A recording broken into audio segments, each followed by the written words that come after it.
Coffee in Tow is an interactive world news podcast, a dynamic and engaging live show that streams across multiple internet radio stations worldwide. This podcast brings you real time news updates, in depth analysis, and interactive discussions on global events, making you a part of the conversation no matter where you are. With a diverse range of expert guests and listener participation, it's your go to source for staying informed and connected to the world. Coffee in Tow is brought to you in part by Lormel Skin Food. Log on to lormelskinfood.com. Discover the range of natural skincare solutions. Indulge in the radiance of natural and organic beauty with the best natural and organic soap bars, whipped soaps, body butters, and oils. All 100% natural products. Lormel Skin Food for a natural, beautiful you. The world's best coffee from our farms to your cup. It's Grant Coffee House.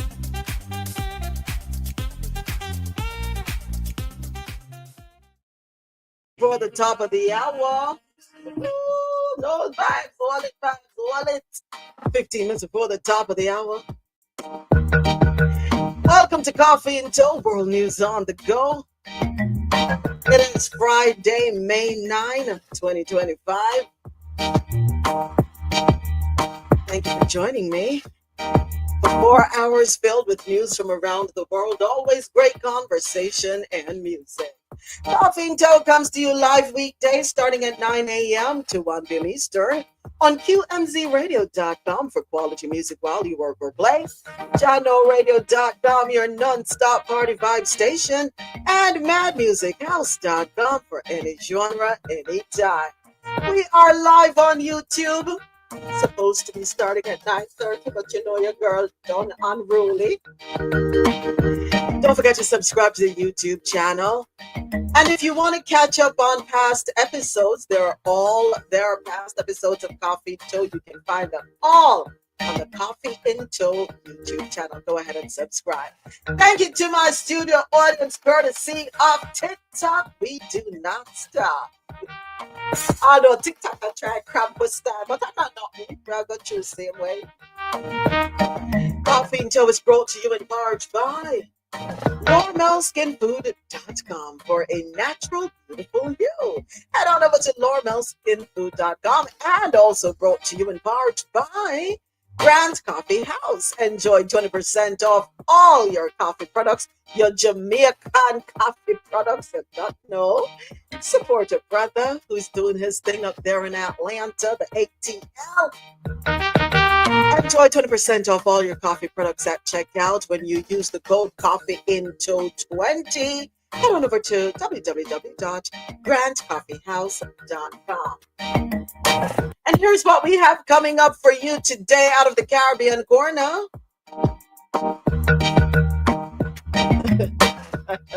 Rubio and Caribbean leaders meet on security, migration, and infrastructure.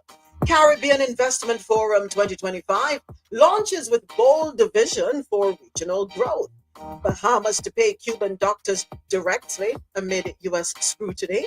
Over 6,000 reach out to mental health hotline in the first year. Med school exceeds quality standards. New coalition government takes office in the Cayman Islands. Grenada tells UPR working group it intends to repeal the death penalty. Also in Guyana, opposition leader calls for assistant commissioner's arrest in the Adriana Young case. Police CCTV and body cam command center is close to being fully operational. Unexplained wealth orders difficult to implement, says Chan. Smuggled wild ocelot on the loose. Still on the loose, I guess. We don't have any capture yet over there in Blackwood, Jamaica. Las Noticias, Latin America and Caribbean region leads globally in inequality. God have mercy. On the international scene, will African nations ever be able to repay their debt? Yes, they can. Yes, they can. If the people them low, the people them can pay by the people them money. Yeah, and rid themselves of a debt. That's a no-brainer. But anyway, keep it moving. South African opposition politician hits out after failing to get a UK visa. We know why, my friend. We know why. U.S. cuts aid to Zambia over systematic medicine theft. Charity linked to Prince Harry admits human rights abuses in Congo Park. And news out of North America, Trump picks Casey Means for Surgeon General after first nominee withdraws.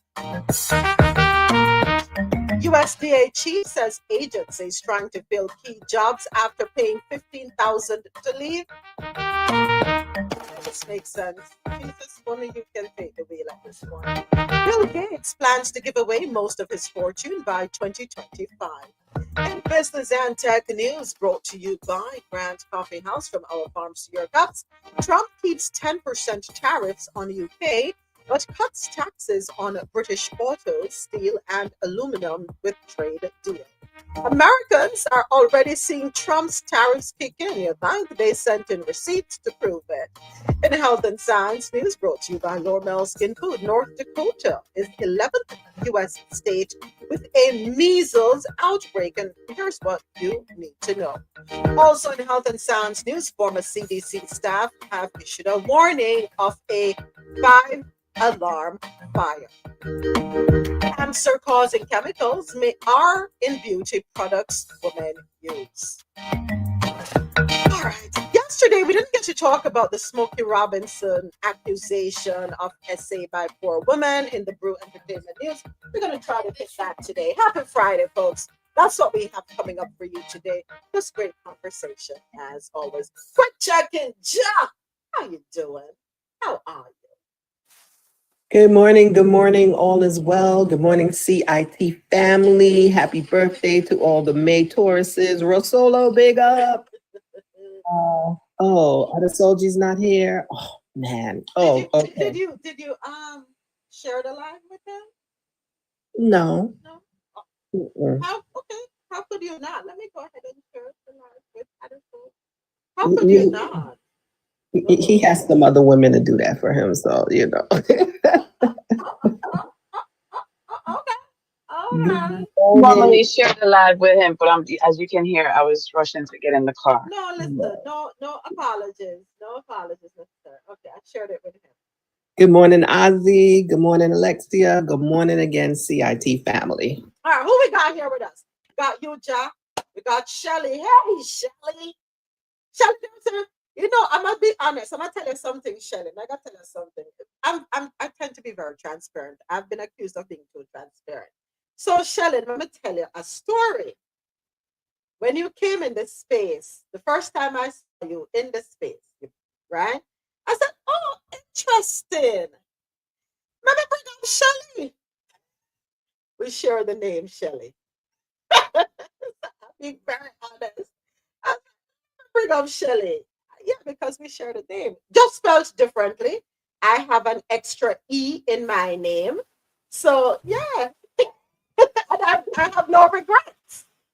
Good morning, ma'am, and the rest of the family, because your team is so familiar. We're family now. We're cousins now. Pretty much. Right. Yeah, you guys okay? So far, thankfully, we're holding on. Thank God it's Friday. Thank God it's Friday. TGIF. Yes, ma'am. So yes, as I was saying, that's I'm transparent, and that's the reason I was like, okay, Shelly. So the Shelly's in the space. Yeah. So my I don't have my Jamaican thing on, but if you look at some of my posts, you will realize. But I didn't realize. I just see a vibe young lady, and then I saw the shirt. No man, thank you. Yeah. So Okay. welcome. Alexia, Wagwan, Donald Yard. What's going on in the beautiful parish of St. Anne? Well, this morning, guys, me. It's sunny and I'm happy for that. You happy for that? Okay. But just there, I make some breakfast for my two worker patient there. Okay. You know, we're going to chef up the little home style chicken with some boiled banana and dasheen and cocoa. Oh, Lord, I could eat some of that right now. Not no Ooh. lie. That's good food. Alexia, ¿cómo Eh? estás? ¿Cómo estás? You know, me can't take this. I can't take this. Too early. Temprano. It's too early for her, Josh. It's too You have to early. make her talk a little bit. You have to make her talk. Yeah, That's the second time this week. I know, but I know the third time it won't pass. I swear. Cause All my teacher down in the audience, and don't understand. Him will count me. Yeah. But I finish cook and come back, I will go there. Right? Okay, yes. Yeah, can you want to salt the food now, burn the food now. You know, I'm in an argument today this morning, though. They say when a woman salt the food is because she mad or she vexed or she angry. Something, right? When we salt the food. And if we're not in the mood for cook, and we're gonna get up and cook, so the food now go taste the way it normally tastes. I just say go. Roll solo, roll your boat gently down the stream. Merrily, Grand merrily. Rising. Happy Friday, everyone. Yes, it's Friday. Happy Friday. Happy Friday. I'm doing well. Morning, Alexia. Morning, Shelly. Morning, Ja. Everyone in the chat. Azzy, everyone. Happy Friday. I hope Mad you've had a great Libra start under to the your day. MTN Madam lifestyle and Libra, reviews. Yeah. MPN Marlon Daddy, Lifestyle. your baby daddy Mm, daddy. Baby Daddy. Baby Daddy. How you doing? I so feel can wine on you. All right, let me behave. I'm sorry. Let me behave. Obviously, thank you for following me on SoundCloud. Thank you for the love. Thank you. Yes, Rosolo, another Friday. Yes, Another madam. Friday. Another Friday, my dear, with all kinds of craziness happening in the world, but it's always good to have you on in the morning because it's although the news is crazy, Yeah. the conversation is enlightening. So yes, you have rum in there in your No, coffee. Oh, okay, I'm good girl. sober. I told her. Get up, no problem. What? It's been a minute since I put rum in the coffee. Good girl. But Miss Sloan reach, and you know it was that good. God of mercy. Party. Turn up. Splinters. It will be all splinters that weekend. All I'll say to us splinters. that Yeah. weekend. Bartender will be he's sleeping now. I guess he's getting Bartender. ready. Although I'm in the space of my sleep, he will be the bartender. Bartender, hurry up with my Okay. order. Don't make the place turn over. Turn over. Yes, yes.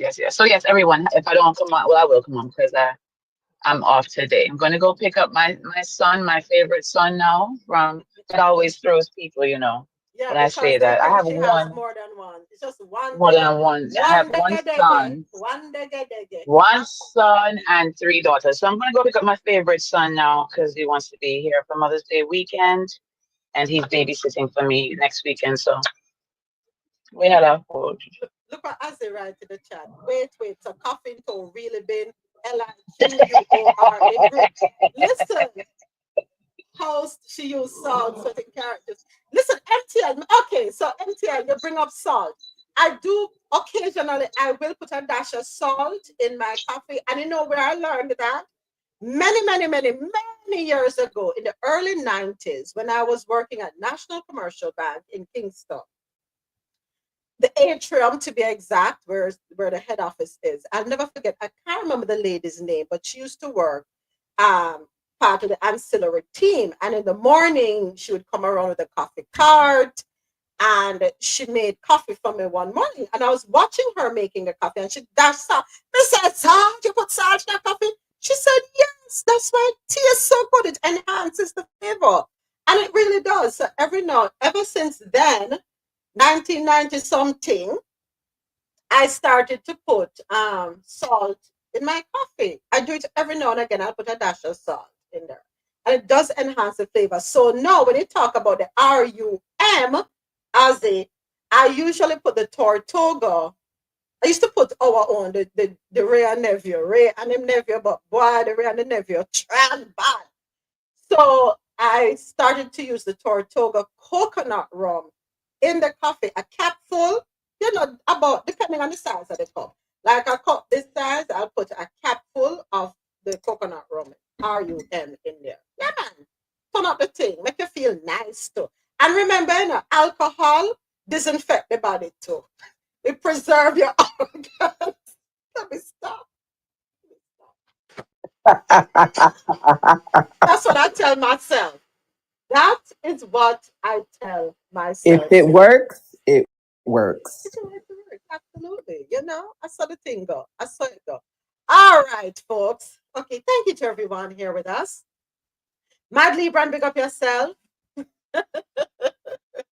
Big up yourself. And who is with me over here on YouTube? We have one person on YouTube live so far. Hi, good morning, or good afternoon, or good evening, or good night, depending on where you are in the world. Thank you for being here with us on YouTube Live. All right, folks, let me get the show started. We have a few stories. And of course, the madness turn up any time we reach stores out of North America. And we love the crazy, apparently. We just can't get enough of it. But without further ado, first up, Rubio and Caribbean leaders meet on security, migration, and infrastructure. And that is the meeting that Dr. Leslie gave us the heads up about because, she's up there on the hill. So, Canada flags Jamaica, Bahamas, and more in latest travel advisory updates. I just got that alert, folks. So we're going to have to look on a Canada, a flag Jamaica. Hold it there, hold it there, hold it there, hold it there. Hold on. All right. So I had to pin that one. We're going to I have to talk about that. That's interesting. Well, according to Caribbean National Weekly.com, U.S. Secretary of State Marco Rubio met on Tuesday with the heads of government from the Eastern Caribbean and the Bahamas to emphasize the need for stronger regional collaboration to address pressing issues like illicit substances and pew-pews trafficking, illegal migration, and infrastructure security. So, heads up, folks, we have to change the vocabulary so we don't get flagged anymore because I'm tired of TikTok box money out of my mouth. So, we're going to have to make sure we change our vocabulary. We have to make sure we say pew pews. And when you talk about the rugs, we have to make sure we don't say the D in front of it. And if it's best if we say illicit substances. If it's related to pharmaceuticals, let's say medicines, it's just too much, TikTok. You're draining me. I want to go back to a world where you could use English and not be penalized for speaking English and not be penalized for using the words that exist in dictionaries that are a part of our vocabulary. I got to be playing mental gymnastics to keep alive. Come on. Let me keep it moving. Marco Rubio said, good to meet with 7 prime ministers from the Caribbean to discuss ways we can strengthen our cooperation to combat illicit and pew-pew trafficking, forced labor, and illegal migration, all of which are challenges that contribute to violence and instability. According to a readout shared by spokesperson Tammy Bruce, the meeting focused on boosting cooperation through the Caribbean Basin Security Initiative, with Secretary Rubio urging greater intelligence sharing, improved border security, and reinforced security ties across the region. In a pointed message, Secretary Rubio also encouraged Caribbean leaders to ensure transparency and due diligence when selecting vendors for critical infrastructure projects. He warned against vulnerabilities to privacy and exploitation risks posed by malign foreign actors, specifically highlighting the Chinese Communist Party. The secretary also reaffirmed the U.S. commitment to holding Cuban regime officials and others accountable for their involvement in forced labor operations, including Cuba's controversial overseas medical missions. I'm sure y'all caught it. He warned against vulnerabilities to privacy and exploitation risks posed by malign foreign actors. And even without reading the rest of the sentence, I think we all know or we all knew that this was a what you call that thing that you throw, a dart. We all knew that this was a dart intended for the Chinese. They knew that. They didn't have to put it there. So I would like to ask Rubio a question. Or I should invite you to do this, Rubio. Let's pull out your notepad. Draw a line down the middle. On one side, US infrastructural projects throughout the region. On the other side, Chinese infrastructural projects throughout the region. List them. List them. Okay, the done that. And why is he always fighting against Cuba, a man of Cuban descent? A man whose ancestors escaped Cuba for political reasons, came to Miami, but went back to Cuba to visit? How bad is it in Cuba? I don't know. My father people them did leave Cuba a long time and got Jamaica, so I don't know. How bad is it in Cuba? You think I just told you change that word, they changed that word, they changed that word. Please, your girl have one more strike to get before I'm banned from TikTok. What I want to ask is, does Rubio know the true story as to why Cuba is in shambles? Why? Yeah, so I don't understand how washed can you be? How mentally washed can you be? How mentally washed can you be? Right? To be speaking against your own country when you knew why your country is the way. And it has nothing to do with the government of the country. It has to do with people not getting their way with your country. Yeah. No, but nobody wants to. You understand? Other soldiers, boy, them are forced to speak a different language. But it's always bigger than that, Azzy. Absolutely. But and here's the part that annoys the life out of me. Nobody wants to speak the truth. Everybody wants to tiptoe, dance. What? Salsa, merengue, bachata. Stop the dancing around the issues. And the issues will never be solved until we are ready to become adults, to behave like adults, and have a conversation. Have an honest, reasonable conversation. Go right ahead. Go right ahead. Yeah, good morning, first and foremost. Good From afternoon. What type of tea we're drinking? we're drinking green tea this afternoon. It's green tea. The weather is slightly chilly. It's 9 degrees, but it's sunny. We're wearing sunglasses. Our ladies are wearing their summer dresses. Thank you, thank you, thank you. And the wind is blowing. Not quite windy enough for some, but still blowing. We live in hope. Things might be blown and exposed, but hey, you know, That would be to your advantage, yes. Of course. We are always in a vantage position, right behind. So, you asked the question, when will they be mature enough to act? But it's not about being mature, it's about proximity to power. For them, they see anyone that comes out of I'm using that term now in inverted commas, out of an oppressed society. The moment they get out of that society and they get a chance to sit at the table, the chance is often that they have, in order to secure the position where they are, they feel the need to denigrate those that look like them. That is, what's his name?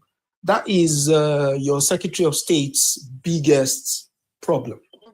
Is that anytime he looks at the mirror, he sees what he does not like. And so he has to look to the people around him, especially the orange clown, to give him some sort of legitimacy as to what he should be or what he should aspire to be. And so when we had that conversation yesterday, and we've had it numerous times, that why is it that they vote against their own very best interest? It's not that they choose to, it's that they've been conditioned to think in order to belong to what it is they're aspiring to or to seek validation, they have to act in like manner of the other side, even if it comes at a cost to their humanity.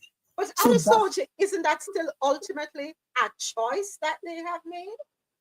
They don't have to do it. They don't have to, but they need to. I'm sure you understand what I'm trying to say. I understand what you're saying. Yeah. In order for you to belong to something, you have to constantly feed that monster called validation. You're seeking validation.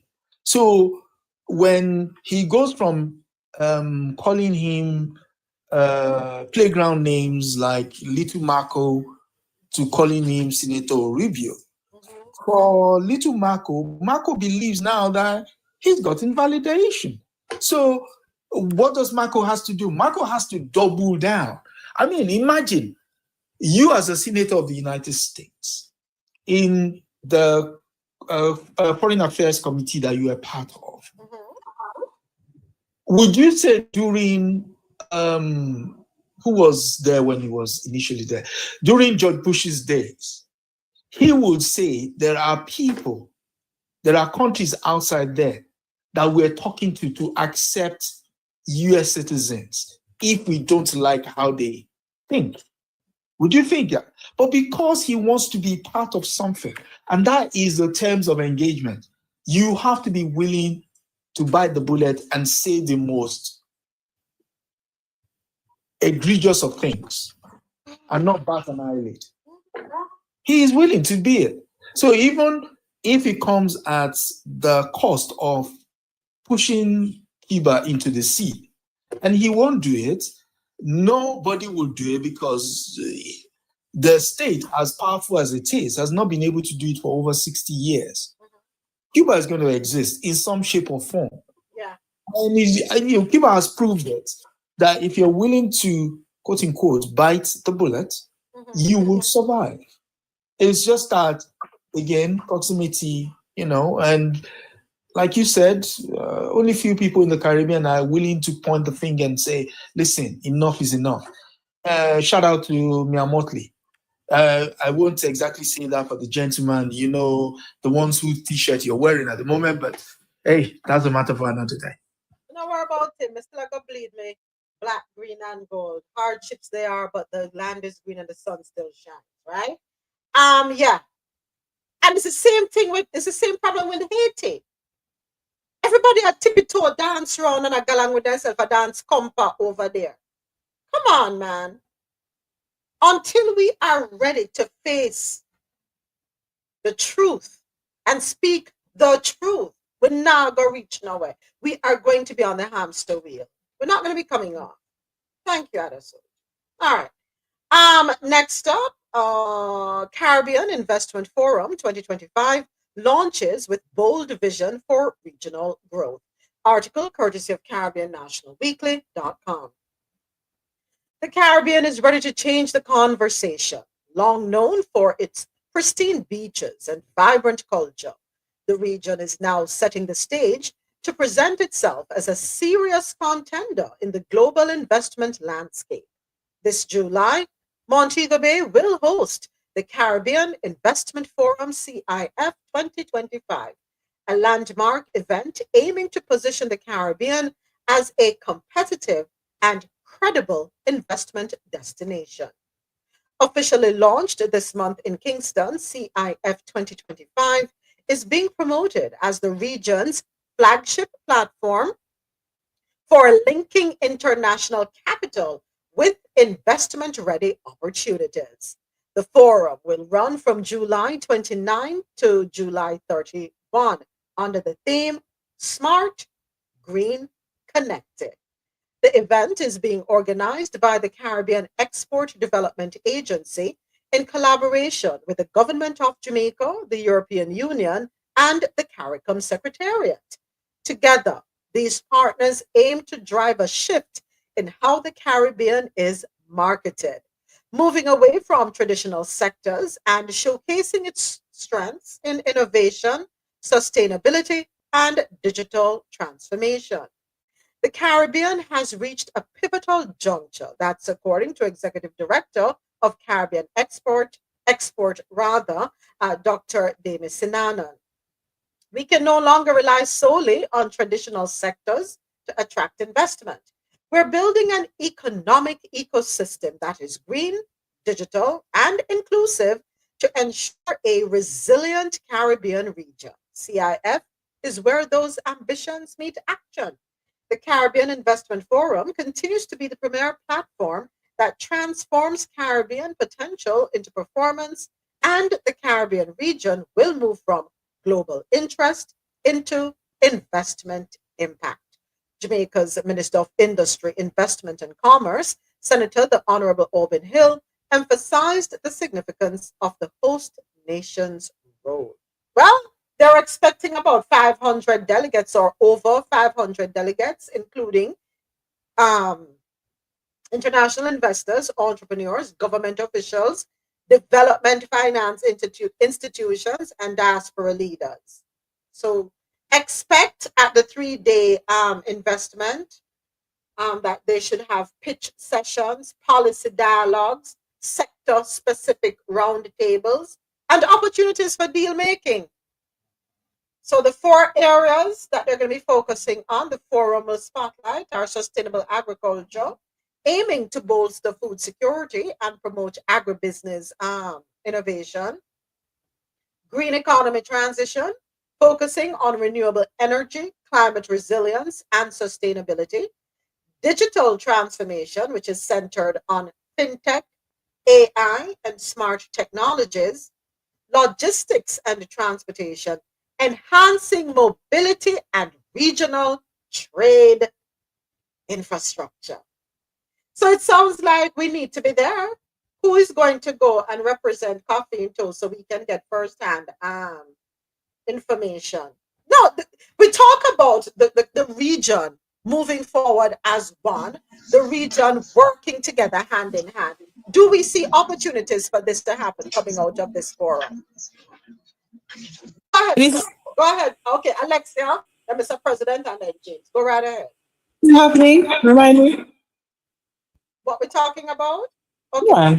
So we're going to be, Jamaica will be hosting the Caribbean Investment Forum for 2025, which will be launched, and they have a bold vision of regional growth. They're going to be talking about sustainable agriculture, aiming to bolster food security and promote agribusiness innovation. Green economy transition, focusing on renewable energy, climate resilience, and sustainability. Digital transformation centered on fintech, AI, and smart technologies. And logistics and transportation, enhancing mobility and regional trade infrastructure. They are expecting over 500 delegates to include international investors, entrepreneurs, government officials, development finance institutions, and diaspora leaders. Take it away. Oh, I was asking when and where. Oh, when and where it's going to be. I'm sorry, I didn't hear that. My apologies. July 29 to 31, and it's going down in Kingston. No, I'm sorry. Montego Bay. Montego Bay, the actual location, I don't have that information yet. Well, I'm just a stone throw away from Mobile. So it's in July. We can get somebody to work for me and just go. Probably do a recording or two. I would love to. No, seriously. But me, I go need a press pass, the coffee into. Isn't it a new station of sorts? I'm glad you added of sorts. What? Until No, it is it not is. a joke. No, it It is. is a All news you station. Absolutely. all you do is just register with Jamaica Press Association. Yeah. That's your accreditation. Find out how the whole how press can get in, and I would be there. You send them a coffee into a shirt, and with the little thing, idea, and whatever, and we go because we are gunning for a change, right? We start with the change with us by arming ourselves with the right information to move forward, right? Yeah. Why not? And we touch what you surface. We don't just want the ice cream. We want how much cake going like, how much egg going like, how much flour going like. Yeah. Yay, yay, yay. All right, so I'm going to go do my research to see. I can hear her now. Hi, I go by don't ask me, but I will ask you. Ozzy, why? Ozzy, when me bathe and clean up myself, you never believe me. And don't mind my dog. That's Chip.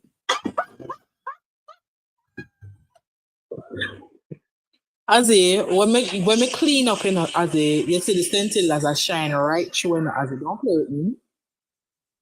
Yeah? Yeah. Yeah. Who was your principal at the time when you were there again? It wasn't Pam. Miss Peters. Mrs. Peters. Mrs. Peters. Cass. Yeah. Oh, sorry. I couldn't call her that. Can't call her by first name. That's her nickname. Yeah, but you can't call her I by can't first call her name. that. Not at all. Not at all, Mrs. Peters. Short. She's actually shorter than me. I thought I was short. She's shorter than me.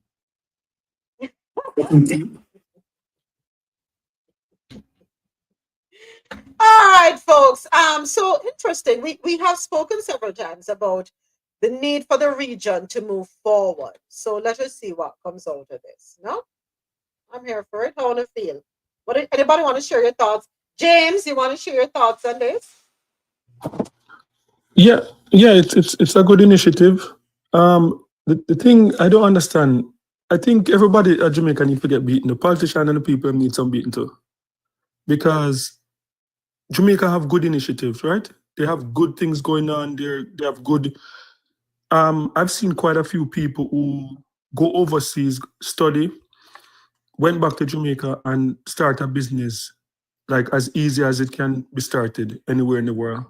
So it shows that there's opportunities there, but the scammer them out. Them not really want to work hard and stuff. So, but the reality is that because you just had Expo Jamaica just wrapped up, and apparently that was a big success, right? They had people from all over the world that came for business opportunity and stuff like that at Expo Jamaica. So that just wrapped up in April, and this one is coming up. They normally have like the money expo. They have a lot of things going on. So the amount of things that's going on in Jamaica should have been a developed country by now, because there are things going on, but as I said, like the scammer them out. And scammers don't necessarily mean the Yes. people that are sitting in their bedroom. Scammers come in all forms at all levels. Go ahead, Mr. President. Thank you. Morning, James. morning. Like we have these forums, and these forums are usually really good. And people come out of the forums with some momentum, ideas, and invigorated. However, we do not see the follow-up implementation. The fruits, they do not yield as much fruits as they could yield. And I think it's because sometimes the effort we put into the forums, our governments don't put similar effort into the implementation of the findings and the outcomes of those forums. So the people that has the resources, yes, could go ahead and go with it. But sometimes in some cases, simple thing like legislations that hinders progress is there, that blocks all the innovative stuff that you deal with. You understand? For instance, one of the biggest problem in the region is access to finance, right? Right. But there is so much red tape trying to access finance, trying to transfer money, trying to, I know we have the money laundering and stuff like that. But I think that is an area that you hear small businesses complaining about all the time. We have to get a better way to transfer money to, and the Caribbean within the region, it has been improving, but we have to find ways to do, especially with if we access in markets like the US where we have access or they grant us access, they can't be holding up our money too much. Because as a small business, if I sell X amount of thing on Amazon or any platform, I need my money to replenish. I need my money for overheads. I need my money for stuff. And that's just one example, right? Right.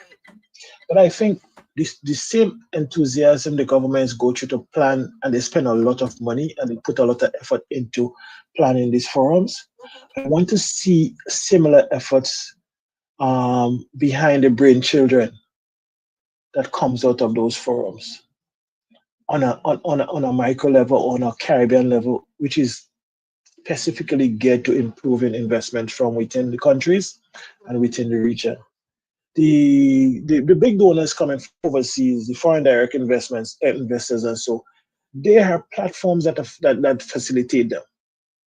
But I find on the micro level, we do not have enough platforms that helps that sector to grow. Right. Yeah. Got it. Mr. President, you ever hear the saying you can bring the Jacasco a water, but you can't make him drink? On a hardy man. Yeah, so one of the things, because so we look at America, we look at Canada, we look at the UK, developed countries. A lot of these countries, there's not much financing going on from a lot of the banks in terms of businesses, right? Especially when you come on to agro restaurants, when you come on to anything to do with food. A lot of you're not getting money from a lot of the banks. But what I've seen in these places that I would say is responsible for a bulk, I would say probably 60 to 70% of businesses are either investment companies or angel investors. Jamaica, with the diaspora, is rich. No make nobody fool you. The amount of money where we send in Jamaica for remittance a year time, the amount of US they collect, how much? Well, $4 billion. So it's a lot of money. Do we have the 2024 figures yet? No. Yeah, we should have it by now, but it is a lot of money Jamaicans send back. And just imagine that is probably about 5%, because they're not send like a bulk of their money. They're sending money to help family members. So that I have it for you, James. For 2024, 3.36 billion US dollars. Whole heap of money that. Okay, so just imagine that I'm in Canada and I can trust. I would love to be an angel investor. I don't want to go on there, be on the ground, run up and down, trying to do anything. But if I see someone that have a great idea, I would love to be able to transfer 100,000 Canadian dollar and say, you know what, 30% or whatever. Right. I would love to do something like that. Just imagine if people could do that. But the lack of trust is a thing that is stopping people from doing that. People don't trust, they not even trust their mother. They send money putting in them back because their mother take it gone a stone love. So we have to fix that. Jesus, Trust. not Trust. stone love. Trust. We need back trust. We can't put everything on the government. We beat them when they get beaten, but then carry go to the river, you have to go scoop up the water and drink it now. So Wow, a tough man. But you're right. You're absolutely right. A lot to be done. And something, we continue to talk about it because at some point somebody is going to get it right. Go ahead. What's that? James, you're right. You're 100% right, and I agree with you. But I'm saying, I still think there are some of the infrastructure that the government could have put in place. I am not taking away the responsibility from us. And there would be a lot of people that would not take advantage. But the few people that try to do it, we have to help them to grow. We have to help them to become examples. And the same thing you're talking about, it investment. I mean, I myself mentioned that here a lot of times, that if we could have the vehicles where people in the diaspora could invest, if we could have some kind of structure where sometimes there are small projects, for instance, that the government looking for people to invest in, you could create a special purpose vehicle where you could literally target your residents in the diaspora and say, listen, this is a good project. These are the metrics. These are the numbers. This is the investment. One share is worth X amount. Allow us to buy the shares. We don't necessarily have to go in Wall Street and so. Allow us to be able to buy shares in a company that we could, as the company grows, especially, for instance, look at Jamaica with tourism. There are some tourism projects, there are some small boutique hotels that we could probably invest in and get a return on our investment, and let people see it working for us and be an example. But as you say, the trust is a big thing. I don't think we could rely on family members and friends and so with the trust, because I think that is one of the biggest problems hindering the growth in the Caribbean. Because I have known people, several people, who have invested back home and in different countries. And trust me, the people just run the businesses to the ground. They take the profit, they take the losses, they take everything. And you're left with a situation where, what do you really do? There is really no recourse. That's what I'm saying. If we have this official investment vehicles, if we have the special purpose vehicles set up by a reputable, like the government with a reputable body or so, that people can literally go in there and see their statements and see you hire proper management and you run the thing like the way the business is supposed to run. I can see that bringing in a tremendous amount of money into the region, because there are people here who may not be rich, but will like to invest in a few things. So Yeah. you might have a 5,000 or 6,000 US, and if you have enough people putting a 5,000 or 6,000 US, is a lot of thousand US you could get in pounds and Canadian dollars, and so you could get into a project that is profitable, that people see a return on the investment more than the interest they don't get from the banks here. Yeah. So that is the way we have to start to think. But I agree with you, James. So, Mr. President, all right. There was something I put in the chat, but since you've been talking, guess what comes to mind when you say a company that what you say would have like something from the government or whatever. What was LSS? Huh? What was SSL? Oh, secure that one there, the one where rob up the people them their money. That was a boutique investment firm. Yeah, but it could be private people could do it too. And what I want us to say, I know a group of friends that was in a business, right? Everybody put money every month. It goes to a bank account. They was able to buy a building. They had a certain amount of liquidity. One of the partners in the organization apparently either took some money or stuff like that, right? Absconded with some money, did something inappropriate. And you know what happened? They disbanded, sold the house, distributed the money. You know what they said 5 years after? Had we just got rid of that person, keep the rest of the group together, and continue on our path, we'd have all been multimillionaires by now. I'm saying that to say there would always be SSLs. There would always be an organization that come in, and we see it happen all the time. We see people come from wherever they come from, run their Ponzi scheme, take the money and go with it. That has nothing to do with the local people. The same people that we look up to, that we talk about how good they do in business and how they have all the fancy accents and the access to all this finance, they come in, run their Ponzi scheme, people lose their money. After 2 weeks, you don't hear nothing about it. Why we have to take SSL and put it on a pedestal and say, oh, this is why I don't invest. This is why we can't unite. This is why we can't do that. Yes, we have to hold them accountable, but we cannot use it as a deterrent, because that's just one company. Yeah. And even the idea they had was a good idea for the investments. So we cannot let a good idea die because of one bad actor. And that's what I want to say to that. There would always be things like that. All I ask for people is, when you're investing in these things, you do your own due diligence, you do your work. Do not do not outsource your due diligence. You use a professional, but you also have to do work. You have a responsibility to yourself and the money you're putting into it. But I think these institutions can take us to another level. And the government has to be better at oversight, but I don't want to even use SSL. It will happen. Yeah, absolutely. Thank you so much, everyone. And here's the thing, and this is something you have echoed and you just said it a while ago too. When a company, for example, let us say a financial institution, if I tell her rob up the bank, do you shut down the whole financial institution? No. You eliminate the bad character, the bad actor, you get rid of them and you keep it moving.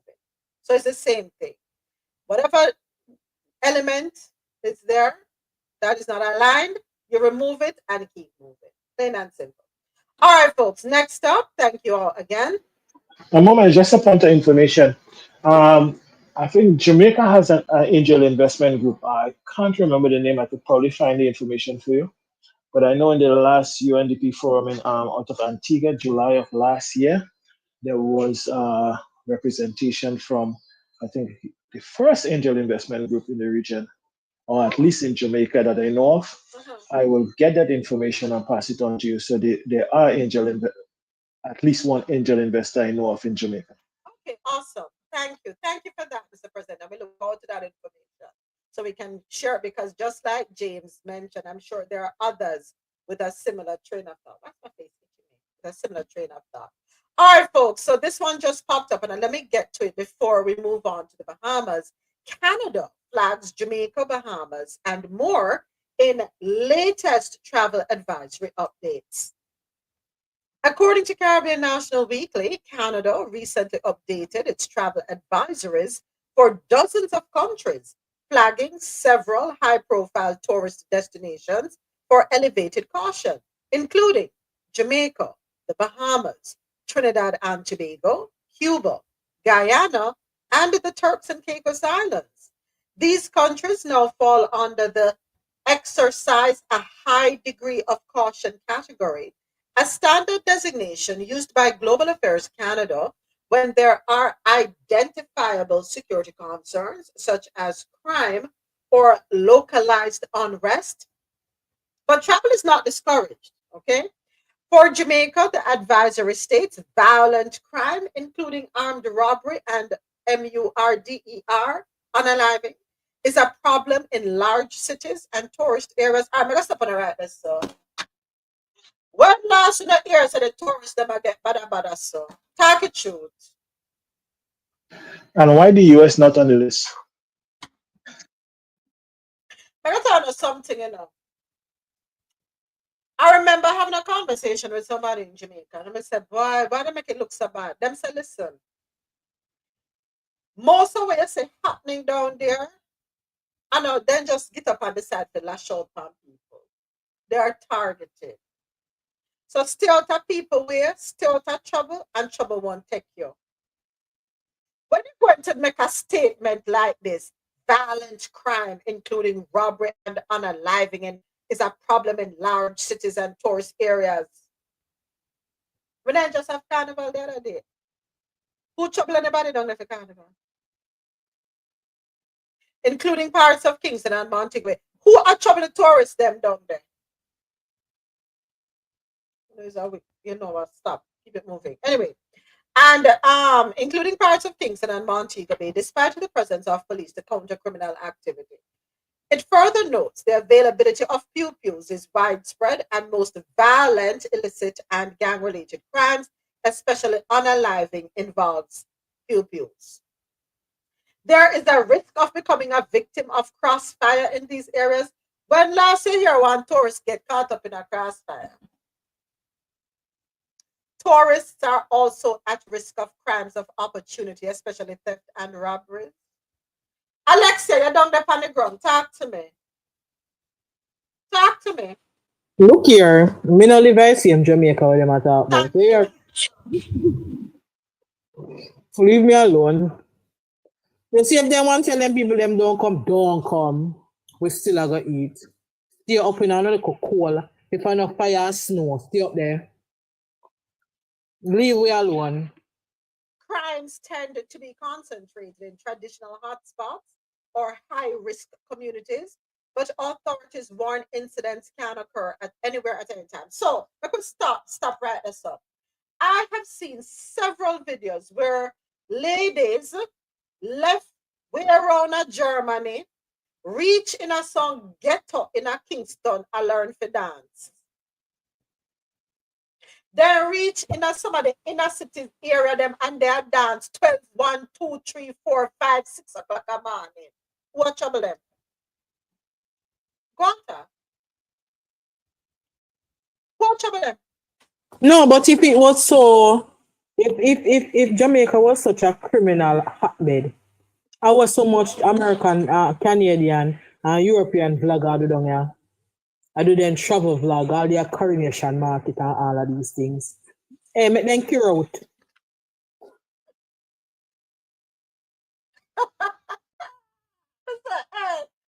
The people that are wicked enough.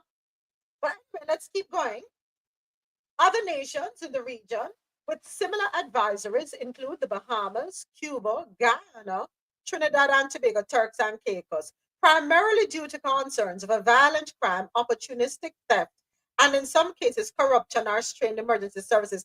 By contrast, several Caribbean countries remain in the take normal security precautions category, the lowest risk level, and those would include Aruba, Grenada, St. Vincent and the Grenadines, Antigua and Barbuda, Dominica, St. Lucia, and St. Kitts and Nevis. The only Caribbean country to fall under the avoid all travel warning is Haiti, where the situation continues to deteriorate. Canada, where is the United States of America upon this year? Because I've heard so many foreigners complain about being detained at the airport. So where we there?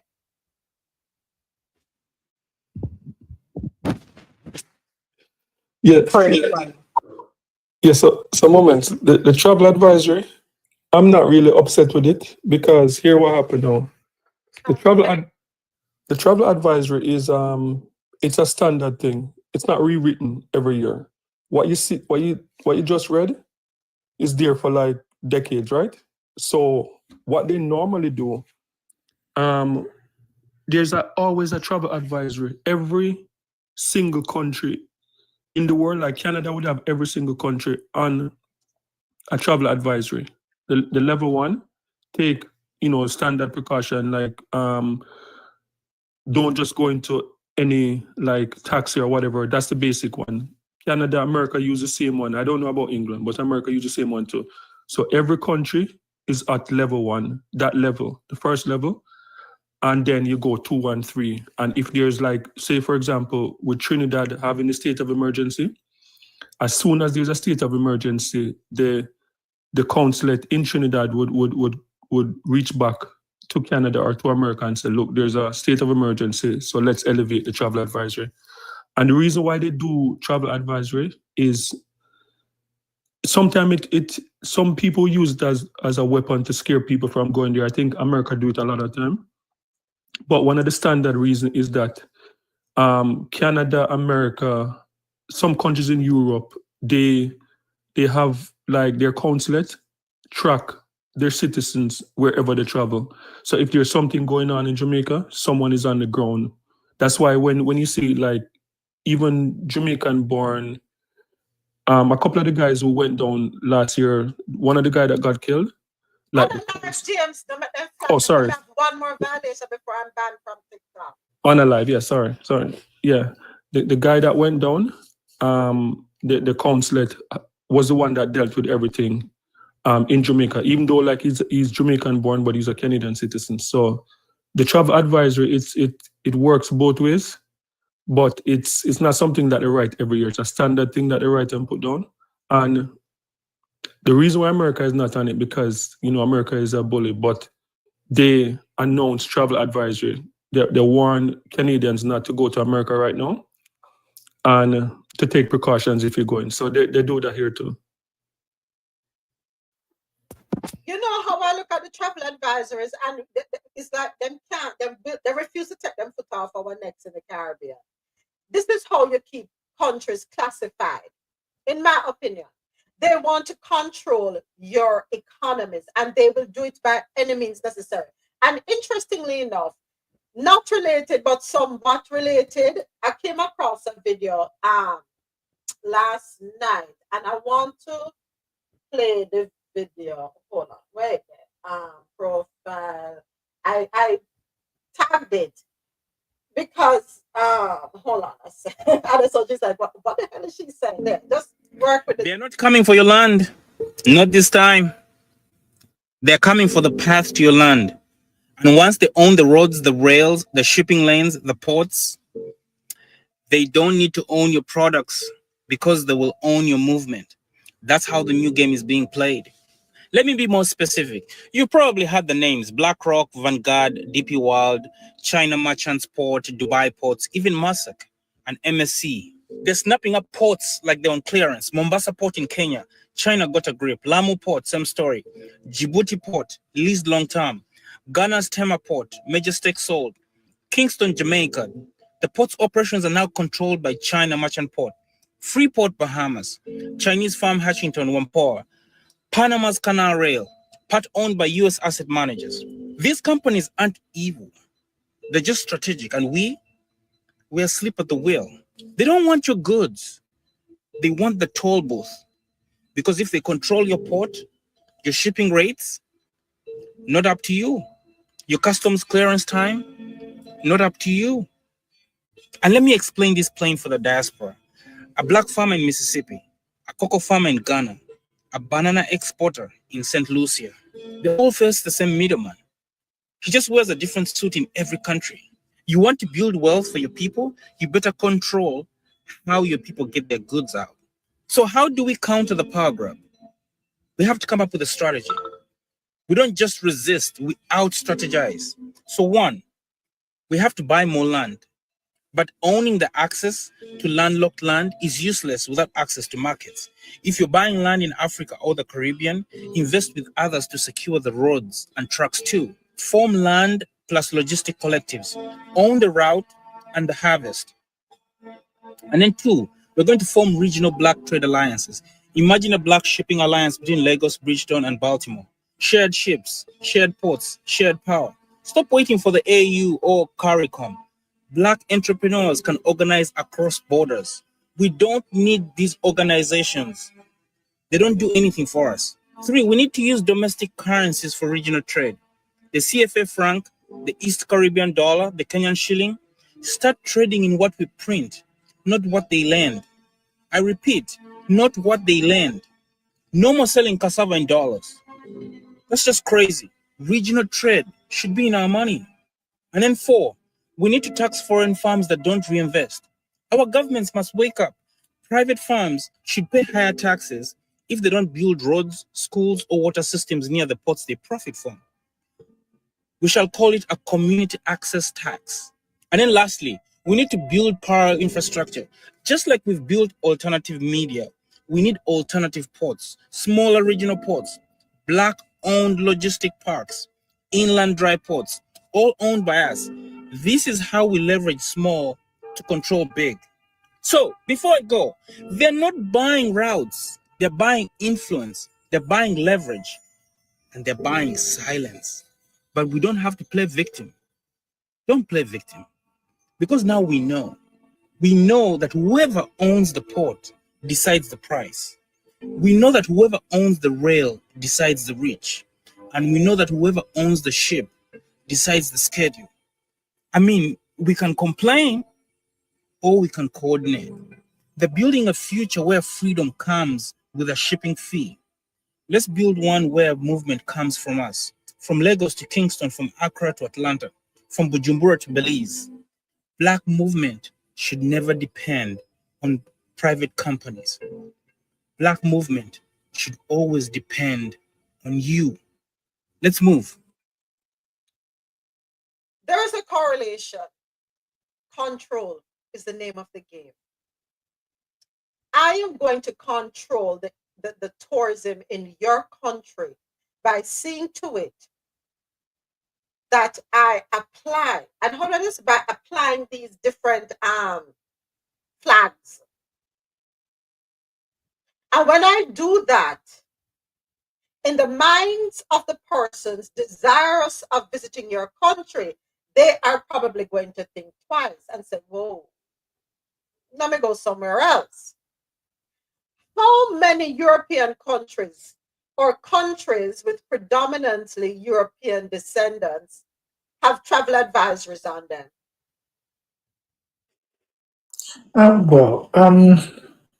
Okay. So the travel advisory, I mean, let's be honest, two things can be true at the same time. The travel advisory is also it's a fail-safe method, because when you're traveling out, the first thing you do is what? You get the travel insurance, don't you? Most of these insurance companies don't want to be exposed.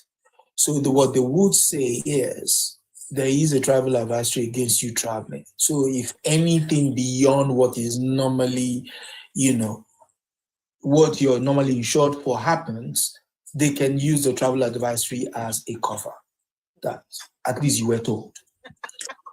Yes. So what that guy was talking about, is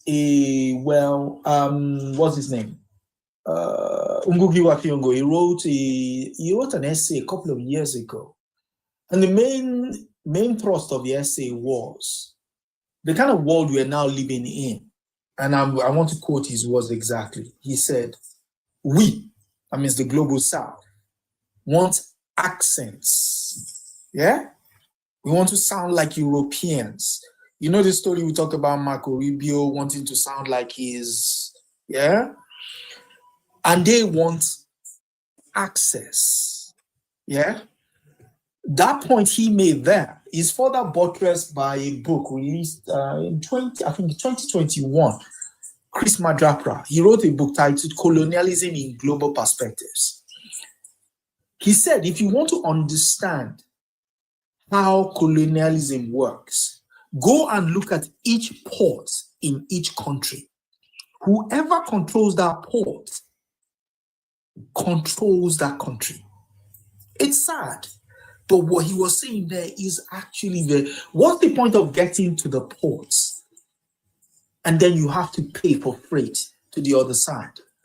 Countries like Ghana, countries like Nigeria used to have their own shipping lines until the early 1980s, when Nigeria lost its last ship when it sank off the coast of Portugal. And again, we're coming back to the world of where we've been warned. Again, most of this stuff has been written down. We've been warned constantly. What's his name? Kwame Nkrumah, in his book, Neocolonialism, Last Stage of Imperialism, he talked about how the world we are going to inhabit, I mean, the one we're already inhabiting now, is going to be dictated by not countries.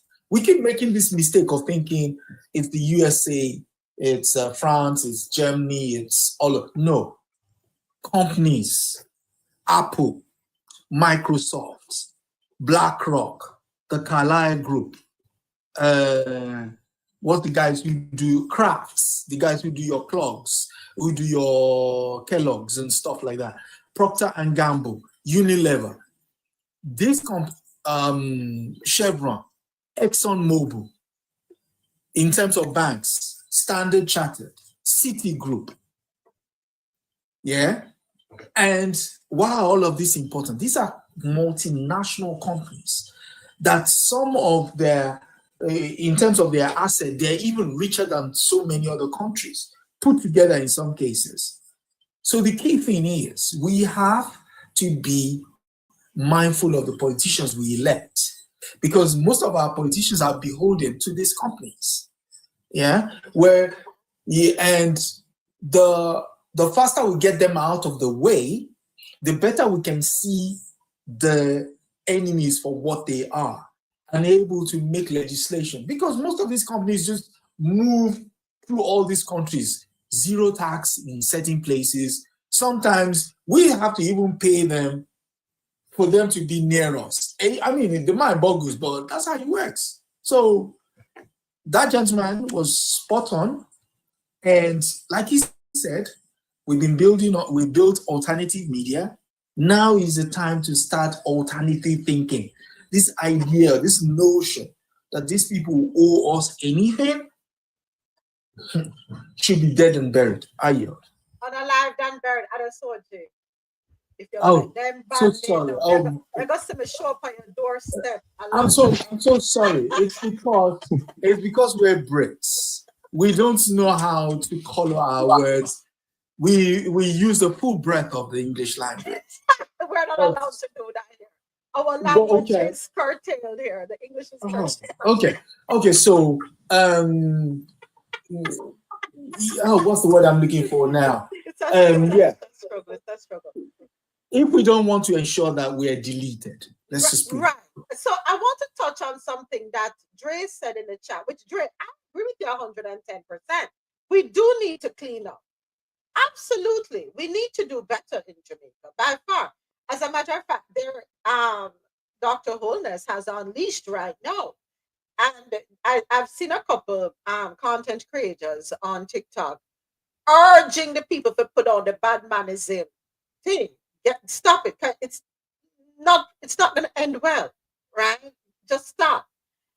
So I agree. But right now, what we're talking about is how we are painted on a global scale by first world countries who, from me, was a little pitney. They have classified small island developing states as third world countries. And every time, the first thing they talk about is crime. That's the first thing. They keep slandering us with that. I don't know. Go ahead, Alexia. You know, so sometimes when we talk is on, like, me not saying, but when we're going to clean up the crime problem, the crime problem is not on the people's level. If we get rid of, we go to wrap them in our government, we won't have a crime problem. But they don't think they have problems up at that level. We need to stop. We not say the youths them now do untoward. Yeah? But we remember, say, Jamaica don't make pew-pews. Yeah? And we don't make the things them. We go in at the pew-pew. Yeah? How much you think, how much are those things coming to the country illegally by the regular man? A very small percentage. Okay? The bulkite come in through the big man then. So when we're gonna go and say, yo, we need to clean up. No, take out the gutter at them. Yeah? Take out the blurs and the crime. We not tell us it was zero, but it will reduce considerably. Yeah? So let us not just throw this pan regular get a youth. And the dirty gutter at them when I suit and tie will go up a parliament. At them we need to get rid of. And I thank you. Yeah, so the moment, so I found a list. Go ahead, James, talk to me. Okay, well so said, Alexia. Well said. Go ahead, James. So updated travel advisory, and this is for this year, right? Mm-hmm. Countries that have travel advisory and their citizens going into America. Mm-hmm. So you have the United Kingdom, Germany, France, Denmark, Finland, Canada, Sweden, Italy, Belgium, Bosnia, Albania, Kosovo, and Moldova, and New Zealand. But if you realize the countries that are missing off this are the predominant Black countries, and we can put travel advisory, but the money is more important to us. So we have to take the L for that one. Like we can put, I think one African country put travel advisory the other day. I don't remember which one, but all of these are European countries, mostly. Yeah, all European countries. And they're advising to exercise precaution while going to the States because, you know, you could be sent to, what that place in him? could be C deported. cost. Sent to C cost. You could be deported to a foreign country. They do have travel advisor. Okay, good. Thank you, James. Thank you. Every country has its issues. There's zero country without issues. Every single country has its issues. Dre, what you said, no, I agree it's the government that has caused the issue. Yeah. Alexa is right. We don't manufacture pew-pews. And you have to be making a certain amount of money to be able to afford the pew-pews. And I said this just this week, that we need to be thorough at the ports. Listen, search everybody, I don't care who you be. Governor General, Prime Minister, the man was sweep the street. I don't care who you are. Search every shipment are coming. Go ahead, Mr. President. I'm sure I saw Mr. President. No, it was myself. Okay. I mean, to buttress what James was saying, to be fair, the United Kingdom also has a tribal advisory on the United States. And that is why other soldiers will not be coming to the United States. Exactly. So you don't have the time. I could have read the first 10 lines for you and your mind will boggle. It's like they got it's the best way to summarize it is said, things are not how they normally should be. So you could do it at your own discretion. That's the best way to describe it. Yeah. They're not saying don't go, but at your own discretion. All right. Thank you. Bahamas to pay Cuban doctors. Do we have one last comment? And I have to. Yeah, no. What I was going to say, I'm not going to be upset with the travel advisor because I also give travel advisory. Tons of people come to me and say, when they find out you're from Jamaica, people come to you and they said, James, like, you know, what do you think? And I give them travel advisory. I say, yes, you can go there, so, but don't go there, so. Take a Uber, don't take this taxi, do that, don't do any illegal anything there. So, like, I give people travel advisory when I'm going, when they ask me, so I'm not going to be mad at it. Okay. All right, James. Thank you. Thank you, everyone. Bahamas to pay Cuban doctors directly amid U.S. scrutiny, courtesy of CaribbeanNationalWeekly.com. The Bahamas government has announced it will begin paying Cuban healthcare workers directly for their services in the country, a move aimed at addressing concerns raised by the United States about possible forced labor practices within Cuba's medical missions.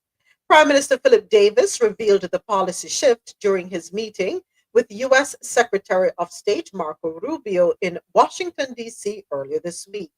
The meeting comes amid heightened scrutiny from the U.S., particularly from Rubio, a longtime critic of Cuba's international medical programs, which he has described as modern-day slavery.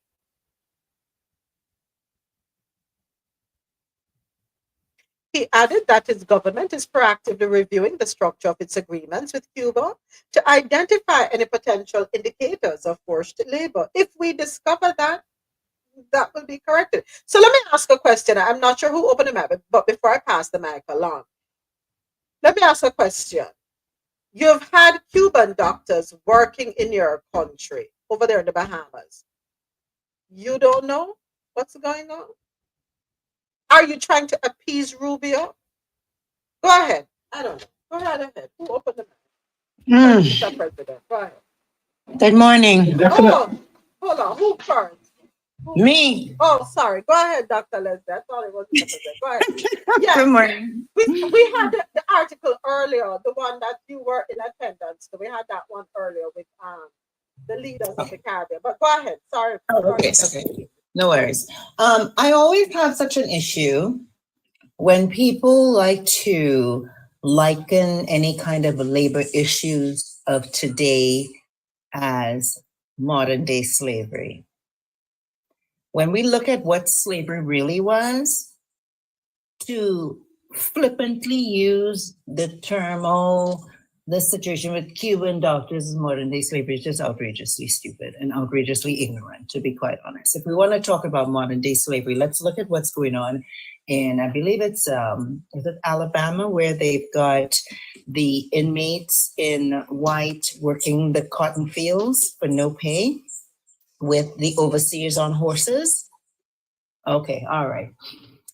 With regards to the whole Cuban doctor stuff, I mean, you have Cuban doctors working in a country and you're not compensating them, or you don't know what's going on. I'm so confused about this, to be quite honest. I don't know who is doing that. And if they're just saying this thing to make little Marco feel better. And honestly, I don't think that that's a thing. And like I said to the foreign minister, you all do not need to bend the knee. You are a sovereign nation. You do not need to bend the knee to Marco and his cronies. That's all I gotta say.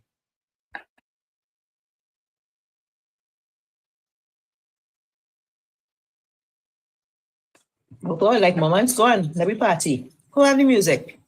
I think she stepped away for a while. Yes, the US has a way of going around and patronizing other countries. For some reason, they fail to understand that most of those sweatshops and that their companies use in East Asia are largely those similar type of organizations that they so describe. And I won't go as the extent to use that terminology that they do use. It's exploitation, economic exploitation, and that's it. And because again, we don't have leaders who feel that they can put their foot down like Miyamoto. The rest of them just kiki kaka with this guy thinking he's talking some sort of sense. Just tell him go away. You survive without them and you will survive. I mean, well, some of us can't, but some of us will survive without them. But it is what it is. Thank you. Yes, Soji. I mean, I find it preposterous that the US of all people could tell people about slavery and wages. The federal minimum wage is $7.25 in the US. You understand? The US is now looking to pass laws to have 14 and 15 and 12-year-olds work overnight. We have people taken from prison to go to work at places like McDonald's that are not paid. I don't even understand what you're talking about. You have all these undocumented people here picking all your fruits and doing all the work to the point where your economy about to crumble because they cannot do that work for less than the $7.25, less than the minimum wage. And you want to tell somebody about slave labor? Huh? The same Marco Rubio whose parents came here, or four parents came here and went back and still declare themselves as diplomats and as refugees when they are not. They left under the Batista regime and have to come back and was able to allow to visit Cuba more than one under Castro regime, and he has this whole thing with the Castro regime. He's a yard fowl. He is a yard fowl calling for what he is. That's why when you see he's speaking and he's lying and he's saying talking all this nonsense, I winking, like he has something in his eyes. We have to stop giving this yard fowls and them credit. And it's time we take a stand. The Caribbean should take a stand and say, listen, our relationship with Cuba is bilateral relationships. It has nothing to do with the US. Even if we enslaving Cuban workers in the Caribbean, that has nothing to do with Marco Rubio. So I don't even know why we entertaining it, but I could understand why the Bahamas and them figure they could lose in the tourism sphere and stuff like that. But people like Marco Rubio and them, we shouldn't even meeting with them. A bunch of yard fowls. I couldn't agree more. Yeah, I said, man, it's none of their business what a sovereign nation does and who a sovereign nation decides to interact with. And I understand the whole notion of diplomacy, but it is not their business. If a country has a medical need to meet, worry about the healthcare system in America. Worry about that. Worry about the fact that you have appointed a quack who now has his Manchurian candidate up for nomination for Surgeon General. You worry about that. Leave our stuff to us. Cuban doctors are actually fantastic and very well trained. Okay? We will continue to collaborate with Cuba because they are part of our region in the Caribbean basin. You worry about you. You were Cuban or born Cuban and you decide to give up and now be anti everything that your every back that you stood on, you decide to be now anti that. Man, go away now. Go away. Marco don't want to play polo. Marco. Polo. Marco. Polo. Yeah, remember they did the same thing they were trying to do the same thing with Dubai, right? In the midst of Dubai building, right? Because this is the thing. Every time a country or countries, they're trying to elevate themselves at their people, then they swoop in and find some issue. When Dubai was like on a mission in terms of their development and building all these high-rise building and these big malls and stuff like that, they start calling out the government for low wages for the people from India, Philippines, and poor working condition and a bunch of stuff. And they even sent journalists over there to do a documentary. And they called him back out and they brought receipts. They were like, okay, the American railway, remember in so-and-so year, the Chinese people are pretty much billing for free. And they push back. So I think the Caribbean need to push back because the Cuban medical program in the Caribbean is like a 5-star resort compared to the farm workers from Jamaica, Mexico, other places that go to America to work, that they take away their passports, they hold back some of their money. They're not telling you that. They hold back some of their money. There was a guy that did an interview and he worked with them for like 12 years and he was supposed to get something like a pension because they hold back some of the money. Nothing. And nobody's talking about that. So that's what they need to take care of. Take care of the farm workers. If the food is important, what they saw during the pandemic, that how the food get to your table, it's very important, and we need to appreciate these people more. Take care of the farm workers that's coming in. Don't take away their passport. Give them livable wages in America and better living condition, and leave the Cubans alone. All right, thank you, Jay. So just going to read this last part and then we keep it moving. In the article at the very end, I will say, good job, Prime Minister Davis. He concluded by calling on the United States to provide any concrete evidence it has regarding forced labor violations so the Bahamian government can address them appropriately. And we are waiting for those receipts. Is this the same country that is financing, equipping a ongoing, streamlined, live-streamed, unaliving on a grand scale, lecturing someone, having it?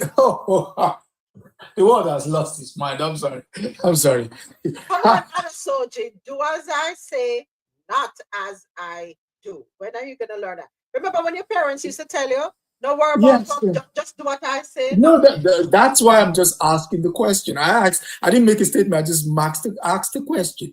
Is this the same country that is materially, financially, psychologically? No worry about it.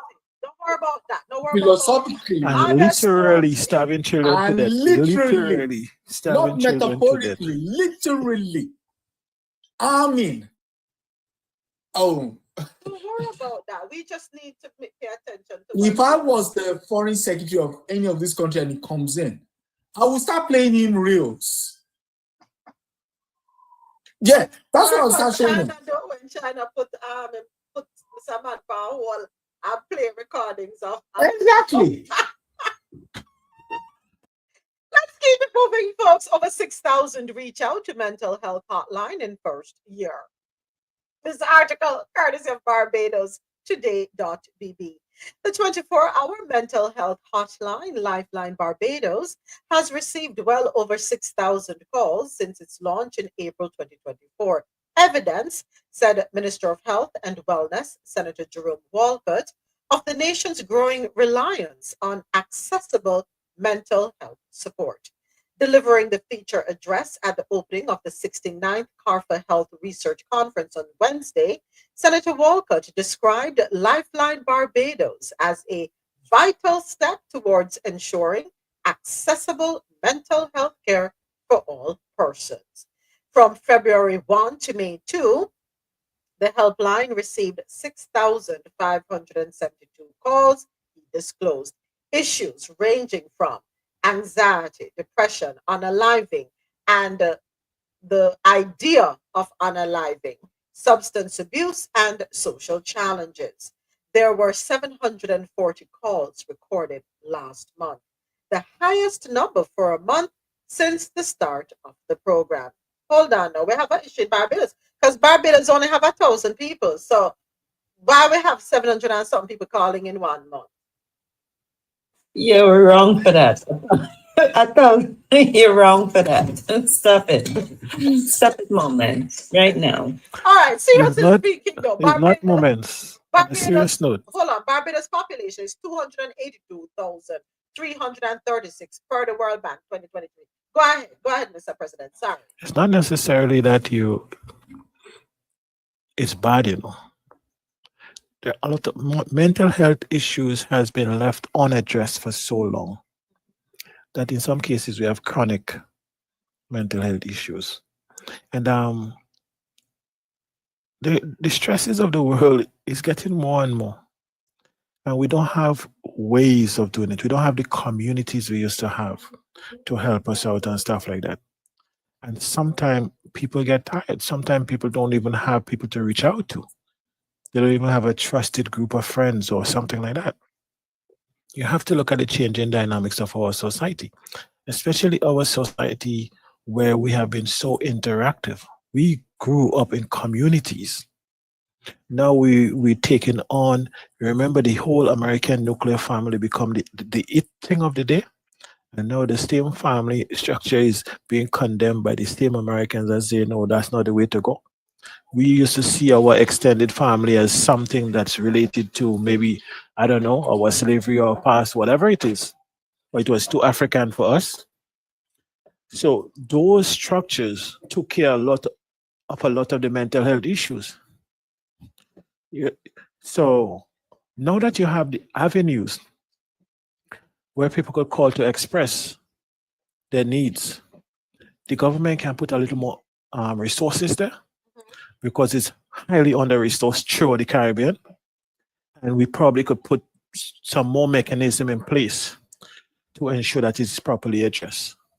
So I think that's what that's indicating. Yeah. And it also could be repeat calls. Are you? Thank you, Mr. President. Not to make light of a serious situation, but one second there it is. Not to make light of a serious situation, right? Because we do have an issue. And I think it has become a part of our culture. Where we just brush things off. Interestingly enough, I came across a video yesterday. Jessie Lee Wong, she's Jamaican, on TikTok, and I sent it to son number 3 because I'm laughing. But son number 3 made a comment some time ago saying, "Oh, I'm used to it now. The way I speak and the things I will say." But let's take a listen to this. There's nothing that you can do to hurt my feelings. I have a Jamaican mother, okay? And she loves me and I love her, but this woman keeps it a trillion, not 100, a trillion, okay? I can easily show my mom a picture. She'd be like, that no look good. That not at. You have to come again. I want that. I want you wear. That look cheap. Why go on with your shoes them? Where you get them shoes? My mom will come for me in the times and the ways that I least expect it. And I appreciate it because it has built a backbone on me like no other. And it's honest. It's not from a malicious place. Although sometimes I'd be like, can you just tone the volume down a little bit? And then she'll be like, what do you mean? That's how I talk. You Americans are too monotone. She says we're dry and we don't have any inflection in our voice. So, you know, me growing up in the US, apparently I speak boring and dry. But I say this to say, if you have a Jamaican parent, you are ready for the world. You can take it by storm because you understand what it means to have someone who is going to tell you the truth, the whole truth and nothing but the truth. So help them God. Like, even when you don't ask for it.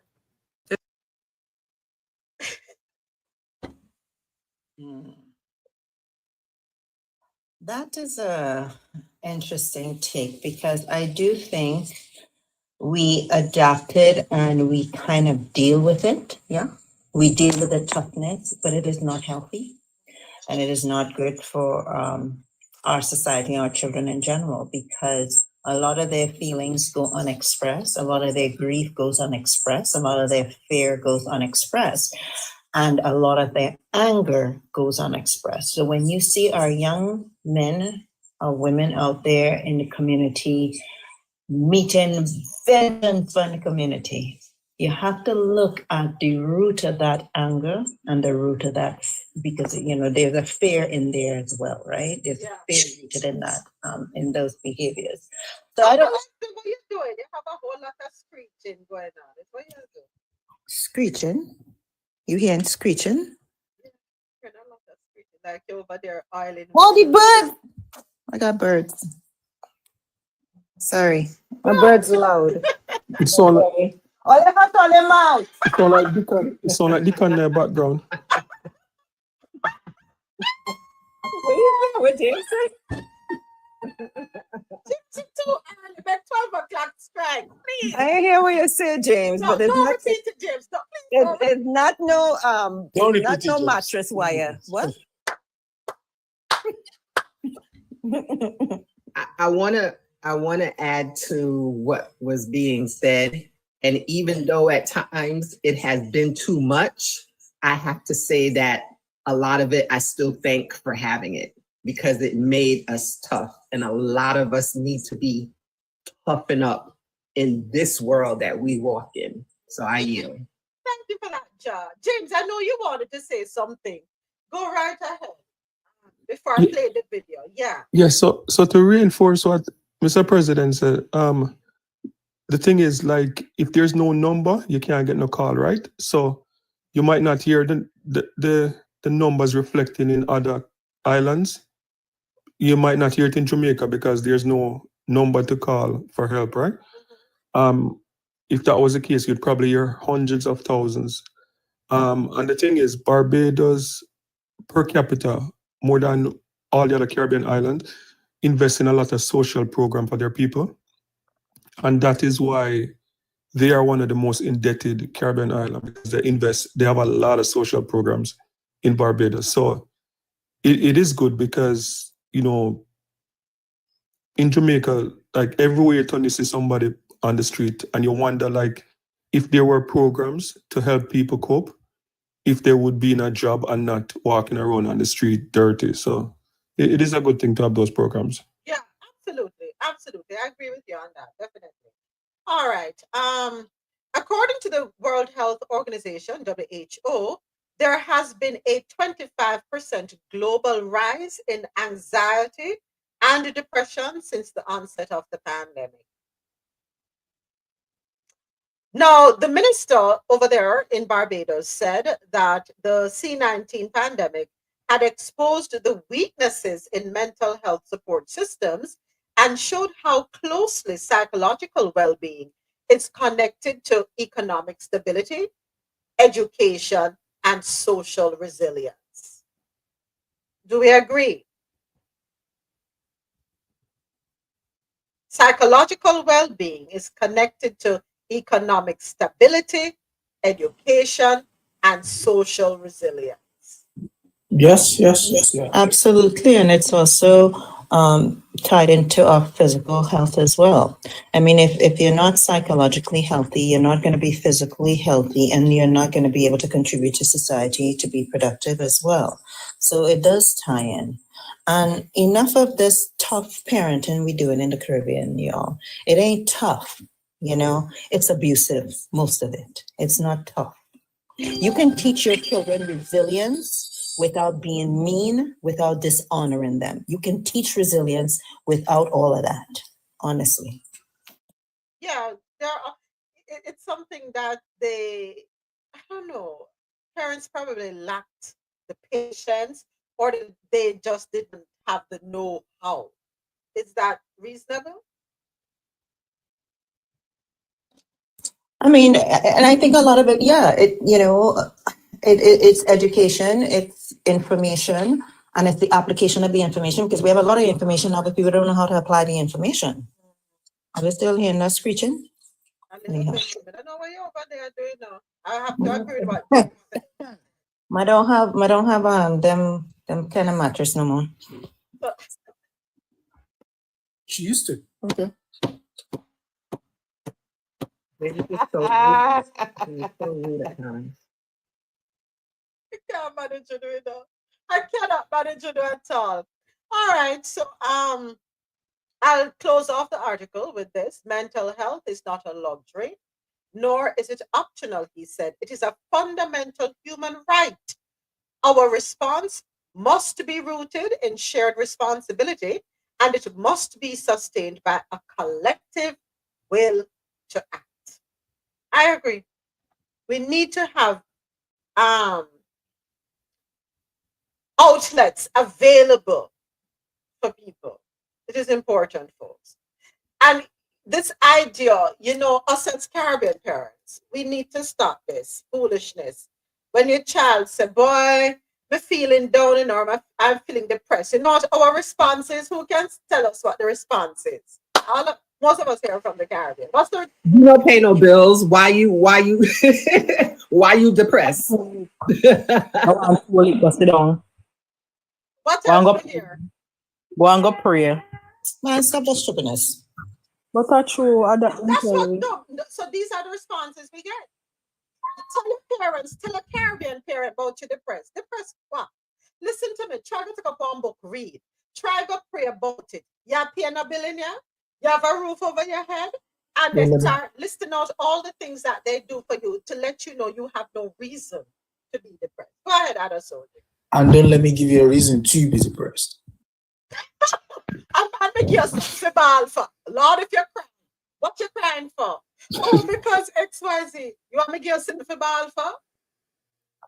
Yeah, moment. As we're talking about mental health, I wonder there's a recommendation. There's, I think other soldier might know it. It's an interface, Opera. It's like Microsoft, but it's from Europe. So it's they're using new technology to help with mental health issue.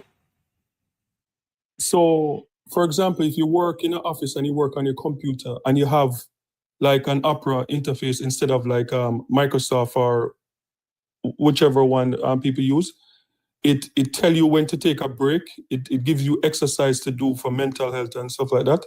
I saw it the other day and I was like, oh, this is cool, because technology normally try to distract people. This is the first company I've seen that use technology for mental health.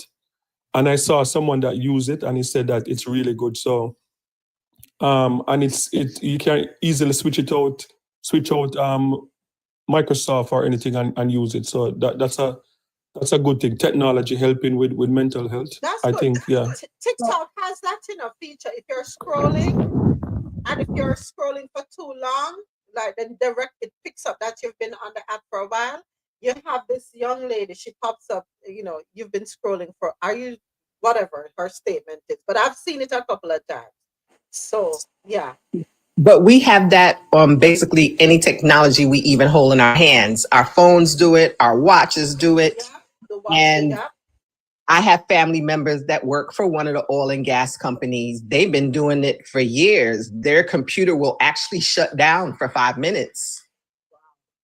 Okay, until you take a break or stand up or whatever. Yeah. And they even had the adjustable desk that I wish more companies would get into now. So you don't have to be sitting for hours on top of hours, but we can all do that ourselves now. We don't have to wait for the company. Absolutely, absolutely. All right. Thank you all, everyone. Let's keep it moving. Mercy, almost about an hour already, 29 minutes after the top. New coalition government takes office in the Cayman Islands. Article courtesy of Caribbean National Weekly. Premier Andre Ebanks on Tuesday led 19 elected lawmakers in taking their oath of office as the new coalition government of the Cayman Islands officially began its term following last week's general election. Ebanks will head the newly established National Coalition for Caymanians, the NCFC, a political alliance formed in the aftermath of a tightly contested election that saw no single party secure an outright majority. All right. Next up, Grenada tells UPR working group it intends to repeal the unaliving penalty. According to nowgrenada.com, the government of Grenada is planning to remove the unaliving penalty as a punishment for a criminal offense. But before a final decision is made, the public will give suggestions and recommendations as part of a consultative process. This was disclosed by Ray Thomas, Crown Counsel, Office of the Attorney General, Ministry of Legal Affairs, Labor and Consumer Affairs, when she gave remarks during Grenada's Universal Period Review, and that took place in Geneva on May 5th. Grenada is one of 14 states being reviewed by the UPR Working Group during its April 28 to May 9 session.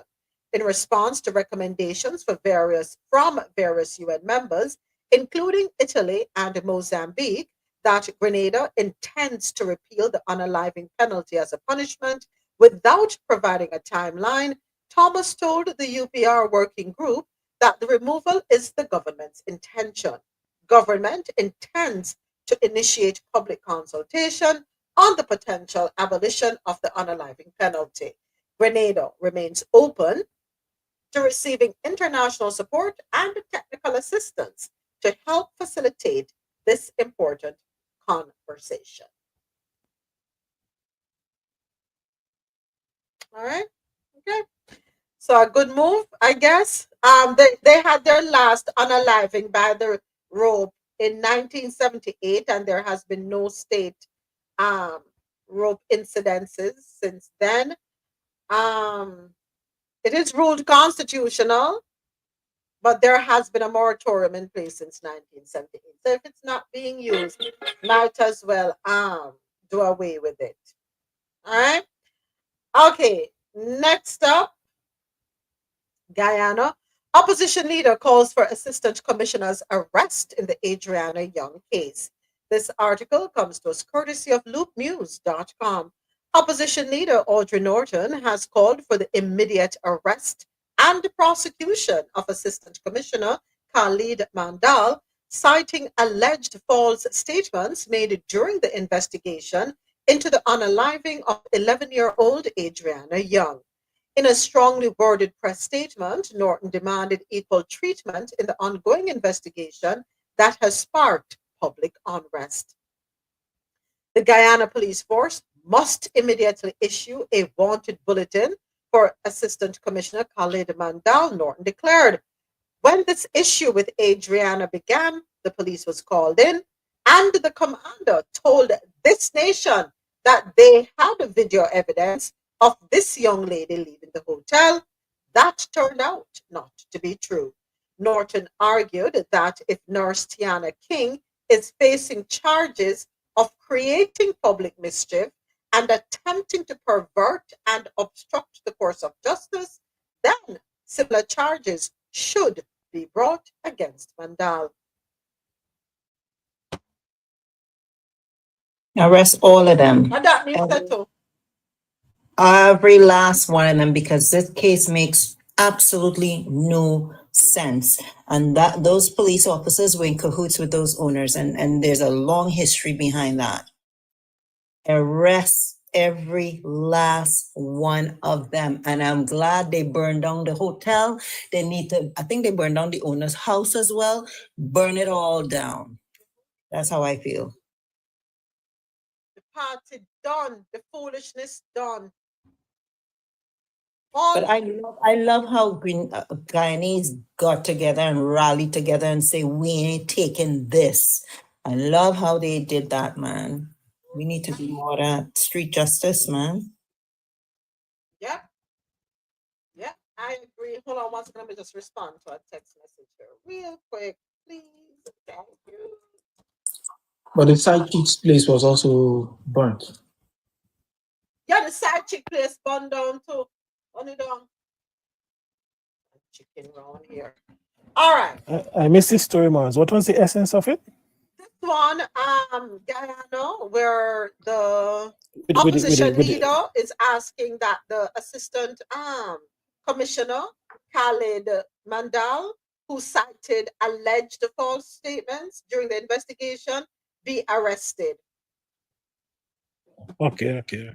Yeah. Yeah, because how so many people give so much false statements and release it. Remember we spoke about that?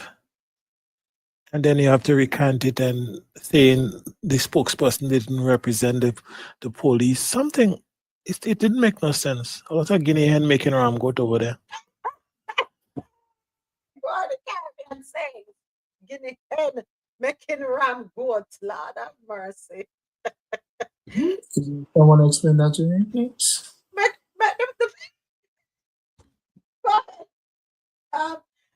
So if somebody say you're coming with a Guinea hen make ram goat story, right? Is many you're talking nonsense and you don't make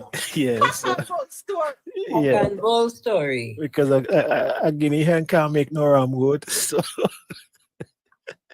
and somebody tell you that, forget it. They're not even listening to you. They're not taking you serious. Yeah. Something fishy by the Essequibo River. As they say. Yeah. All right, moving right along. Police CCTV and body cam command center close to being fully operational. Article courtesy of Nationwide Radio, JM. The state-of-the-art command control communication center is close to becoming fully operational. The so-called C5 center is designed to effectively manage and analyze data from CCTV and body-worn cameras. Prime Minister Dr. Andrew Holness says the center will be instrumental in the government's plan to expand the surveillance network across the island. What is happening here in terms of the cameras will be fed into our national strategic coordination of the cameras and other sensors that are deployed across Jamaica. So that C5 center is very close to being operational. Cost a significant amount of resources. We have funded it. So we're not just talking about security, we are putting it in. And this is only the beginning. Over the next 3 years, we will add 2,500 cameras across Jamaica island-wide. Already, 500 of those have been earmarked for Portmore, Old Harbour, Port Antonio. We are building out a national infrastructure of safety. Dr. Holness was speaking out Tuesday's commissioning of the Jamaica Eye Control Center in Olympic Gardens in Kingston. The update on the C5 Center follows news from the Jamaica Constabulary Force that the process to procure 1,000 body-worn cameras is almost complete. This amid calls for an increase in the number of devices deployed, especially during planned police operations. Adding his voice to the matter, Dr. Holness says the issue resides in effectively storing and monitoring the data from the cameras. So all the people talking about cameras and body-worn cameras, come on, man. The government knows what it is doing. And we are moving with speed and alacrity to have it installed. You know, it is in the government's interest, in your interest, that our police officers have body-worn cameras. And as fast as possible, we want to have those deployed. But we don't want to have cameras that we put on and then it doesn't work. It's not about cameras. It's about an ecosystem where each officer can capture the situation that confronts them and have that evidence capture stored in a retrievable way, but in a secure way that it cannot be manipulated so that it reaches evidentiary standards for court proceedings. That is what we want. And so it takes time to build out that so that it has endurance. And that is what we're doing. The man want to make sure son hear him loud and clear. Him never stutter. I mean, did he talk like this with Marco Polo too? Jeez, Pete. Hey, I'm like, man, let's take my earpods out. Yeah, say never hear him. The man tired now. No going here today. All who know. By the way, you know, say Alice get back her. Alice gone back a crab circle, you know. You remember Alice? Oh, The one that didn't go to the bathroom. Yes, okay. She did go to the bathroom, but she is where she Crab lady. Crab lady. Hey, moments Crab before lady. we go on to crab lady. I mean, we give the PM a lot of stick for the crime and the situation in Jamaica. Let's give him credit for trying to make a difference, whether we agree or not with this whole surveillance system. At least he's trying to do something. And I think the implementation of a surveillance system, especially in strategic areas in Kingston and those places, and with the police having body cam and stuff like that, it might act as a sort of deterrent, and it will probably start to change the mindset. Mm-hmm. You know, so no longer do you have to depend on people to come and be witness and stuff like that. You could pull the CC camera and feed. When we have interactions with the police, we could see what happened. You understand? And it's a step in the right direction. I hope they can't just turn it off like the policemen here. You're gonna behave yourself. You're gonna behave yourself. All of you are some And one more. unruly people. By the way, And one more thing. do your police officers over there in the UK wear body cameras at a soldier and do their work? There's no need to, because the entire place is CCTV den. So at any point in time, you step outside of your door, there are 4 cameras looking at you. So, but the cars do have them. The cars have CCTV. Most of the shops outside have CCTVs pointing at doors. Some transport cameras have CCTV looking over the street. So if you want to find out anything, you can literally just tune in to stuff like that. So, but one other thing, can you try and tone down the voice? The volume is, we like to be celebrated when it comes to our laws and our bills. We don't like being shouted out.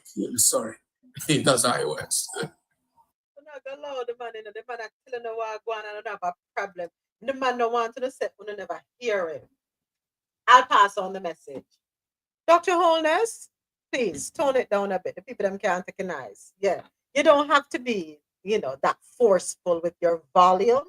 You can still get the message across, Yeah. We like the tone that Con Mitchell uses. Yeah, try that. Go ahead. Honestly, Moment, I didn't know it was him. I thought it was your equipment that had it come out that loud. So, okay. Your brother was exercising his big balls. So. We're not going to leave my prime minister. Yes, we need the leader of some. I hope he get that loud when they find the money. Where the money? I hope he get that loud. Ja? I don't like her tone. I don't like her tone, Ja. I don't like her tone. I don't appreciate it. Yeah, back up a little bit. You better try to solve crime and not propose cost for the crime. Let us not worry about the how much 3 trillion. We're not going to worry about that. The problem is, can you decide which of the accounts was holding it? Which of the 38 accounts he has was holding the money? So, In other news, we're not going to be able to sell. Wait, does he really have 38 accounts? Do not listen to other that's sources. what we're doing. Oh, Jesus, have mercy. All of you going to. There's an investment firm. You told us the news, though. And we listen and we don't judge. I'm going to use my best niece voice. No, I'm judging. I'm not appreciating this that is happening Where is here. Niece, by the way? You know, this is very scandalous. Up here, Niece look like King of Dubai. Niece living our best life. Niece, where you there? Can't hear me? Multi-billion-dollar upgrade coming for the University Hospital of the West Indies. James, you can quiet yourself now on this one. An almost $5 billion upgrade is planned for the University Hospital of the West Indies. Yeah. This is to address the severe overcrowding due to the increase in cases of non-communicable diseases. The Ministry of Health and Wellness announced the move in a statement on Thursday. There is more in this report from Dana Davey of Nationwide Radio, JM. It says chronic NCDs such as diabetes, hypertension, and heart and kidney conditions continue to burden the country's healthcare system. This has led to severe overcrowding at major hospitals, including the UHWI and Kingston Public Hospital. In response to the crisis, the Ministry of Health says it is exploring a partnership with St. Joseph's Hospital to alleviate pressure on emergency departments and improve service delivery. During a tour of the UHWI on Monday, Health Minister Dr. Christopher Tufton highlighted the urgent need to address overcrowding, particularly in the accident and emergency department. The UHWI currently admits between 120 and 150 emergency patients daily. This, coupled with internal medicine cases, creates a significant strain on resources. To tackle these ongoing issues, the government has earmarked almost $5 billion for a major redevelopment of UHWI. The plan includes the construction of a 6-story facility and the addition of 40 surgical beds. The upgrades are part of a broader secondary care reform initiative aimed at expanding hospital facilities, improving services, and increasing the number of healthcare personnel. The project will be rolled out in phases and is expected to significantly enhance the quality and efficiency of hospital services once completed. Dana Davey for Nationwide News. So, Ja, that is Thank where you, some Dana. of the trillions of dollars is going. See, we're getting a hospital. We're getting an improvement to the hospital, I should say. Are you okay with the amount now? Okay. No, I Dr. don't Keisha, think that Jamaica need a comprehensive health plan, like a comprehensive, not just a repair. Yes, we commend that, but it seems like you need a comprehensive health plan, and a lot of the countries in the Caribbean, we need to do that. Even if we have to collaborate to have centers of excellence, as my dear friend Mr. Beckers like to refer to often, centers of excellence that is specialized in certain areas. But maybe we can see how we have one health plan for the Caribbean where we could develop things like clinics and stuff to deal with primary healthcare issues to avoid the strain, on the emergency units and so on. And share resources, look at procurement where we could buy stuff in bulk and distribute it so it's cheaper for all of us. It's time we start to look at it like that, because we all need to have a proper healthcare system, because if you're healthy, a healthy society is a productive society. And it seems like we're putting peanuts at it. I think it's something we have to face head on, and we have to invest heavily in it. That's just my opinion from the outside looking in. The thing about it, though, is that there's investment. However, it's a complex issue that's going to require we take our time and fix it. It's not an easy fix, right? We have very wealthy islands that still have, issues with let's even talk about primary care. And it's expensive. however you flex it is expensive, and it's just not an easy problem. It's going to take time, but all the heads have to come together and sit down. When I say heads, I don't mean the heads of the nation. That's not for them to do. You get the experts in the field, and we have to sit down and work it out. It's not, I mean, I've seen it firsthand, if y'all don't know, but it's complex, and one person can make a difference, but it has to then be passed on to the rest. How you do that? How do you form the federation, right? All right, thank you. Thank you, Mr. President. Thank you, Dr. Leslie. I'm moving right along. Unexplained wealth orders difficult to implement, says Chan. Let's take a listen to this. Oh, before we listen to it, let's see what we're saying here. Nationwide Radio JM is reporting National Security Minister Dr. Horace Chan says the amendments needed to introduce unexplained wealth orders would be difficult to implement. The minister was speaking at Wednesday's cabinet media briefing at the Office of the Prime Minister. Here is Mahiri Stewart with more in this report. An unexplained wealth order is a court directive that allows law enforcement to confiscate assets from individuals who cannot demonstrate their legal source. The government had announced plans to implement the regime as part of efforts to curb financial crimes. But after several delays, the security minister says the government deferred the plans due to constitutional concerns. Dr. Chang explained that persons cannot be investigated without an offense being committed due to the reverse burden proof being omitted from Jamaica's constitution. The reverse burden of proof is a legal concept in which the burden of proof shifts from the prosecution to the defendant. You know the problem with the unexplained wealth order. We have laws that allow us to seize and forfeit goods, and we have billions of dollars of forfeited goods. But to do so, we have to identify the predicate offense. We are not able to take wealth that are without identifying a predicate offense, because in the change in the amendment to the Constitution, which had widespread and laudable support, the lawyers removed from the Constitution of Jamaica reverse burden proof, which is what is used by the UK government, which is offering to investigate individuals who cannot explain their wealth. We cannot investigate anybody's wealth without an evidence that there is a predicate criminal offense. That's the reality. Dr. Chang says the Constitution would have to be further amended to facilitate unexplained wealth orders. Do so without evidence of criminal activity. We'll have to set up and use only intelligence, and we put that in brackets. We'll have to then organize a quasi-judicial system. His suggestion as a senior lawyer was that we get a Supreme Court judge to be like a mediator commissioner. By the time we get that quality intelligence, we have evidence. That's just a fact. Now, if we go on, we'll have to amend the Constitution again, and that's always controversial, but it's removed. And thus, you have to write it in your reports. The reverse burden proof is the level which was in the Constitution, is what could be used easily to investigate anybody who turns up with wealth that they cannot explain, and charge them and forfeit it. Under our current Constitution, his right to privacy is protected in that area. The minister says it would be difficult to pass those amendments.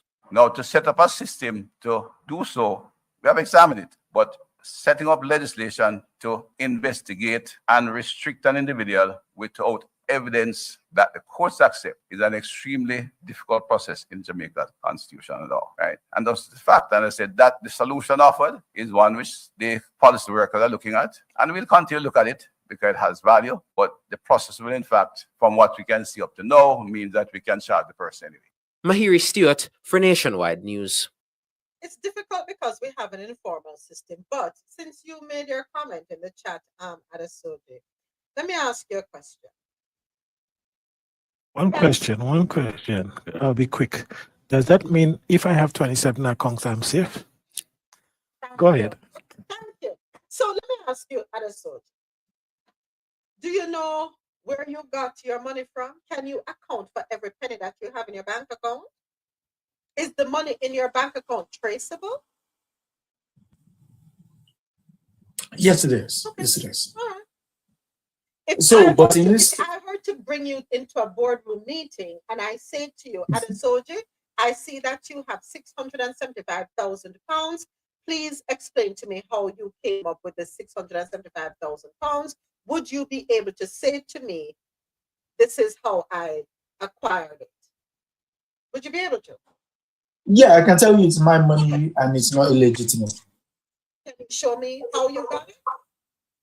Well, going by the letter of the law, the state will have to prove that that money is illicit. It's not for me to prove. Sorry. No, but in all fairness, at moments, I think if you have people in public office, it's easier to put a law in public office to say you have to declare your funds. So you declare your funds when you get into public office or certain portfolios, and you declare it subsequently year after year.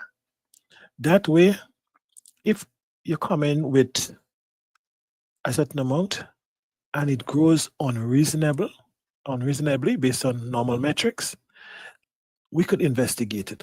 It doesn't mean you're doing anything illegal, but it can be investigated. Because oftentimes the people who divert funds and so on, outside of the regular criminals, okay, the white collar guys, is people who is divesting public funds to personal accounts, or is taking enhancements from certain clients and so that they should not be. So if you put a robust enough law in place to ensure that if you decide to take public office, you understand, you and your immediate family at least, or something like that, we have a right to declare those funds. That would sort of stem it. But then when you start to see somebody that make money and then you want to just tell them, okay, tell them you have to prove how you get the money, you start going down a slippery slope. And from there, it's hard to stop, you see? But yeah. Anybody else? Yeah, and just to buttress, that's why you have the financial bros, you know. Their job is to give you cogent advice as to not just to keep the money in loose change or hide it in your couch. You could use places like the Cayman Islands and, you know, all of the financial guys. Yeah, well, now that you mention it, I hear the sands are very good at this time of the year. You know, yeah, you could pop over and do a little deposit from time to time. But I get what he's saying. Here, because you're talking old money and stuff like that, and it's a financial center, there is a way that once money comes into the financial center, it's difficult. It's not that it's difficult to trace, but it's also everybody knows everybody. So they know the sort of business everybody deals with. In Jamaica, not so the case. It's such a small place, so that when a gigantic amount of money comes into said space, you would know. Either you would see assorted cars on the streets, houses going up, stuff, you immediately see it, you know. So again, it goes to this notion, which is where I would have to defer to the locals. If you had a republic as opposed to what you currently have, you might be able to change those laws on the book. But because you're still part of the Commonwealth, you know, it is what it is. I yield. All right, thank you. I personally think this article is telling me that they are making excuses, or no, that's not what I want to say either. What they're trying to do is protect themselves. That's all I'm going to say. I'm just going to leave it right there, because there are a lot of people who we question their, you know, we have questions. Let me just leave it there. Yeah, but moments at the same time, right? If we look at the financial crime laws, who are the consultants that consult with the, let's use the US government, for example, to put those laws in place? The big four, okay? The PricewaterhouseCoopers, the KPMGs, the Deloitte and Touche, all right? They are the ones that are bringing in to consult at those levels to make sure that we could put financial laws in place. Ask me a question. Let me ask a question. Who administer 90% of the offshore money in the Cayman Islands and stuff? Go to any offshore, any island that is considered offshore, all right? Safe havens. And who are the accountants? Price of the House, Deloitte and Touche, KPI, the big four, they are there. So you are taking the people to put laws to catch themselves. So why would the Jamaica government do the same thing? I mean, seriously, these are the people that do it. These are the people in those destinations. When the Panama Papers and when all the papers start coming out, right? The leaks. Look at the names that's be on those papers. But these are the same people that's be going on TV and telling you, oh, Barbados and Grenada, they're laundering money. Laundering money for who? Give me a break. Go ahead, Edosodi, sorry. I mean, I was going to chime in based on what you were saying. When you say who are the people who make the laws, are we forgetting Enron? Enron took down one of the big, it used to be 5, now it's 4. Otto Anderson Consulting. They consulted from the time this guy started cooking the books to even when the ship was still going out, they were still giving them advice. Just that they were conducting ethics class the week before they get busted. There was doing ethics forum that people was paying to go to listen how ethical they were.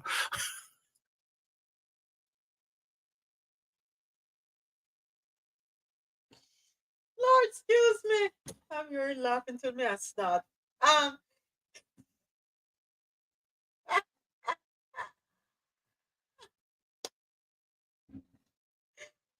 It is the top of the hour. I want to say thank you to everyone listening on QMZRadio.com, JanoRadio.com, MadMusicHouse.com. Thank you to everyone watching on YouTube Live. And of course, a big thank you to everyone right here with me on TikTok. And I hope you're all already following us on TikTok. And I invite you to subscribe, become a subscriber on TikTok as well. All right. Okay. So a Haitian man allegedly abducts, essays, and holds a woman for ransom in St. James, Jamaica. According to JamaicaStar.com, a Haitian man has been charged with allegedly abducting a woman, then essaying her in St. James between Wednesday, April 16 and Thursday, April 17. The police have charged, I can't pronounce his first name, his last name is Simon of Dame Marie, Haiti, with the G word, forcible abduction, grievous essay, and assault occasioning actual bodily harm. The Montego Bay police reported that Simon and other men forcibly took the victim from her relative's house, allegedly. They reportedly brought her to bushes in a nearby community where she was beaten and essayed by Simon. He later called the woman's relative and demanded $500,000 for her return. On Friday, April 18 at 8 p.m., Simon released the woman. A report was subsequently made to the police and Simon was arrested on April 25. He was formally charged on Tuesday following an identification parade. His court date is being finalized. No, send him back to Haiti. Send him right back to Haiti. Missing an appendage. That too. Disconnect, dismember, and send him back to Haiti. Please do not waste the court's time. I'm sorry. And no, why would you send him back to Haiti? Just deal with him there. You have a space, and I hear you need something to make the land fertile. Make it happen. Fossil fuels, you say? That's how fossil fuels started. Or charcoal.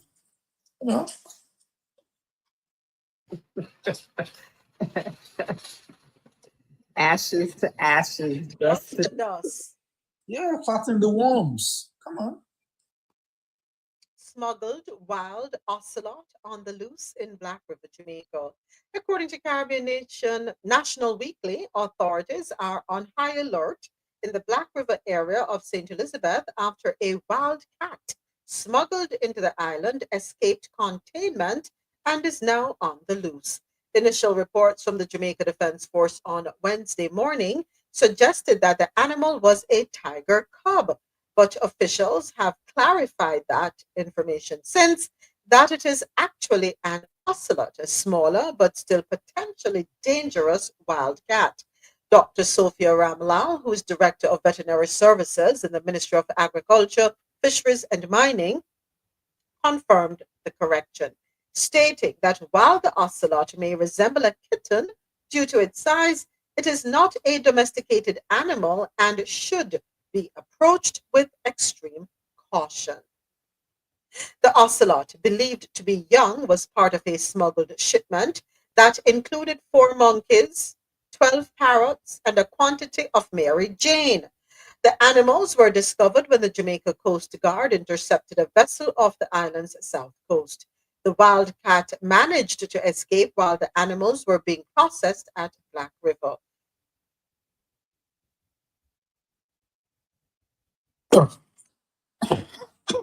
Oh, sorry to cut you. Sorry to cut you. When you said the animals were being processed, when they escaped, so you're telling me now that we have a mini Madagascar happening in Jamaica as we speak.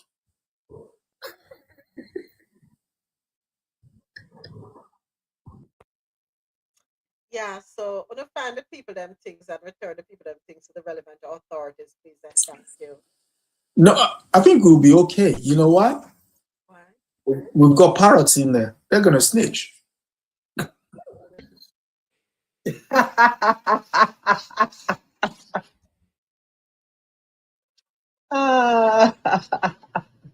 The parents didn't escape, so they can't snitch. They don't know where he's at. Oh, she said the animals escaped. So the parrots escaped as well. So one of them is gonna snitch.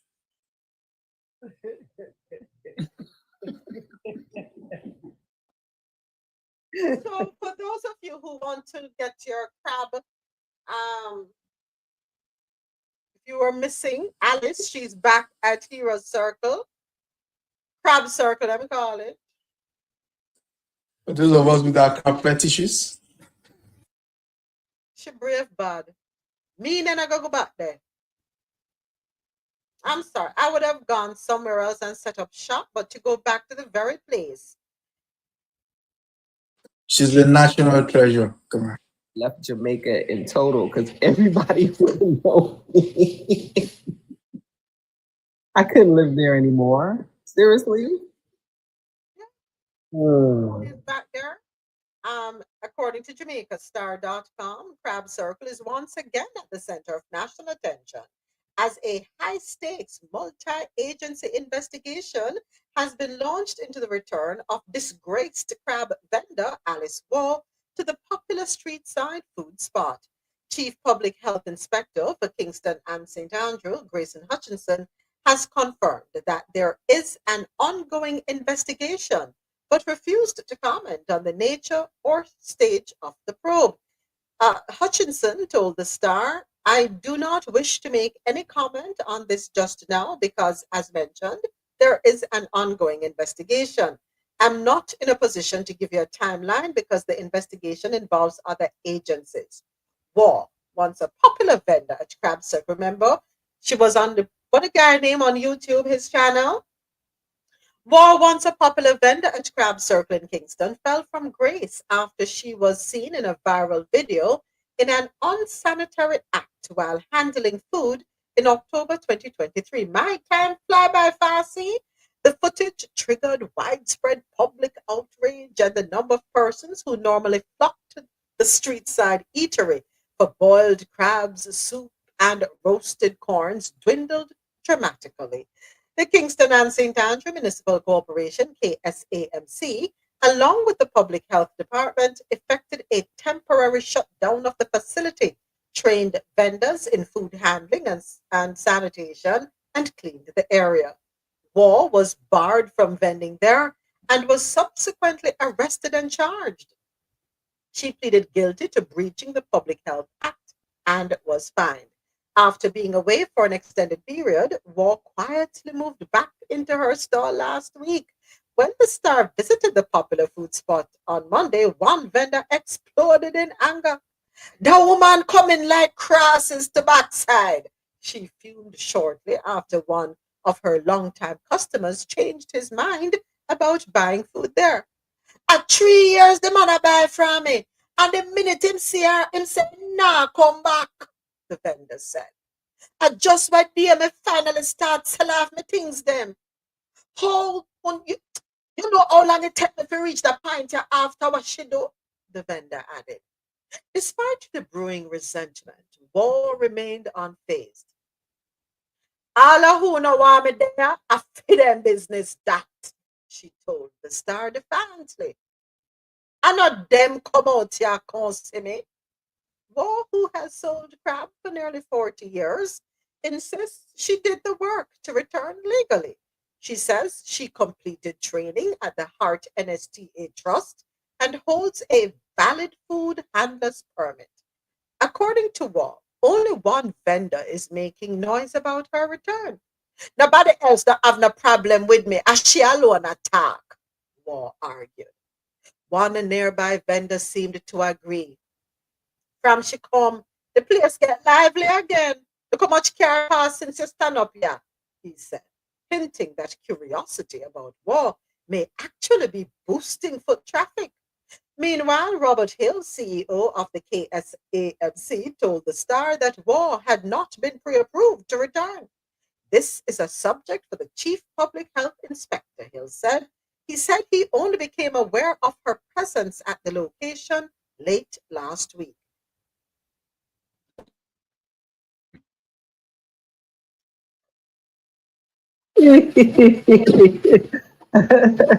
Thank you for the telling of the story. You're welcome. Yeah. I mean, okay, if I couldn't leave the island, I would probably have everything prepared at home and send someone else to sell it. You know, I wouldn't actually be there. And oh my God, unfortunately, I just find it a little ridiculous for her to say she has completed. She has. So, okay, let me not even think about that part. Did they update that area with bathrooms, stalls? From my understanding, yes. Okay. Yeah, from my understanding. I can't knock the other vendors because, yeah, I'd probably go by just to see the place where it happened, but I doubt I'll be eating there. Yeah. But that is the chance you take, as my mother used to tell us, when you eat outside of your own home. You Absolutely. have no idea what you're eating. Absolutely, because don't think these things don't happen, you know, in brick and mortar locations. You'll be surprised some of the things that they tell you will take place. Oh boy. All right, moving right along. Time for last noticias. Latin America and Caribbean region leads globally in inequality. Article courtesy of CaribbeanNationalWeekly.com. Lord. Okay, here we go. A new global report from the WHO, World Health Organization, has confirmed that Latin America and the Caribbean, LAC, continue to experience the highest levels of inequality worldwide, a disparity that the C-19 pandemic has only deepened. According to the WHO's World Report on Social Determinants of Health Equity, the region's entrenched inequities have severely impacted health outcomes, particularly for marginalized communities. In 2020 alone, the LAC economy shrank by 7%, the steepest drop in 120 years, leaving millions without income or access to social protections. These economic shocks have translated directly into increased preventable illness and unalivings. The report links this health crisis to deteriorating conditions of employment, especially in a region where over 60% of workers are in the informal sector, as well as to poor housing and complex migratory dynamics. The WHO also points to the enduring effects of colonialism and structural racism, which continue to shape disparities in life expectancy, particularly for indigenous and Afro-descendant populations.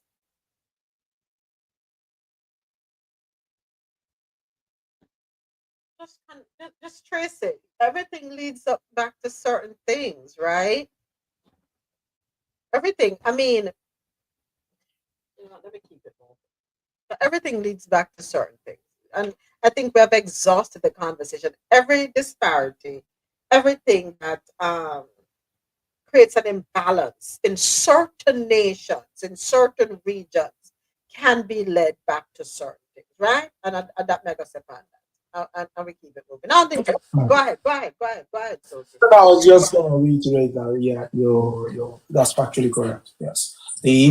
Structural inadequacies are baked into the system based on the history of the things. Yeah. You know.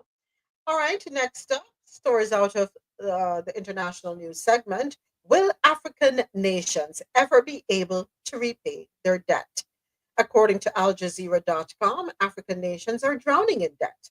A halt of US aid to many countries on the continent could worsen the crisis. Africa is a continent rich. It's a continent, people. Okay, it's a continent. Yeah. Africa is a continent rich in natural resources with a young population. African nations, in theory, have the potential to transform their economies, but many of them are facing mountains of debt. Africa's external debt climbed to more than $650 billion last year. More than half of African countries are either in debt distress or teetering on the edge. But credit restructuring is painstakingly slow, and many governments end up spending more on servicing their debt than on healthcare or education. The debt problem has plunged many nations into economic crisis with rising unemployment and poverty. So let us take a look at who holds the debt. Before you even take a look at that, I could tell you the fastest way to solve the debt problem in developing countries, everybody abandon all loans with the World Bank and the IMF. Just do not pay. Let them go bankrupt, whatever it is. Do not pay. All countries together. Say we're no longer paying that. We will divert that money towards our healthcare system, towards our school and our infrastructure. And we don't need no more advisors. Stop taking advice from them. The structural adjustment programs is designed to keep you in debt from now till the grandchildren come along, and then it will continue. There is no programs from this so-called international organization that had rendered any country independent or recovered. They like the UN. They therefore, since Adam was a lad, they make no difference to us. Stop taking loans for them and do not pay back those we owe right now. Are you?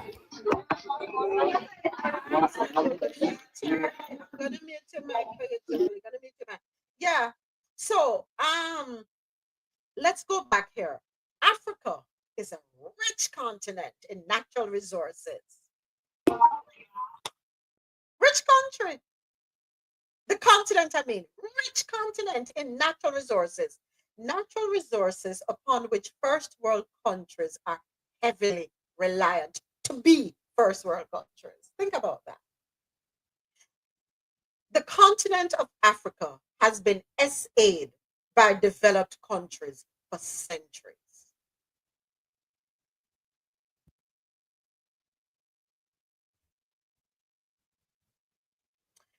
Putting them in a situation where they have to take on debt. They have to borrow money, borrow money. How can the continent be the wealthiest continent in the world in terms of resources? But when we talk about dollars and cents, it's deemed poverty stricken.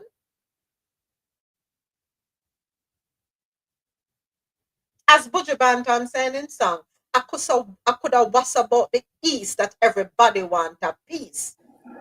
You want to know how come? Because when France, let's use Niger as an example. When France was taking the uranium at what 89 cents per kilo and selling it on the world market at $200 per kilo, that is how come. When the French companies has the rights of first refusal, that is how come. When the French military going to advise them and make sure that they stay in a state where they cannot defend themselves, that is how come. And that is not unique to them. That is what's happening all around.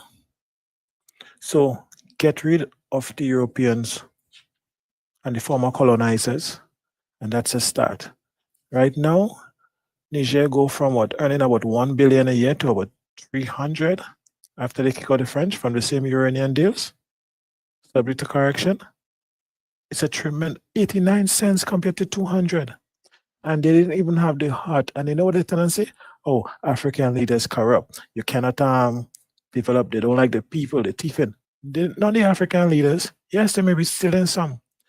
But check for the amount of years since independence where France has been literally essaying this country on uranium alone. And look at the kind of wealth they have lost. That is why. And what are the other countries involved in this atrocity? I mean, we were talking about so we're talking about how you could trace the indebtedness of each country yesterday. I was talking about how, excuse me, the United States also underscores some of these problems.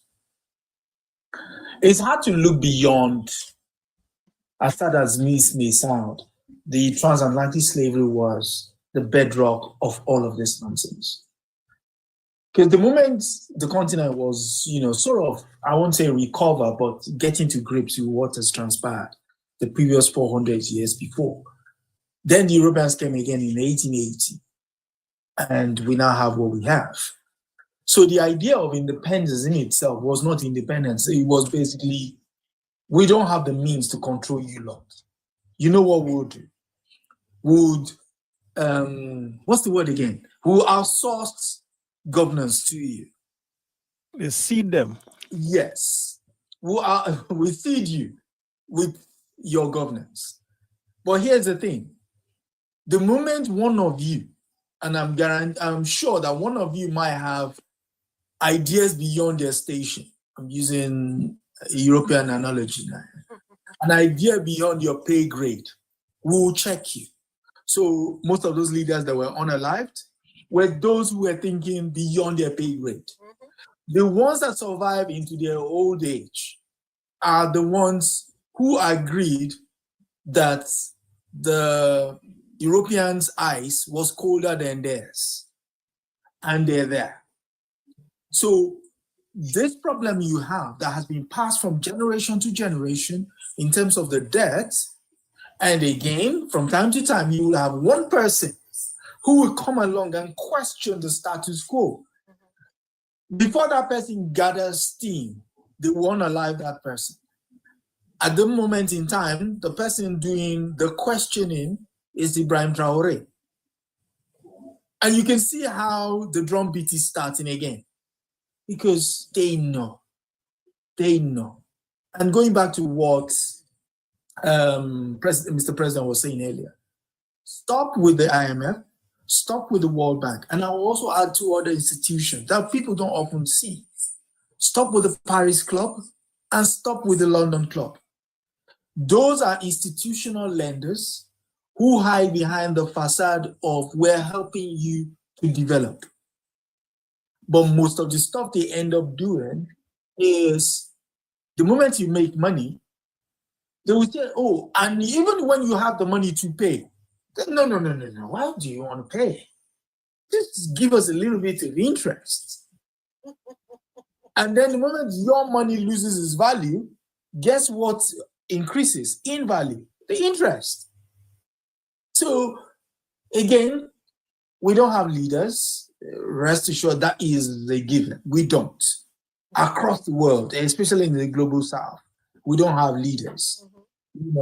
I mean, we have one here who, when it comes to pontificating, his voice keeps high octave, but when it comes to the question of 38 accounts, he becomes like a little mouse, all quiety and whispery.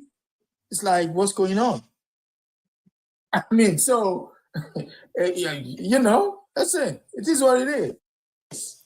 So, yeah, stop with the institutional lenders, stop with the World Bank, stop with the IMF, and maybe, just maybe, we might understand what we're truly up against. Because at this moment in time, we don't. So what happens if you stop paying them? You default. And what happens after that? Yeah, they might try to tamper with your currency and do all the other scheme with me. But while we're on that, I want to comment Ghana for banning all USDs for local transaction and have Bloomberg rate them now as one of the strongest currencies, local currencies in the world. These are the kind of things we have to do. Stop let them come in and inflate our currencies with all the way they do it and stuff like that. But if everybody default, Javed, there is literally nothing they can do. We have to collectively default. Have a meeting at the AU and say, okay, from here henceforth. But then again, the UN probably, the IMF and the World Bank probably help finance the AU. So how would they make that decision? We stuck again.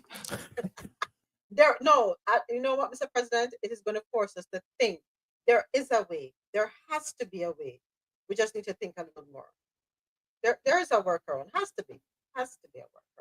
But ladies and gentlemen, there it is. Africa, the richest continent, but yet labeled the poorest. And the people who label it the poorest continent have set up shop all over the continent. Those who label the continent poor in terms of dollars and cents orchestrate systems in said continent. So that way, while you are looking to the right, they are on the left doing what they need to do to get what it is they want. And they keep your head just looking to the right. Let them go and dig out on the left. Wake up. South African opposition politician hits out after failing to get UK visa. Why not stopping him from getting his visa, please and thank you? According to BBC.com, South African firebrand opposition politician Julius Malema says he has been denied a visa to attend a conference in the United Kingdom, which is happening tomorrow, May 10. Malema said the UK had no substantial justification for its decision, and he saw it as an attempt to silence a dissenting political perspective. In a leaked letter to Malema's deputy, the UK High Commissioner to South Africa, Anthony Phillipson, said the Home Office had been unable to process his visa application in time for his trip. Malema, the leader of the Economic Freedom Fighters, EFF party, is a fierce critic of what he sees as Western imperialism and also advocates the nationalization of white-owned land in South Africa. The EFF is the fourth largest party in South Africa, getting 9.5% of the national vote in elections last year. A Home Office spokesperson told the BBC that they do not comment on individual cases. Malema has been very vocal. He doesn't mince words. He's very unapologetic, and he tells it like it is. Not like Ramaphosa, who is a little more diplomatic, so to speak. And I'm not surprised. I'm not surprised. I'd have been surprised they give it to him. Because anyone that follow Malema, I could understand why they don't give him, or why they don't want him to speak there, in a forum there. Because he really caused that. He's the one that told Putin, come to South Africa, no one can arrest him. He's one that is very vocal against the atrocities in Gaza. I mean, he speaks on many, and he's one that said the day he get in power, the lands will be taken back from the white monopoly capital that stole it. So I don't see why they would give him. He's a threat. He's a threat. And whenever you speak the truth, you become a threat because lies have become normal. They have normalized lying. They have normalized untruths. Zambia says it is tackling systematic theft after US slashes medical aid. Article courtesy of BBC. Zambia says it has acted to halt the systematic theft of medical donations after the US announced it was pulling the plug on $50 million of health sector funding to the country. Malaria, HIV, and TB treatment will become scarcer as a result of the US's decision. What resources we have over there in Zambia? Hold on a second, because Zambia, you must have something you can trade with. So Zambia possesses a diverse range of natural resources, with copper being the most prominent and economically significant. Other important natural resources include cobalt, emeralds, gold, zinc, lead, uranium, coal, fresh water, and wildlife. So do you need $50 million in funding from the United States of America, Zambia? You have the resources to fund your own health sector. In my opinion, get to it. You ought to be the ones who own your mines. You're the ones who should be selling your resources at fair market value.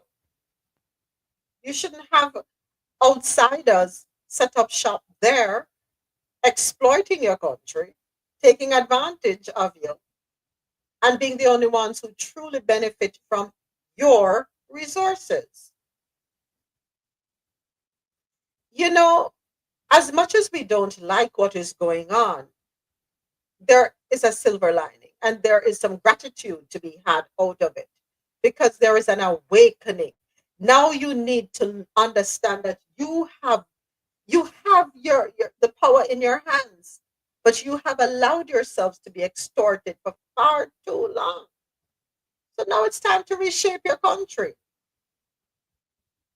You have what the world needs, Zambia. Come on now, get it together. Get it together. Zambia's health minister has said there is no immediate risk of shortages and that 75% of the population can readily access essential drug medication. Oh, come on, moments, get it together. Remember, you have to switch out your words. In response, Zambia's health minister, Mukima, thanked the US for its generous support, but said the problem of theft predated the current government, which took office in 2021. He also said several Zambian officials had been sacked following the thefts identified by the US, and that an advanced digital stock tracking system had been set up to help monitor supplies of medicines. The US cuts are separate to the sweeping foreign aid freeze announced by President Donald Trump in January. In other news, also courtesy of BBC, a major conservation charity linked to Prince Harry has admitted that human rights abuses were committed by its rangers in Congo Brazzaville following an independent review into allegations made by members of the Baka community against African park rangers. In a report published last year by the British newspaper The Mail on Sunday, community members accused African parks rangers of beating, waterboarding, and graping locals to stop them from accessing their ancestral forests, which are now in a conservation area. Despite commissioning an independent review into the actions of its rangers in Congo Brazzaville, African Parks has not made the findings of the review public. Instead, it has published a statement acknowledging that human rights abuses occurred in Odzala and Cocoa National Park, which it manages. It has excluded the details of the abuse. Stories out of North America, 27 minutes before the top of the hour. Trump picks Casey Means for Surgeon General after first nominee withdraws.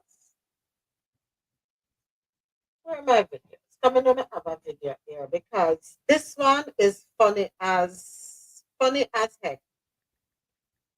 So let us read this one while I pull up my videos. Where are my TikTok videos that have me laughing hysterically? I wait then, hold on the people because we never see this from me, banter. Welcome. Wait there. Lord of mercy, mercy, mercy. Or should I play the video first? No, I will read the article first. Courtesy of NPR.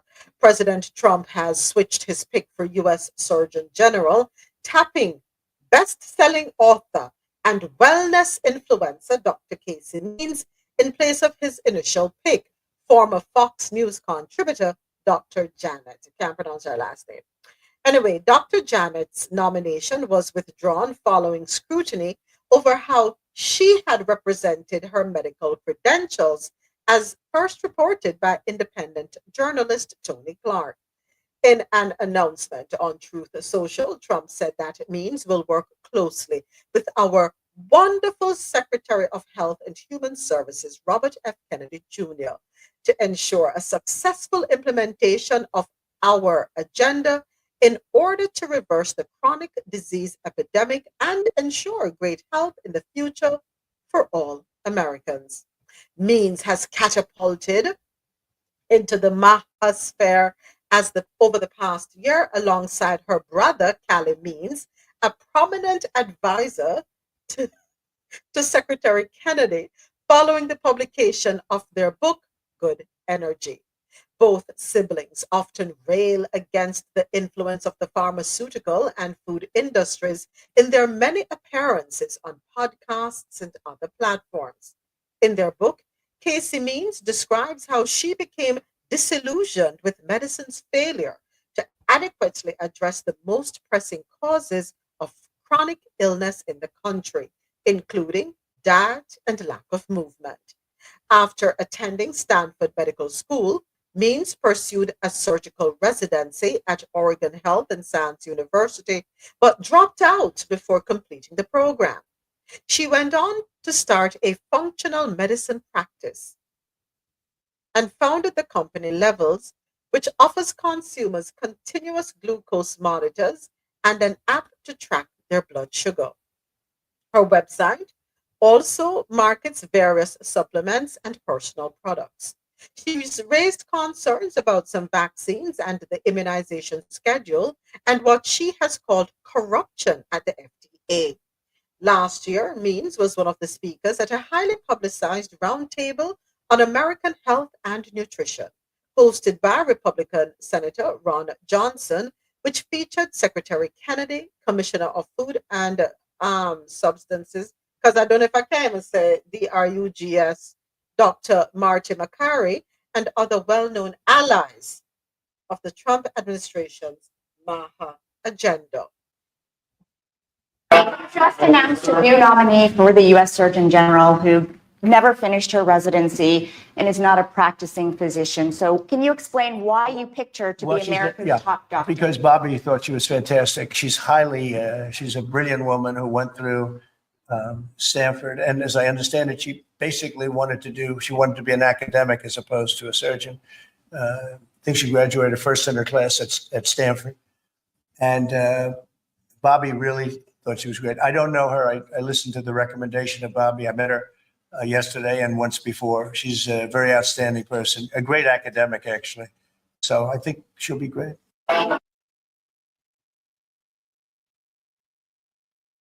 She did not finish. How can she be a great academic if she did not finish? She didn't finish her surgeon residency, but she finished her functional medicine And where are the doctors? Can she still be considered a doctor with functional medicine? Hey, Dr. Sharon. Hey. Okay, so she did not finish.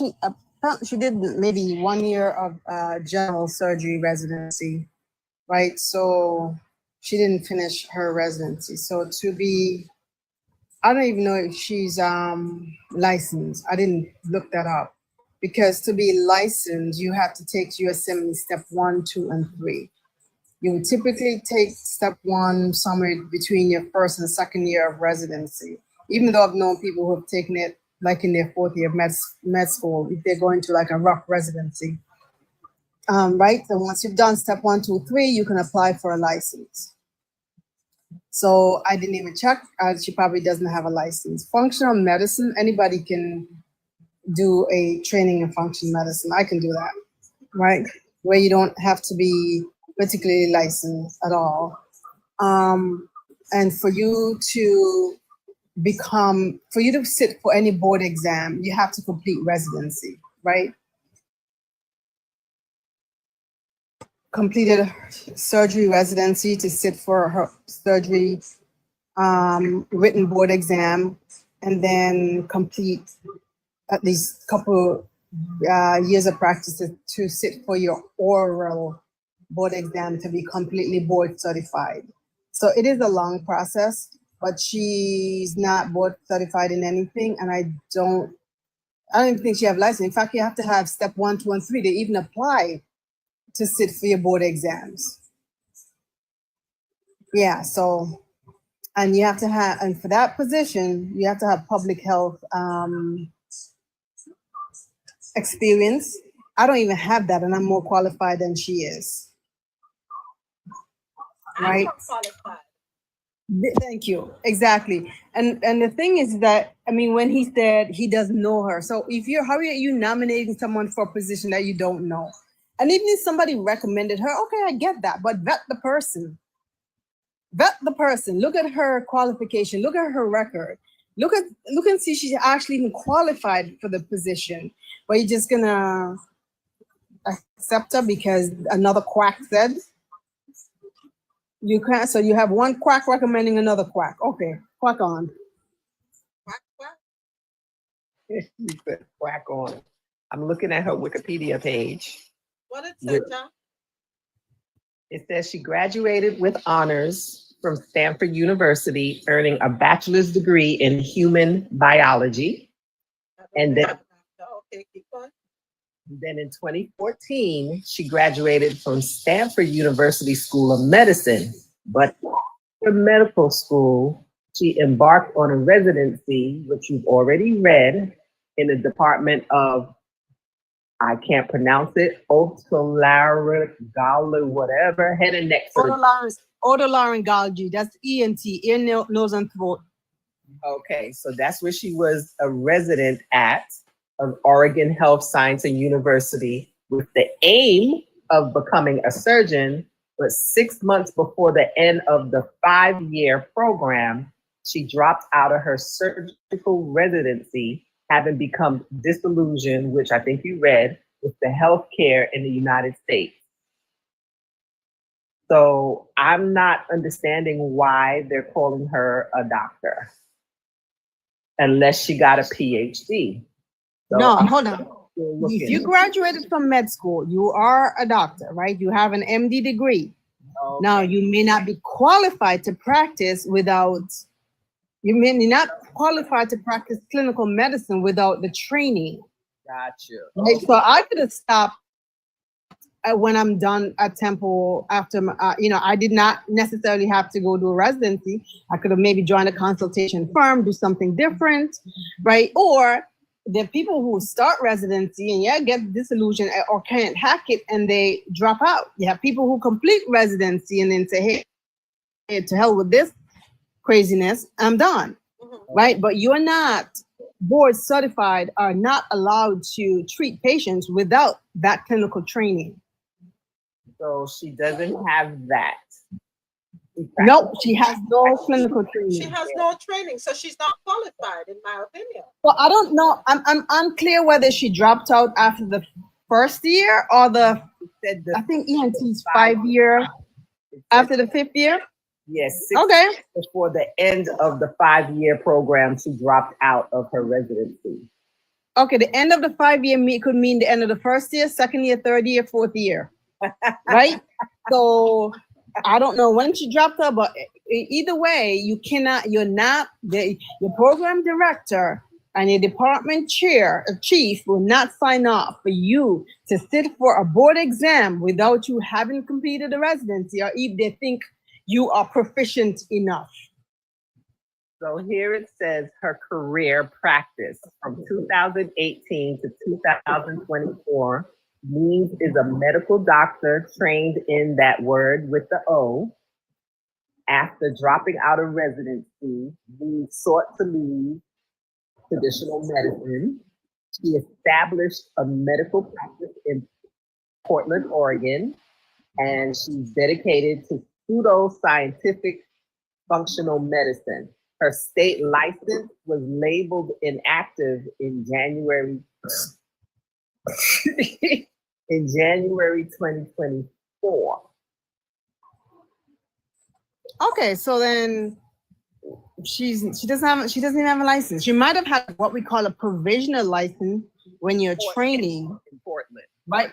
You might have had a provisional license because they'll give you a provisional license, and then once you take step 3, you can apply for full licensing, right? But the long and short of it is she's not licensed and she's not qualified. The end. It says, oh, yeah. Surgeon General nomination. Through her social media impact and close association with Robert F. Kennedy, Means is considered one of the leaders of the Make America Healthy Again movement. I think you read that already. Yeah. Yeah, so no, she's not. She's a co-founder. How can you be a co-founder and chief medical officer of Levels? I think you read that moment. So here's the thing, John. Long and short of it. Here's what it is. All you have to do is be liked by a certain individual and you get the position. As long as you agree to do what it is and promote what it is that they want to promote, you have the position. Hang on 1 second. Back. Hold on. Why is this not playing? Got the largest. Feels like every single day without fail, there's some new headline about the nation's health infrastructure that feels like a dark joke. Got the largest measles outbreak since eradication, to nearly $2 billion in research grants being canceled. And the latest is this one. Donald Trump taps wellness influencer close to RFK Jr. for Surgeon General. Her name is Dr. Casey Means, though she is not a licensed medical doctor. She is an online holistic wellness influencer, which means she goes on a lot of shows touting her health advice. This overwhelming amount of sugar we're eating is one of the factors that is leading our bodies to be underpowered on the physiologic level, meaning literally a dimming of our life force. I bet that one vaccine probably isn't causing autism. But what about the 20 that they're getting before 18 months? I want to be able to form a relationship with a local farmer, understand his integrity, look him in the eyes, pet his cow, and then understand if I can drink his milk. Kathleen Sebelius served as Secretary of Health and Human Services under President Barack Obama. She also serves as Democratic Governor of Kansas, and she joins me now. I guess I should first ask what the Surgeon General is and how important a job is it? Well, Chris, nice to be with you. The Surgeon General is known as the nation's doctor. They don't have individual patients, they have the country. And it's more of a public face for public health, a person who is called upon to pick strategic messages, push them out to the American public, travel around the country, and hopefully get the attention of the American people around issues that can make us healthier and live longer and extend life. So it's an important position. I had the privilege of working with Regina Benjamin, who was an amazing rural health doctor, clinics in Alabama. They got wiped out in the hurricanes and put them all back together, treated patients all over with Vivek Murthy, who people got to know. He focused on loneliness and focused on isolation. He did an amazing mental health job. So it's a position that can have real impact on people's lives day in and day out. Yeah, I mean, at one level, right, because it is a very public-facing job and it is a messaging job, it's an attention job, having someone who's clearly good at that, she's a professional influencer, and you can see from the clips, like she is a compelling person to listen, talk to, makes a certain amount of sense. Some of what she's saying, like we, have chronic disease in this country because we eat too much sugar, is kind of non-controversial. But then it seems like there's a fair amount of woo-woo nonsense in there. And she's also not a licensed, physician, and her views on vaccines make me very nervous. And I guess I wonder, like, how bad is it? What do you think? Well, it can be really bad. I think that the irony to me is that I wish the Republicans had this enthusiasm about healthy eating and healthy foods. I know. When Michelle Obama had this as her agenda starting in 2009, 16 years ago, calling out childhood obesity, redoing school lunches, looking at ways that, John Hickenlooper, now a senator as mayor of Denver, had scratch kitchens put in every school in Denver. Head Start, which has just been canceled by HHS, has an entire program teaching parents to cook and teaching kids about healthy food. So I think there's a lot of common ground on that issue. There's no question what I've seen this woman say is she's an anti-vaxxer. That's terrifying. That is a terrifying position for the secretary to hold. It's a terrifying position for the Surgeon General, and it will confuse and potentially kill people in this country if parents really aren't sure of the advice they're given. Go after processed foods, go after salt and sugar in food, talk to your colleague in the ag department to take on the food industry and to, make sure that people can have fewer antibiotics in the meat that they eat. Those are all things that could make us healthier. We had a huge prevention fund in the Affordable Care Act that the Republicans called for years a slush fund that gave cities and schools and counties. So there's a lot of common ground here. It seems like this team has just woken up to the fact that, we could do something about the food we eat and the movement that our kids make and the opportunity to live healthier, to stay out of clinical medicine. But boy, you mix that with lots of false information and making up stuff and pushing supplements that have no proven value, and then you have a real mess on your hands. Yeah, and we should say, she's written that there's growing evidence that current extreme growing vaccine schedule is causing health declines in vulnerable children. It needs to be investigated. I mean, there's more than messaging here, too. I mean, the RFK's HHS looks like it's targeting vaccines at an actual operational level, not just at that. Quickly, in the last minute here, have you followed the raw milk thing? Like, it is such a huge deal for these people. Now, my understanding is, like, if some small marginal group of people want to drink raw milk, it's probably not worth a ton of government resources to, like, stop them. Okay. But, like, doing it at scale seems like a crazy thing to do and to promote for the government. What do you think? Well, again, I don't.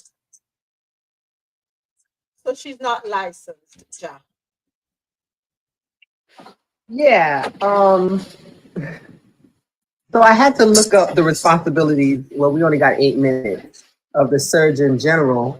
But one of the main things is she's going to be a leading voice on our public health, right? Of all Americans.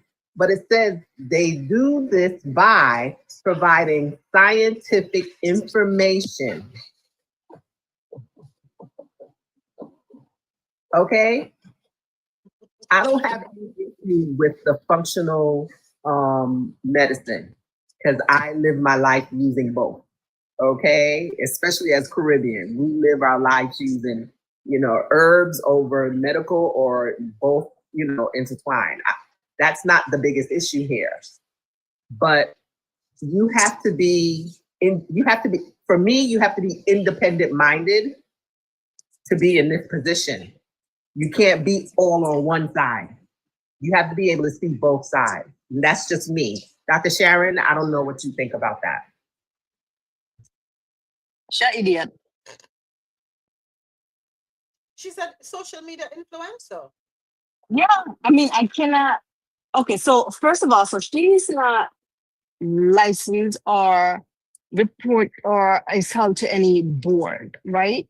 So because what happens is that if you spew misinformation and you're boarded and you have medical license, the licensing authority, like for example, Texas Medical Board, Arizona Medical Board, can come after my license because I'm spewing misinformation, right?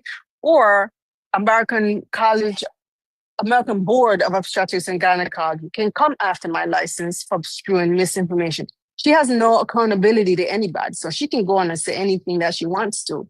Now, I agree. I mean, there's stuff in our food that shouldn't be. You know, we all need to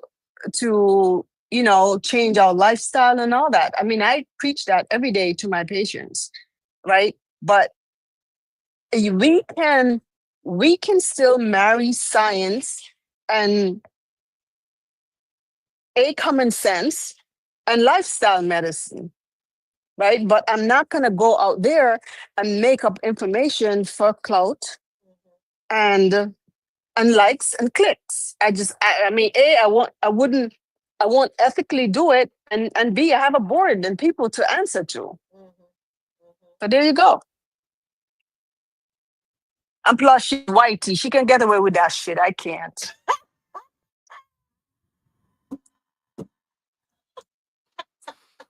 Then isn't he getting rid of the board anyway, right? Because they don't believe in it board anyway, right? What board? He can't get rid of American Board of Obstetrics and Gynecology. He can't get rid of American Board of Pediatrics. He can't get rid of any governing medical board.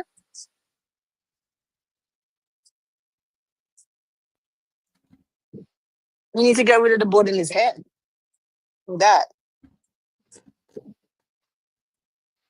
It's crazy. It's beyond crazy at this point. As long as your values are aligned, as long as your beliefs are aligned, as long as you are willing to carry out the agenda, because remember, that's what it says, the agenda, to ensure a successful implementation of our agenda in order. It's as long as you are on board with the agenda, you're likable. Let's go. All it takes is me saying, I like Ja. I think Ja will be great for the position. And Dr. Sharon says, okay, yeah, bring her in. Let's hire her. Nothing else. That's it. Nothing else. An agenda. And I'm like how NPR constructed it, the agenda.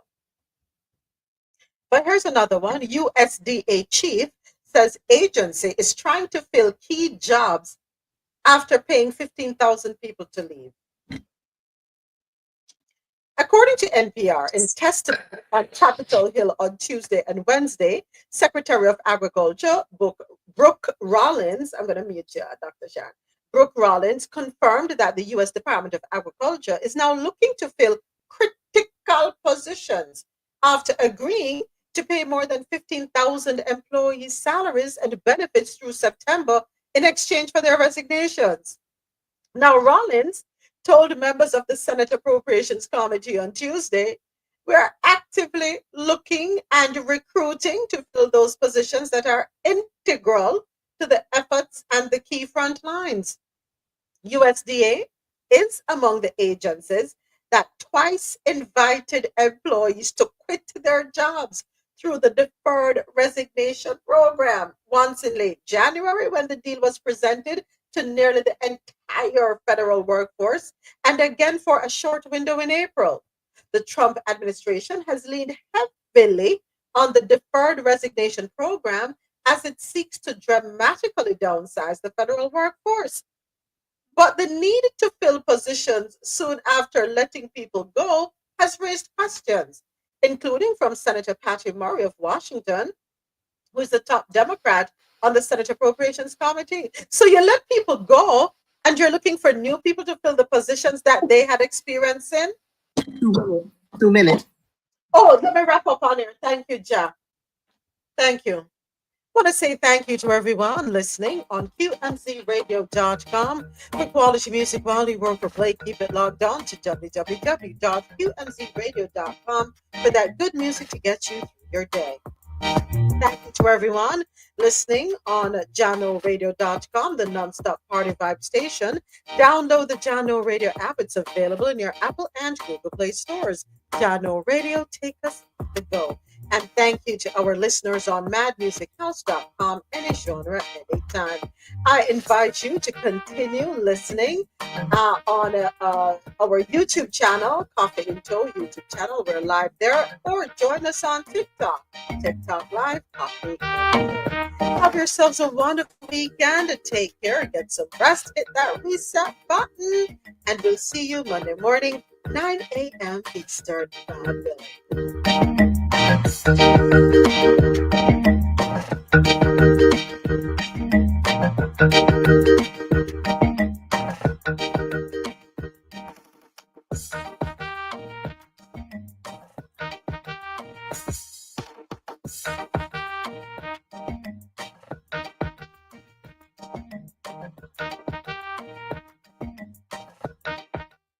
All right, thank you, Joe. We are officially off the air. So you got 15,000 people. I know you have scrambled for hire people for critical positions within the USDA. I would take the money and then reapply.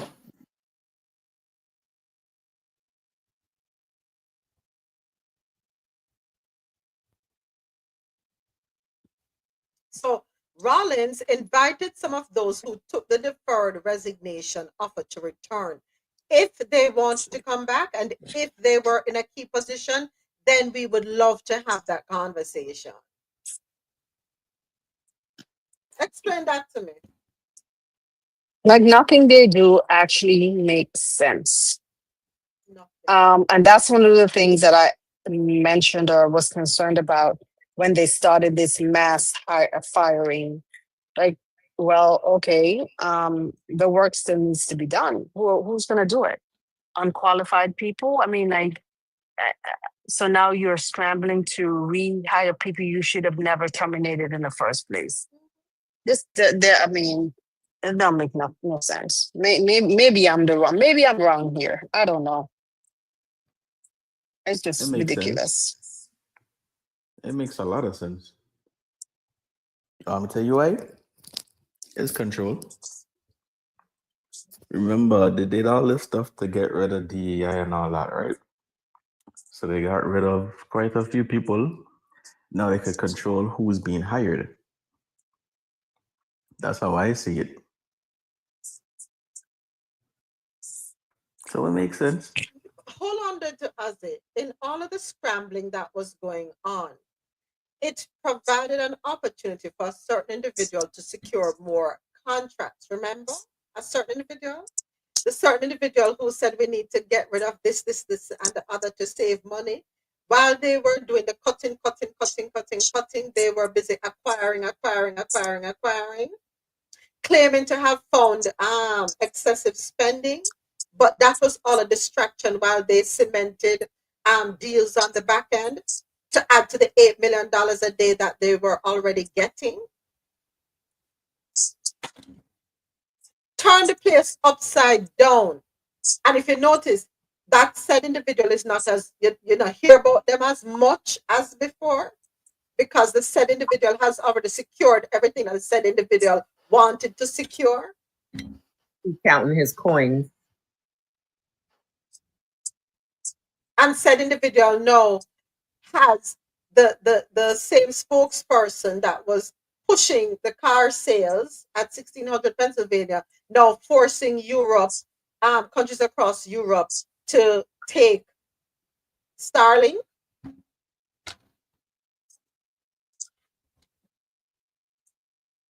Is said individual the richest person in the world currently? That's what I said. And said individual is the one who's currently building a city in Texas for his companies. Okay, just clarifying. Ooh, what part? So I can apply for a job. Then I would have to disassociate myself from you.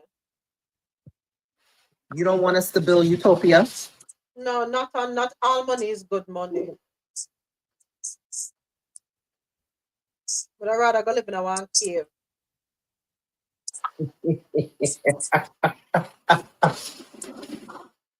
One employee who had taken the deferred resignation deal was furious to learn that their job was on that list. They didn't want to resign from their job, but felt forced to do so after repeated warnings of mass layoffs ahead. The employee asked to remain anonymous out of fear of reprisal for speaking with the media while still unpaid administrative leave. So let me ask you a question. Could they have all said, no, we're not leaving and just stayed in place? What would have been the repercussion for doing that? They would have fired them and they wouldn't have been able to get any type of money that they're getting right now. But like I said earlier, I would take the money, and now that they're looking for people, I would reapply. See what happens. But if you reapply now, you're going to lose the rest of the money. So you have to wait till you have exhausted all of that and then reapply. No, sir. Yeah, but how do you know that that position is going to be there if you wait to exhaust the money and then reapply? Didn't some of these places get lump sum money? Huh? Didn't some of Yeah, these? I think so. Yeah.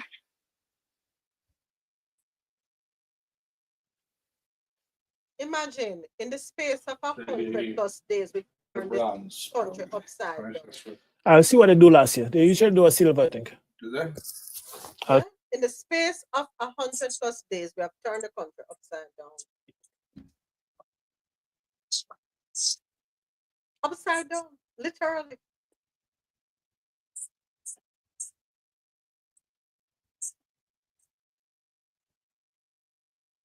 NPR is waiting for a response from USDA. Makes no sense. They probably won't get one. Great point, because they're on the block, right? Another thing about resigning and reapplying, even if you do get a job, you lose tenure. Yep. You don't want to lose tenure. So even the ones who took, hold on now, Mr. President. So even the ones who took the deal, they would lose their tenure if they go back? Yes, Yeah, because you would be rehired. You're starting a job at a new date. You come like a new employee. It's all good. At least I still have a job and I can stay there until I can go somewhere else. And you're gonna be on probation. Which means if there's another, you're gone again. It's playing with people, man. It's playing with people. It's playing with not only the employees, but you're playing with the American people. Because now you have opened up the floodgates for shortcuts. So I mean, we already know the quality of the food that we're getting, but it's worse now. Who is going to see to it that the eggs are at least 80% good versus 50%? Who is going to make sure that the meat we're getting is only 15% contaminated versus 80% contaminated? Who? Nobody. I literally just sang that, Ozzy.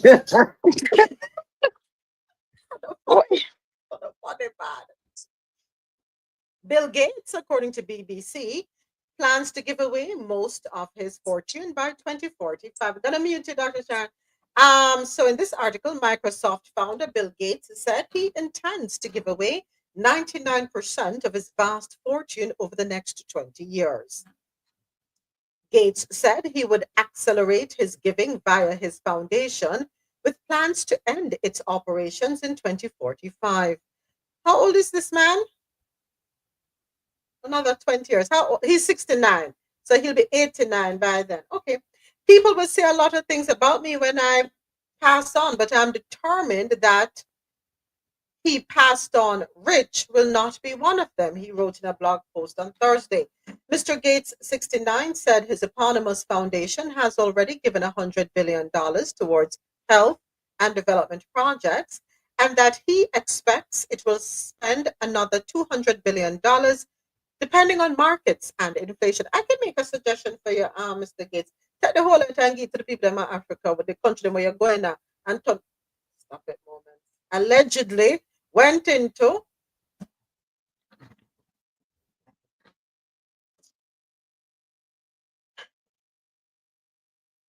Just say you don't want to pay taxes. Simple.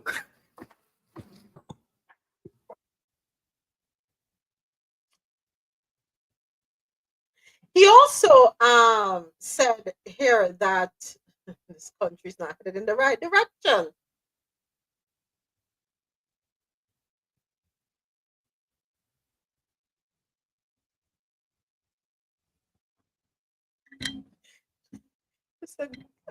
Mr. Gates, everybody know the country not headed in the right direction.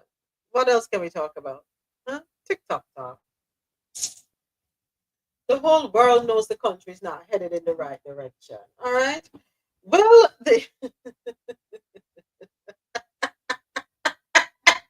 Rasola got said on my side.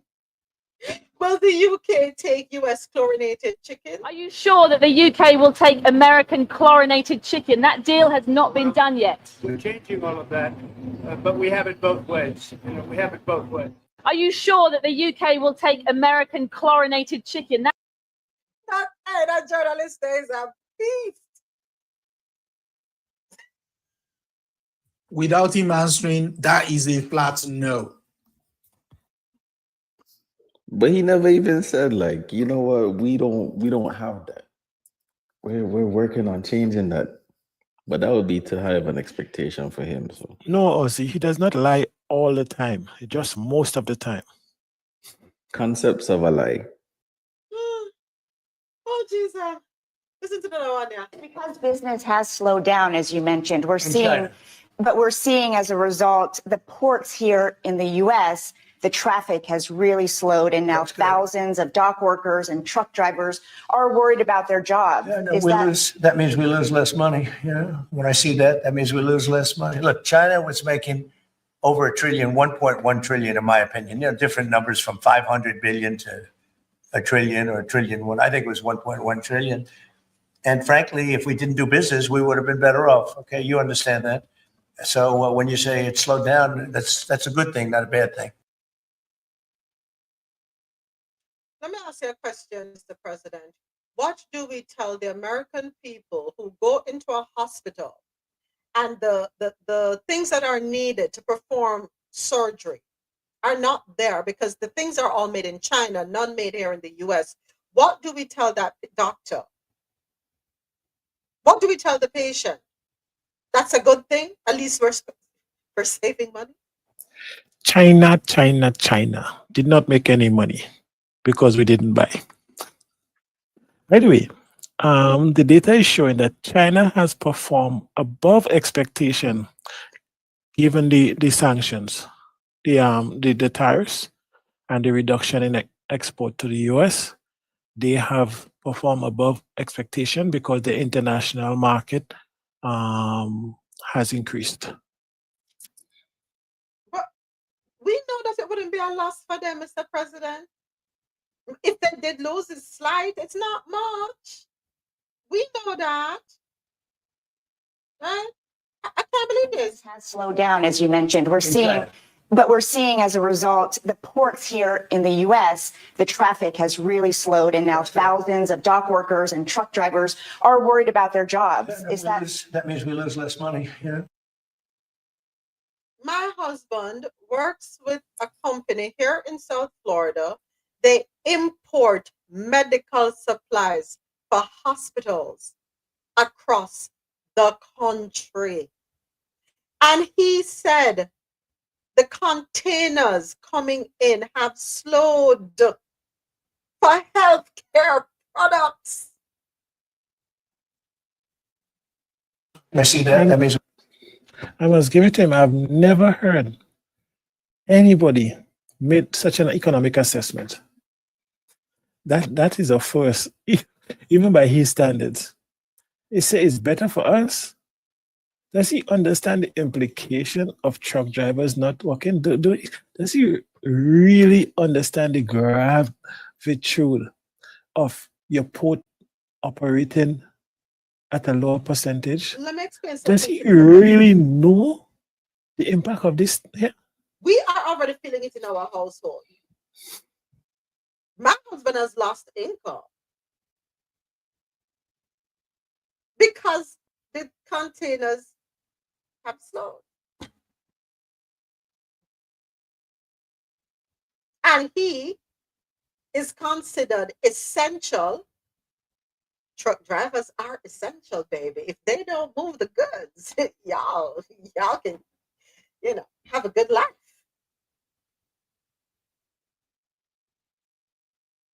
There's nothing to move. And what is there is dwindling. And he doesn't care that truck drivers who fuel this country because they are needed to move food, goods, etc. He don't care. He doesn't care that the dock workers are going to be at a loss. He does not care.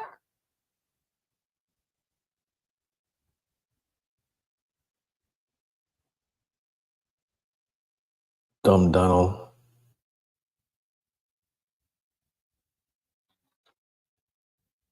How are the professionals around him accepting these things? Like, how are they?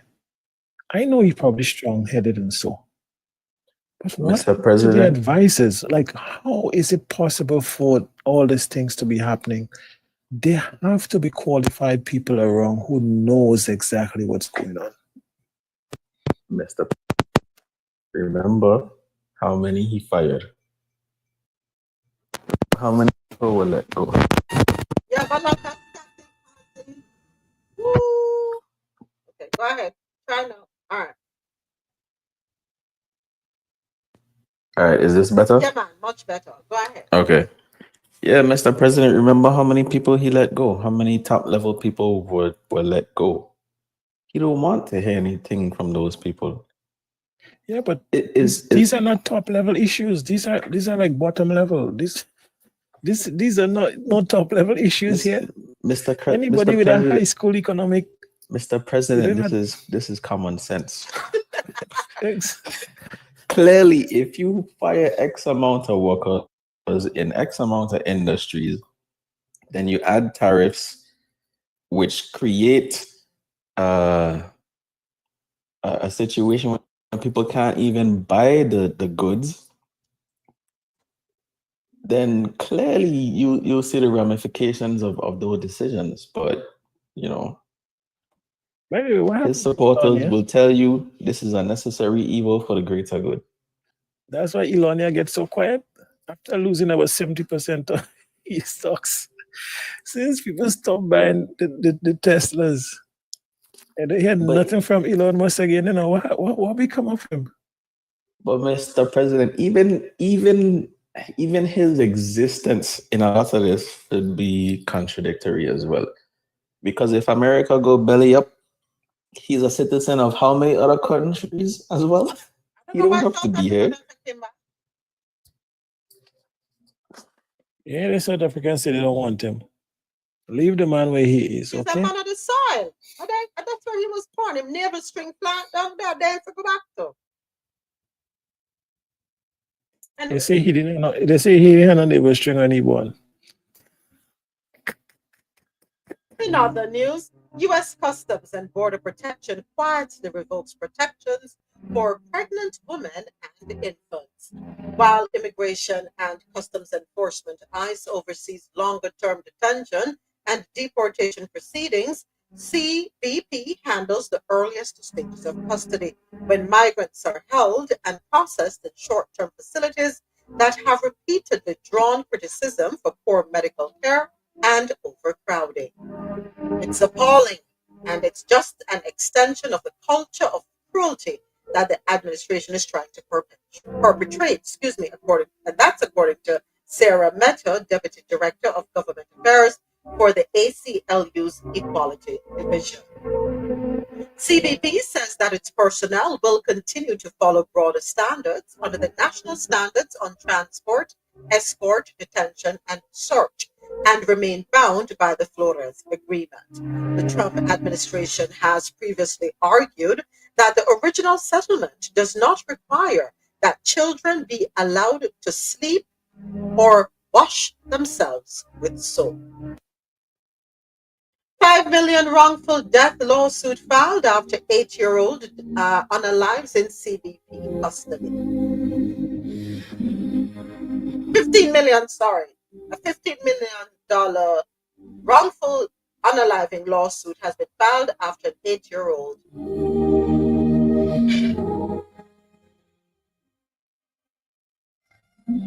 passes away in CBP custody. What this current administration continues to offer for people to leave is just a fake promise. The process seems simple. Book a flight and leave. Loya says it's actually pretty complicated. There's actually no clear process. We as Casa de Paz have asked other attorneys, have asked other groups before, like what this means for community, what this means for process, and there's not a really clear answer. She says people have tried turning themselves into ICE here in Colorado when self-deporting, but they're usually turned away. They're at the end of like whatever situation they've been in. They're in desperation. The Trump administration is now promising that migrants who self-deport and declare their decision on the CBP One app will receive $1,000 after they return to their home country. No, I would not trust a single thing that this administration says because they currently have people sitting in El Salvador. What this current administration continues to offer for people to. So did we think the $1,000 was going to be real? If you believe the $1,000 is going to be real, I've got a bridge to tell you in the middle of London.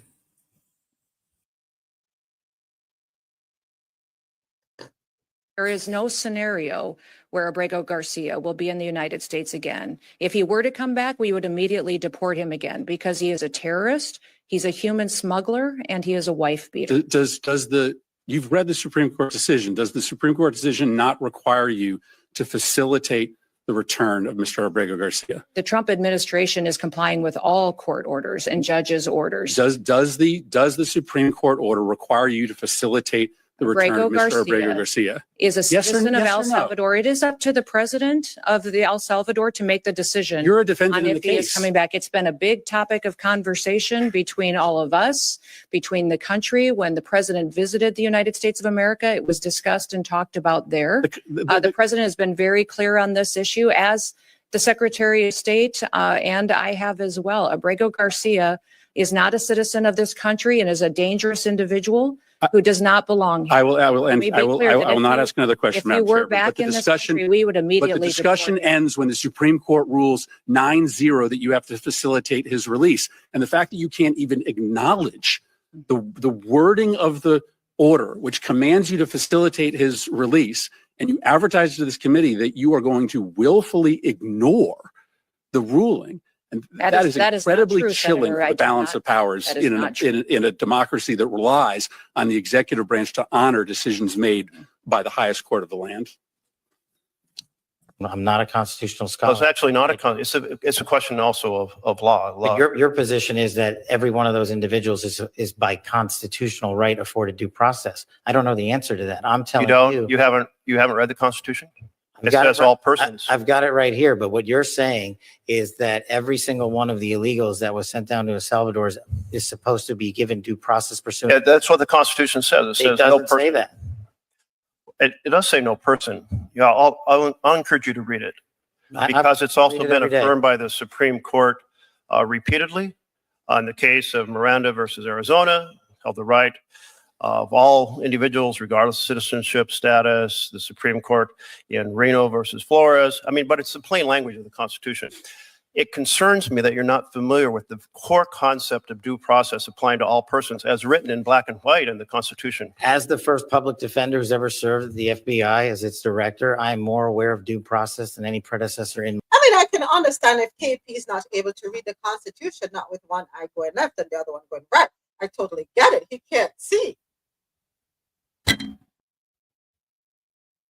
How did you get your job, Mr. Patel? The worst part was where he said, could you just repeat that last bit before we cut off?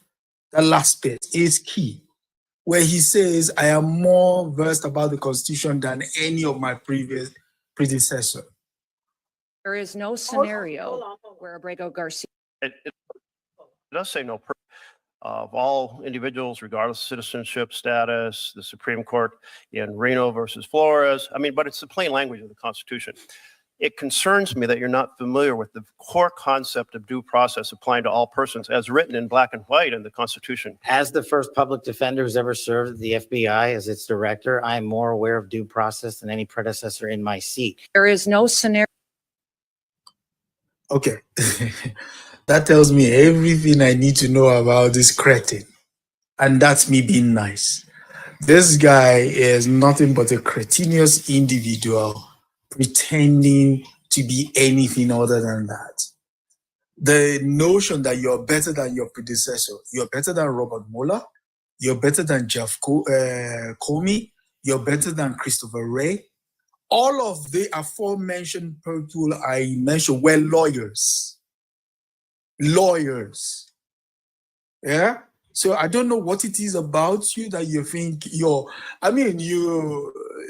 basically a con man that has just been given power to serve at the behest of another con man. Now, there is one key aspect of the entire thing that the Congress is playing on there, is that getting all of them on record to say this one after the other, that this is what they will do. Hopefully, when they're taken out of government, all of these guys should be held accountable for violating their oath of office. It's sad. It's really, really sad. And one other thing, I'm not sure you guys have talked about, we've talked about the Pope that was elected. We talked about him. You want to talk about it? You can talk about it. No, there's an interesting bit. You bring it. There's an interesting bit. Do you know why the MAGA guys are going after him? Because he's anti-T and anti-JD. No. Oh, there's more to it? Talk to me. No. On his mother's side, he is Haitian and Creole. Didn't I tell you, so that man that is, didn't I say this yesterday when the whole lot of to them and his wife, and I told you he has some melanin in him. I could look at this man on the top about say because him in a Peru, that is where him pick up the color. No, as you look at his facial features, you can tell he is red. He is Creole. Thank you. When I send the message to you, I know my customers. When I sent the message to you and Miss Ja, I thought you guys would clue up. That's the only reason why I got excited, because if you look at my note, I winked.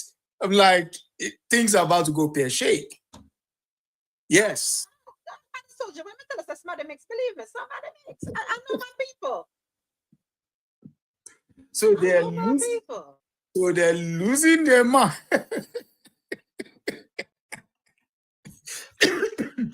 And by the one drop rule, hey, you have a black pope.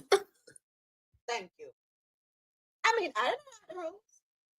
Y'all said if we mixed, we back, right? So exactly. I looked at him, I could tell. He was too tanned. And if you look at his nose and his lips, you can tell. It's not about it meaning anything. To answer Lady Ja, it's not about it meaning anything like that. It is the fact that everything they pride themselves on, they are upending. You know, when you say point in this direction and we go in that direction and we find out the truth, then all of a sudden you're telling us, no, it's that direction. And we go in that direction and you find out the truth and you say, no, go in that direction. It's that the very fabric of the entire thing, which in itself is a lie, is now being exposed, not by anyone, but by themselves. That's it. I know my customers. But I deserve an apology from all of you who were telling me that he is not. I'm waiting. I can't hear y'all. What are you apologizing for now? But when I said that he has some color in him, and Una tell me, say, no, he does not. Oh, yeah, I didn't hear the story. I just get back in. Where you coming from? Orange Man had to add a person now called Orange Man. We are talking about the next round of tariffs. So be good with me if you don't want me to put some on Jamaica. I'm on tariff step on me already because I'm an import. And every time I leave and come back, I have to get tariff because I'm an import. So who is a transplant like you now? Tell me. The Pope. He's Haitian. He has Haitian blood. He's Creole. Yeah. No, Pope Leo has Creole blood on his mother's side. So he's one of you lot. He's a mulatto. Okay. He's a mulatto. Yeah, you want to be an Hold on, what connection you're using? Why it keeps like you're plugging in and plugging out aux cards. I don't know. I might need to get some new headphones. Is this better? Yes, better now. What kind of headphone you're using, Ozzy? The earbuds, the Apple earbuds. What series? Whichever one is still connected to the Wi-Fi. Okay, all right. No, but seriously though, like this will be an interesting dynamic to see play out because the Orange Man and his associates don't like to see people who don't identify the way that they are in places of power. And by nature of the position, he runs the Vatican and the Roman Catholic Church. So, yeah. I just have one request, Ozzy. And he's American. I have one request. I should have noticed when I saw him yesterday when he came out of the conclave, and his bling was rather blinging. I was like, nah, yes, I knew it's true. I just have one request. Can we keep JD away from him? We saw what happened when JD met with the last Pope. Of course, when JD went to the national, remember when he held the national championship trophy and it broke? And then when he visited the Pope, what happened the next day? And then when he visited India and the attack that happened and the war that broke out, and then endorsed his brother for mayor who lost 83 to 11%. So let's just keep JD away from the Pope. No, this Pope Francis have already pulled out all the stops. So he's drawn out all the sinners energy. So the J in JD stands for Jinx? Yeah. No, just get him to visit the White House in Mar-a-Lago.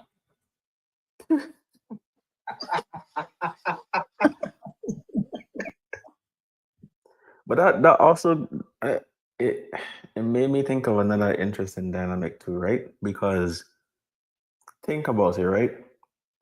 The Orange Man and his constituents, they've played a platform that kind of plays into like sort of these religious aspects as well, right? And then you have the head of one of the largest religious organizations that opposes you. So issues such as, wait, can you say that word? Spell it. ABORTIONS. Unaliving. Yeah. So issues like that and trans and all that stuff that they use to rile up their base, we'll see how all of that plays into this. So this is going to be like one of the best seasons of the reality show, or the most entertaining season of this reality show. So we'll see. I mean, he's already shot an arrow across the bow, and what did he say?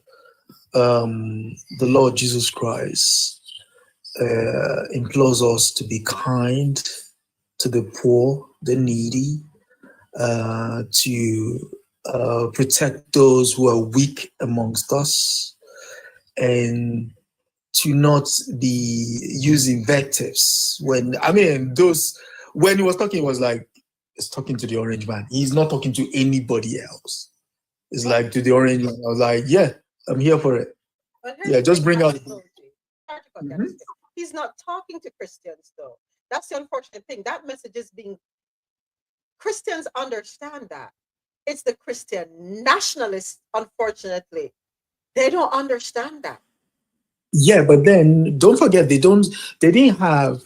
Okay, so it was okay for them to project to project their style of Christianity without a blowback. And the blowback has likely been from black churches and what have you. So you had that certain narrative of, yes, this is what it is, that kind of thing. But you're talking about a global institution that's, with the greatest of respect to it as well, its own fabric too was it participated in the idea of colonialism and slavery and what have you. But now you have the head of someone. To go back to what Lady Ja was saying earlier, yes, it doesn't mean anything, but the symbolism of it is the fact that the, what's it called? The reflection from that institution is one that will blind the orange clown. For one, he doesn't like you or anything that embodies you. And so he cannot also then cloak himself as fighting for, quote unquote, Christianity, when someone who heads the same institution is telling you what you're on about does not count in the grand scheme of things. What can I say? So we have the worst education almost in the large world, the world that people know about. So we have the worst education almost in the large world, the world that people know about. Yeah. Somebody said every projection is a confession. Can you imagine? You're talking about the state of education in your own country, and you can't even string the sentence to explain what it is you're talking about. The very embodiment of the United States. Oh, bless. Oh, God. Bless, bless, bless. We now know why the Trump administration likely has been so hell-bent on pushing a tariffs policy regime that has seen prices rise and has seen fears of supply chain crises grow. Today, according to the Washington Post, we learned that there have been internal documents and communications between State Department officials, embassies, and foreign governments to push Elon Musk's Starlink program, his company, through expedited regulatory approval processes in foreign countries, essentially in exchange for a trade deal or for even less tariffs. These internal documents obtained by the Post reveal that the United States government has been pressuring other countries hit with tariffs to make way for Elon Musk's Starlink satellite system. One source even noted that while Starlink may not be officially part of trade talks, Indian officials view it as a helpful bargaining chip in negotiations. That's significant. Now, before I continue, folks have asked how you can support my work. So while he's trying to talk about somebody else's Starlink, he's also trying to push his own, yeah, we know how it works. But Should we be surprised? Nah. Come on. This is where in somebody said it the other day, and I'm going to steal the idea. I love the way this person said. He said we're operating a GG government. I said, what was that? A gripped government. That's it. Scratch my back, I scratch you. Where's the lie? Where's the lie? No, I mean, is it a lie? Let's be honest. Anyway, next. Y'all, are you ready for your third cup of coffee? Because more tea. Last week I did a video where I was talking about how I thought the UN would ultimately become involved in this, and they have issued a press release. So Ben Saul, who's one of their lead human rights experts, has issued a press release, what the UN has not only found, but has said to both the El Salvadorian and the United States government about what's happening with these deportations. Basically, this press report said that the UN feels that the Alien Enemies Act was misapplied deliberately to avoid due process, contrary to international human rights laws, and resulted in the arbitrary detention and deportation of individuals who were not even in gangs. They went on to say that the decision to deport didn't even take into consideration that they wouldn't have access to their families, even by visitation, or to be able to even speak to them. There's this international law, refoulement, which basically says that it prohibits deportation of humans to places where you know that they will be deprived of life, potentially tortured, and arbitrarily detained indefinitely. The UN experts expressed grave concerns about the violence at Secot and obviously the inhumane conditions there, and called on the El Salvadoran government to allow for immediate, unfettered access to Secot to monitor and assess the situation, and any other prisons holding detainees for human rights violations. They go on to talk about the unclear basis of detention, the lack of access to counsel, the lack of access to judicial review, aka they can't see their lawyers and they have no one to appeal it to. They also cited how the detainees and their families had no idea where they were going, that their families weren't even made aware of who was taken and sent where. Also mentioned that there hasn't been a public listing of all the detainees. The UN called on the United States and El Salvador to return all of the people that were sent down to Secot.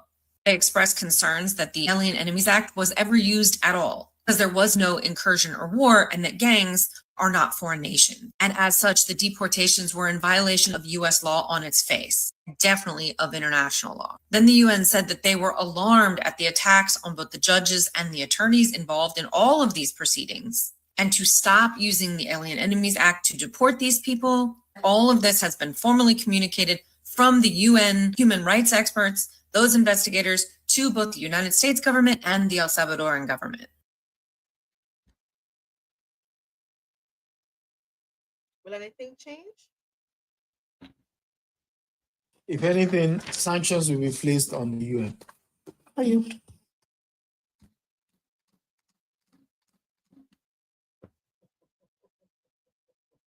You have a lawless government in power. A lawless government in power. Yeah, and it takes it takes a special kind of okay, let's be nice. It takes a special kind of fool to think whatever they're doing makes any sort of sense. You're depriving people of their loved ones simply because you want to corner power. And the way you can corner power is do what these people are doing, which is essentially punish somebody else, make those people feel good by being able to point that this is how cruel we can be to people that we don't like. And for you, that's some sort of flex. Wow. Well, over to your continent. Former French economy minister Thierry, that's how you pronounce his name, Thierry, not sure how you pronounce it, Breton, said, "It was Emmanuel Macron's stupidity that opened the eyes of Africans. One thing is certain, if France loses its colonies, our children and grandchildren will go to Africa in search of their livelihoods. Immigration will change direction. Macron needs to go, or France will suffer. Europe needs to unite to fight this new African vision, Mali, Niger, Burkina Faso, and other countries will follow suit. If one of the citizens' heads fall, the others will abandon the vision. Africa has no history, therefore, Africa cannot run the world. Well, what can I say? You don't,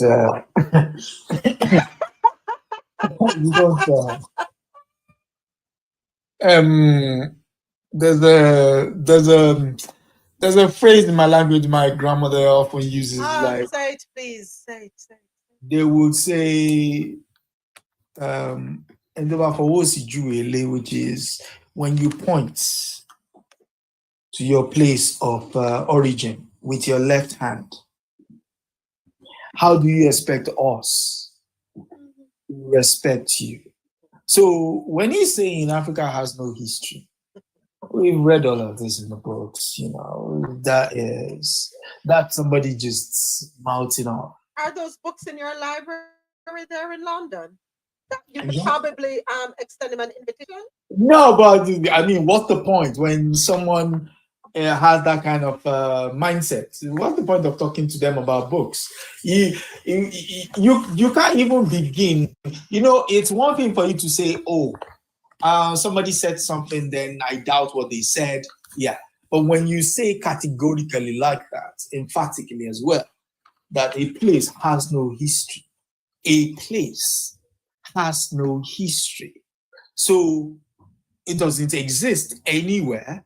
So why are you talking about the place? What you're saying also, so it defeats the point you're putting across. The place has no history, right? But you want your kids to go to the place that has no history. Come on. You see, sometimes you just gotta listen to the let's use nice words. You just gotta listen to cretins speak. Tell them to put down the baguettes and the crepes. No, don't put it down. In fact, stuff yourself on it and go for a swim in River Seine. And maybe if you drink up some of your that's dirty water. Yes, maybe if you drink it, it might declog you, or you might start sounding like somebody familiar. So yeah, that's a possibility. But hey, I have a timeline on that. It was due last week by law. I understand. And your answer is you just understand. You're not going to follow the law? My answer is that I am following the law, and I'm working with my interagency partners to do this and get you the budget that you are required to have. And you have no timeline? No. Look at it, never pauses. This is a creepy looking man. You look at him when he's talking, his eyes, he looks like he's creepy looking. Well, we also need a full budget request, not a single paragraph full of wild talking points that we saw with the skinny budget proposal. We're now having a budget hearing without a budget request. So Director Patel, where is the FY 2026 budget request for the FBI? It's being worked on, ma'am. Have you reviewed it? Have you approved it? Not yet. When will we get it? As soon as I can get it from my interagency partners and get it approved. 6 months from now? I don't know, ma'am. I'm not Well, gonna how make do the we as Congress do our budget and our work without that request and without the spend plan? Well, ma'am, I'm here. I'm Don't doing the care. best I can. I can't make up answers. I'm going to commit to you to work on getting you the information you need. That is insufficient and deeply disturbing. No response? I've given my response.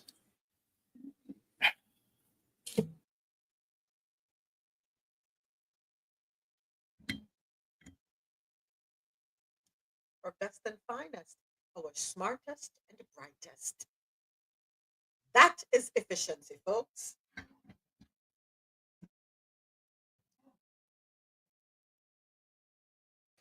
As troublesome as the United States is in terms of history This guy takes. This guy is special. I'm sorry. He's just special. He's really special. There is a degree of I don't even know what to say. There's a degree of ignorance. No, I mean, even for you to be ignorant, you must know you're ignorant of something. I mean, he has done the books, but there's just this thing about, again, like I said, when you're not part of something and you've been given a chance to be part of it, you go overboard.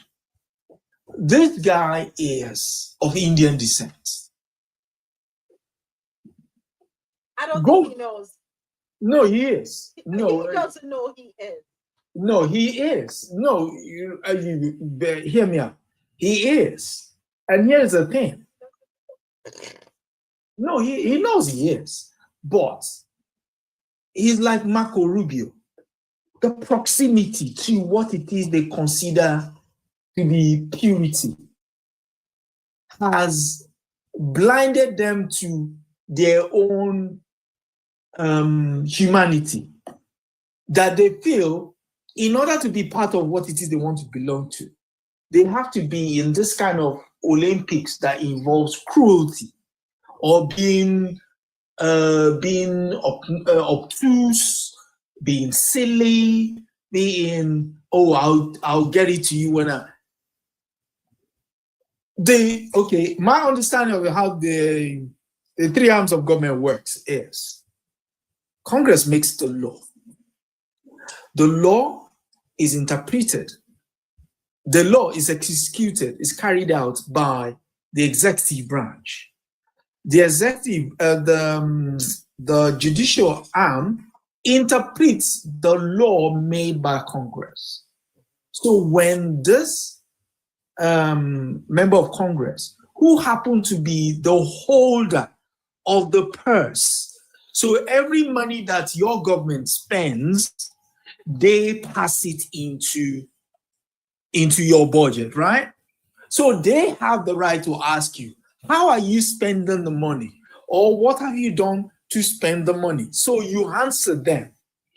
If you've now spent the money in ways that are not fit for purpose, there is the job of the legislature and the judiciary to pull you to order to say, you've gone above giving powers and pull you back to order. But this guy is acting as if the executive branch supersedes all of them. And because the Orange Oath is just signing executive orders as if they're going out of fashion, he thinks that is the normal legislative process. Man, I don't know. But yeah. Now I can see why we've decided, you know what? There's no United States for us this year. These people are nuts. I'm sorry. As you're saying that, I'm having growing concerns over the World Cup. I really am. The more I listen to the comments, it's like, if I were an athlete, a soccer player, I'd be like, can the team not, or can we ask them to move it out of the US? Let's just focus on Canada and Mexico. Yeah, I mean, we're supposed to be coming for the World Cup next year. Initially, my thought was like, I'll come this year, and next year then we'll float in, float out, because we'll be going to Mexico, Canada, and the United States. But anything to, sorry, nah. Hey, sweet Steve, thank you for the follow, team. Absolutely not. I don't blame you. You know, I can't blame you. All right, last one in TikTok Talk for today. Oops, where are you? We have breaking news right now. Donald Trump has just nominated Fox News host Judge Jeanine Pirro to be the Assistant United States Attorney for the District of Columbia. Not kidding.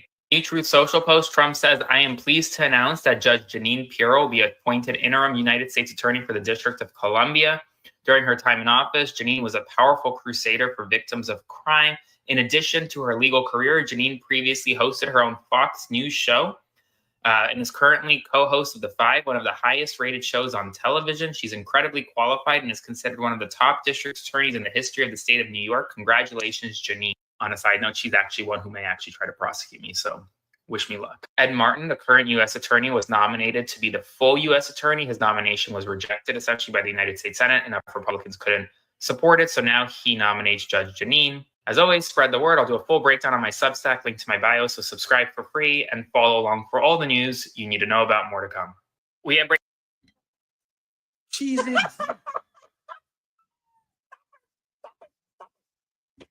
is a drunk. So she qualifies. What's wrong with you? Oh God. I don't Soji, you know, seem to understand that there are certain prerequisites, right? And if you meet the standards, come on. If you're able to check them off, You have a drunk for a Secretary of Defense. You now have a drunk who is. And we have a Jackrabbit for our Vice President. Thank you, Green-Eyed Girl. How you doing, Green-Eyed Girl? And you have a warm brain for Secretary of Health. I don't see what the problem is. We're doing just fine over here. Worry about what's going on over there in the UK, in the words of Margaret Taylor Greene. The what? The words of Margaret Taylor Greene. Oh, Worry okay. about what's going on over there in I thought you said she was coming here. Woo, God, you nearly gave me a fright. But y'all sent her ancestors over here. Come on now, you need to take her back. She needs to go back to where is she from? She needs to go back. They need to reclaim her. She's wherever she is in perfect company. She is in brilliant company. No, she's not. Oh gosh. I don't know how you guys cope. Oh, we have this last one at Soji. Jasmine Crockett stands on business. I forgot about this one. Last one, folks. Last one. Miss Crockett from Texas. Thank you so much. Talking about MTG. Don't you just love hearing her voice, Adesoji? I know you're over there falling in love with her and you'd love to meet her. But anyway, calm down. Pipe down. Pipe down, Adesoji.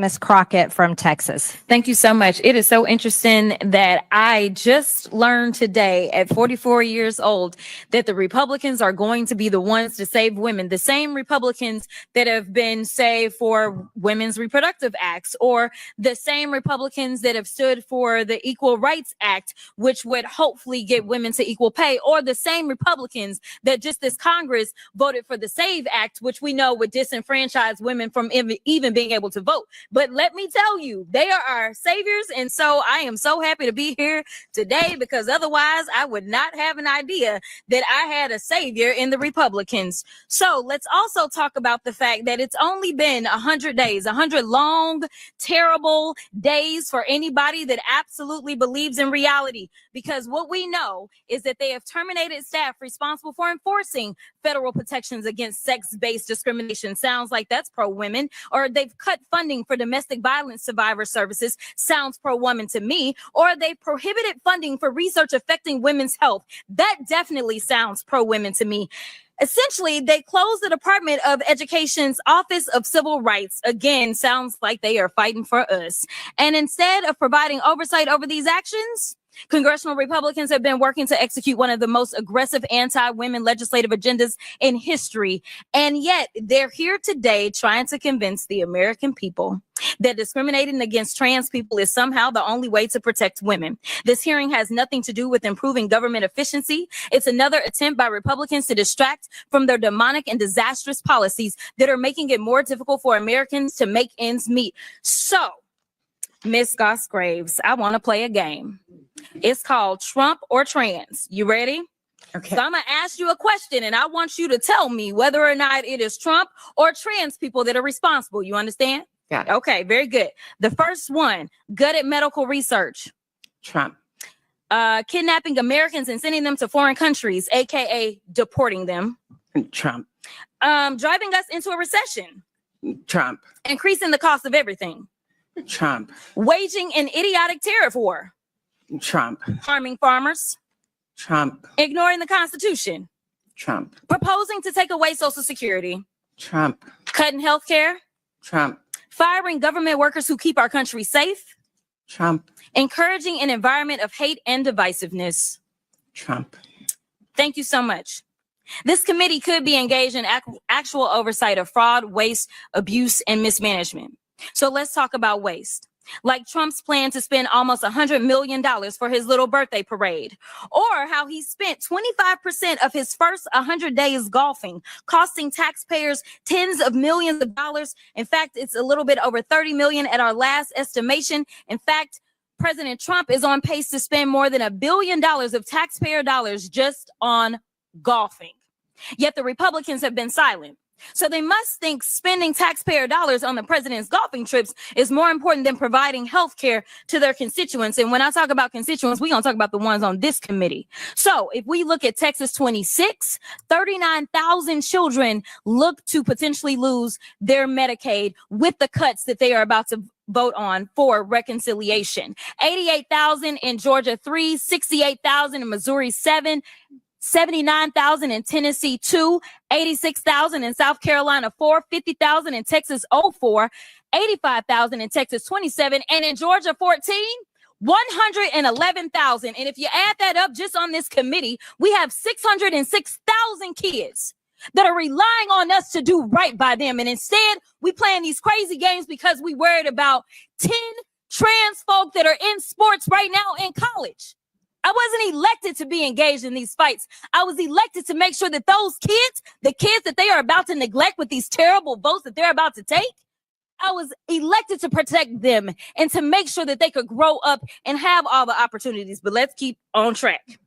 Now, when we look at how much they are spending on, let's look at fraud. We could investigate whether the White House and the members of this subcommittee engaged in insider trading and market manipulation. Maybe it's a coincidence that the chairwoman brought hundreds of thousands of dollars worth of stock the day before Trump announced a 90-day pause on tariffs. But I guess we'll never know. So finally, let's talk about abuse. Like how the Republicans have let Elon steal data of Americans and his competitors to make himself even richer. Look, don't let these hearings distract you from their destruction. This is rage baiting instead of conducting oversight over the issues that Americans actually care about. And with that, I will yield. 606,000 children will be impacted.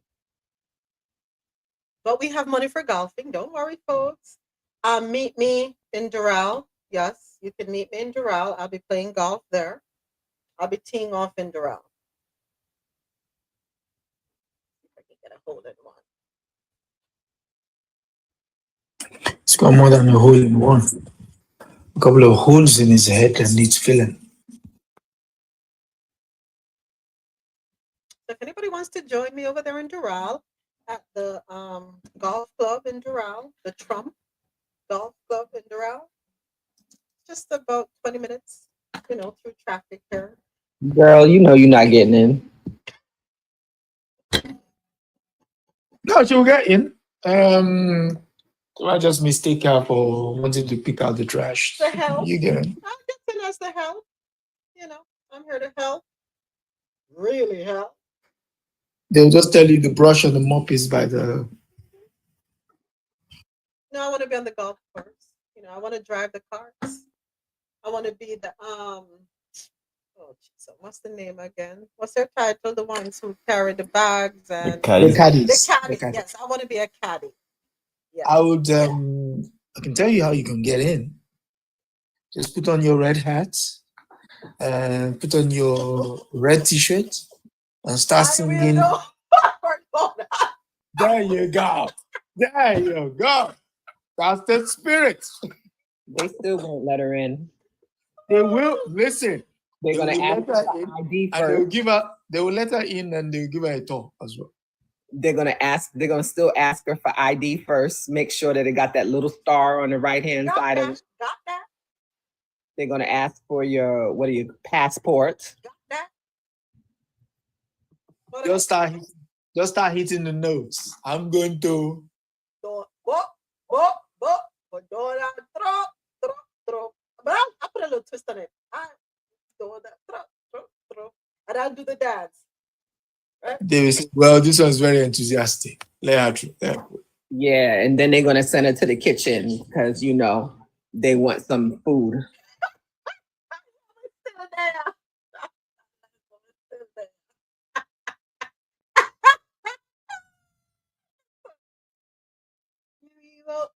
Hey, Donald Trump. Okay, let's keep it serious in business and tech news. Brought to you by Grand Coffee House, from our farms to your cups. Enjoy 20% off all coffee products.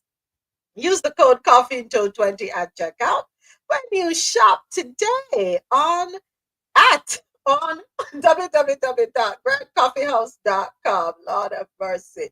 Trump keeps 10% tariffs on UK but cuts taxes on British autos. Steel and aluminum with trade deal. Hey, I will vote for Donald Trump. Yeah, I will vote. Hold on, folks. Let me get this going. President Donald Trump touting his trade deal with the UK as a big win for the U.S. And it's the first of many he plans to make with world leaders, as Jared Halpern reports. We're going to have a continued, maybe a better relationship than ever before. President Trump closed his first new trade deal since launching a tariff war, announcing a revamping of America's economic relationship with the UK. The president says he will cut tariffs to 10% on automobiles and eliminate tariffs for steel and aluminum imports. In return, the U.S. will have more access to British markets for American products like beef and airplanes. It's opening up the country that we really didn't have the kind of access to that I would have thought. I was surprised. I think it's why the deal never got done before. And British Prime Minister Keir Starmer says it's a big win for both countries. We've always had a fair and balanced arrangement between our countries. This builds on that. But there is still no word of a deal with America's biggest trading partners, and a number of major corporations are now warning revenues will go down and prices will go up if the tariffs aren't lifted soon. The economy is collapsing. Trump tariffs are raising costs on hardworking American taxpayers. One of the biggest concerns is China, facing a 145% tariff on its exports into the U.S. President Trump says if upcoming trade talks go well, that number could come down. But Beijing has been talking tough ahead of those negotiations. If the U.S. attempts to continue its coercion and blackmail, by no means will China agree. The first round of trade talks with China are scheduled to kick off this weekend in Switzerland. At the White House, Jared Halpern, 7 News. And Americans are already seeing Trump's tariffs kick in. They sent receipts into NPR to prove it. Lots of new tariffs have already gone into effect, and more are about to come online. There is the tax on auto parts that kicked in this month, duties on steel and aluminum, new levies on small value packages, 10% on most imports, a flat 145% customs fee on anything and everything from China, and potentially even more coming. So what I need us to understand is that even though they may say 10% on goods coming from imports, coming from other countries, and only 145% on China, everything is going to be affected by this 145% custom fee. Every iota, every single thing, everything. No make go fool you. Everything is going to be impacted by this 145% custom fee. Go ahead, Mr. President. No, I was just coming off from it. Sorry. Oh, okay. Go ahead, Dr. Leslie. I was going to say, especially, I was looking at the news this morning, and there's a company, I believe it's called Delta, and they've been making children's goods now for decades. It's a family-owned business. They make everything to do with children, right? So the car seat, the strollers, all of that stuff. And their business is directly directly affected. Now, the owner did say they have stocked up on a lot of goods, so they should be good for a few months. But if this continues past 3 or 4 months, then they will start seeing price increases. They do have some manufacturing here in the United States. However, much of the parts for the steel and so forth, for the strollers and stuff, is coming from China. So unfortunately, we have to handle with China. I don't understand why we not have a good relationship with China. You see, I think China is good country. We have to be nicer to China.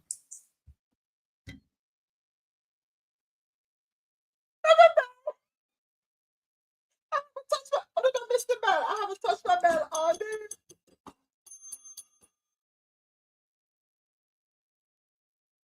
Sandy Alonso. Sandy Alonso really needed to replace her wheelchair. It's 10 years old and pieces are starting to break. Alonso liked the model she already had, a chair that is light enough for her to load into her car herself. It's made in China. And she's not aware of any other North American distributor who has it. So she found a freight forwarder in Canada who would ship the wheelchair to her right here in Tampa, Florida, where she lives. So Alonso placed the order in early March. She found she would have to pay 20% tariffs on the chair, which was certainly workable, though not great. But Trump imposed more tariffs within weeks. And by the time the wheelchair arrived in Canada via China and crossed the border into the US, Alonso was facing a steeper tariff of 145%. So I'm glad we're reading this, because this is to show you, even if you try to bring it in another way, you still are going to get licked, because it make which part? Dr. Leslie, where is it made in? And made in China. We make it in China. Thank you. Thank you. By then, it was too late to send it back. The total cost of her wheelchair was close to $6,000, of which nearly $3,500 was for tariffs alone.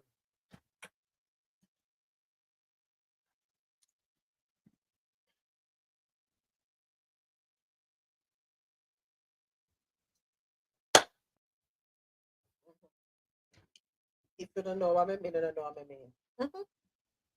So when I say we're all going to feel it, we're all going to feel the 145% tariff increase. So even if this belt, I purchase it from Canada, the fact that it says made in China, the other case of them are 145%, even though I can't get it from 145% increase going on it.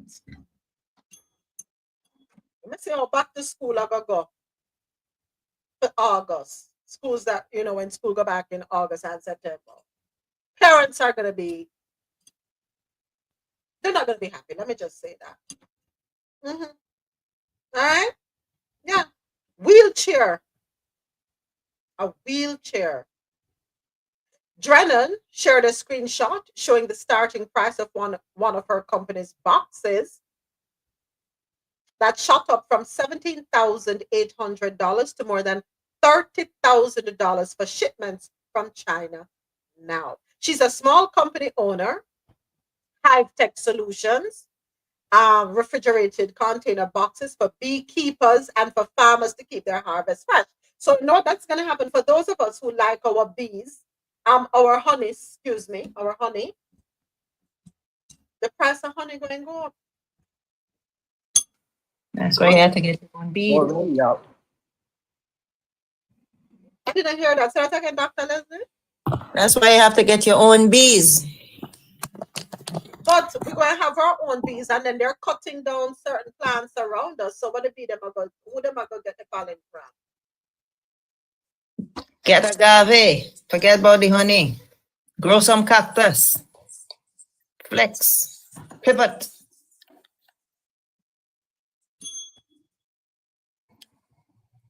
I know what to tell you now. We just have to say, you have to pay for what you want.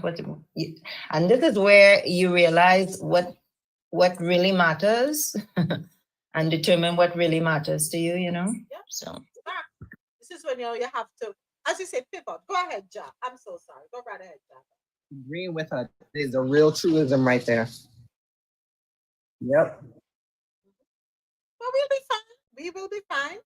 In other news, North Dakota. Oh, time for health and science news brought to you by Lormel Skin Food. Head on over to lormelskinfood.com for a natural, beautiful you.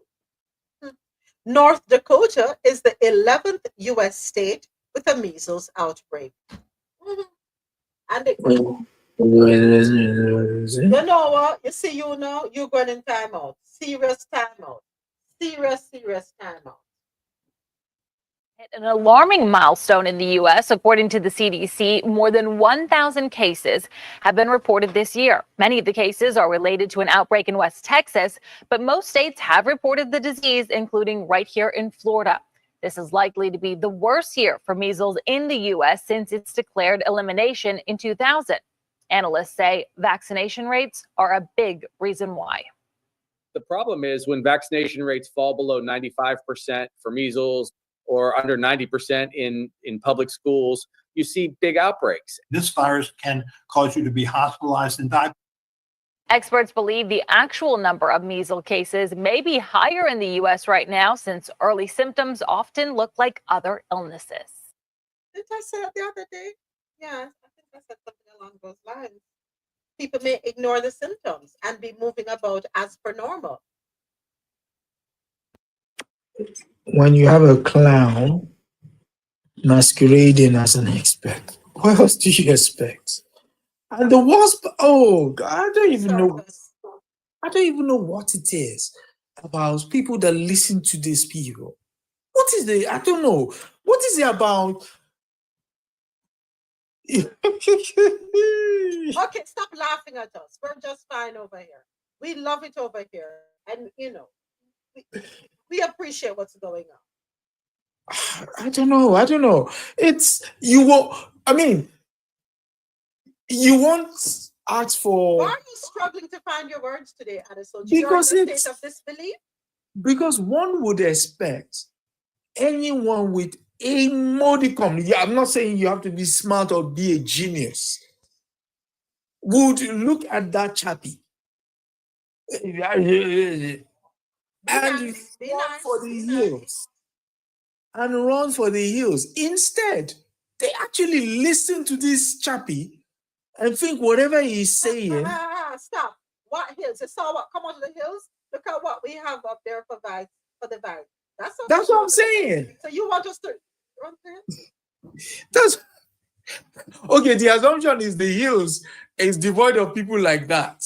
But you know what I'm saying?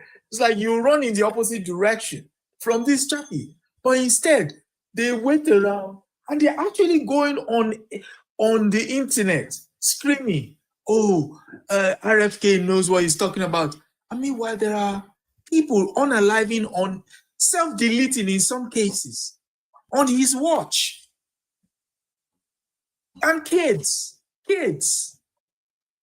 whose parents you know better. I mean, the first the first position for any parent is to protect your child.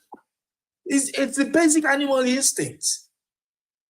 But instead, you listen to someone who is a reformed H addict. At least that's what he claims he is. But, listen to him, you still think the guy is still on it. And then you make that guy the health secretary of 330 million people. They are supposed to look to him. Whoa. There's something not quite right in that place. I'm sorry. It must be in the air. I heard. Former CDC staff warn of a 5-alarm fire. At the Centers for Disease Control and Prevention have left their jobs since January as part of the Trump administration's effort to drastically reduce the government workforce. NPR's Ping Huang went to visit the CDC in Atlanta to see how it's handling the shifts of the past few months. Every year, the CDC has a conference to celebrate the work of its disease detectives. It almost didn't happen this year. The Epidemic Intelligence Service training program was on a list of expected cuts in February, but then it was spared. Eric Pevsner, chief of the program, says they pulled the meeting together. So yeah, we got late approval to have the conference given the change in administration, and something that would normally be planned over a period of about 6 months, they did in about 6 weeks. The agency's disease detectives trained for 2 years before going off to serve as public health leaders across the country. The conference presentations are a rite of passage. We've got over 80 scientific presentations, over 8 TED-style talks. The program started more than 70 years ago and has trained more than 4,000 people. Many come back to the conference year after year. It usually feels like a big family reunion, but not this time. Dr. Ken Castro, a CDC alum now at Emory University, says people are anxious about the staffing and budget cuts. What's their future going to be? It's uncertain. What are the people who we just finished training going to be doing? It's uncertain. So that is the challenge that we're all facing.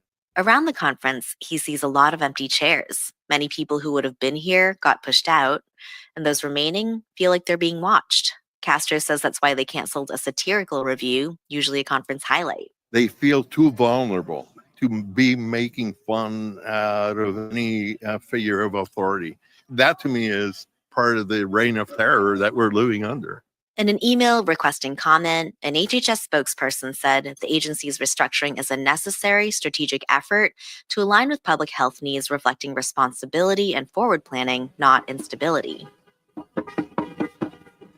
The mood was livelier a few miles up the street by the main gates of CDC campus where people were gathering to support the agency. Michael Beach worked behind those gates for decades. I was a deputy director of the group that covers food, water, and fungal diseases. It was the most gratifying work that you can imagine, and you made a difference every single day. Now he's retired, out here in a t-shirt and hiking boots, holding a sign that says, "Save the CDC."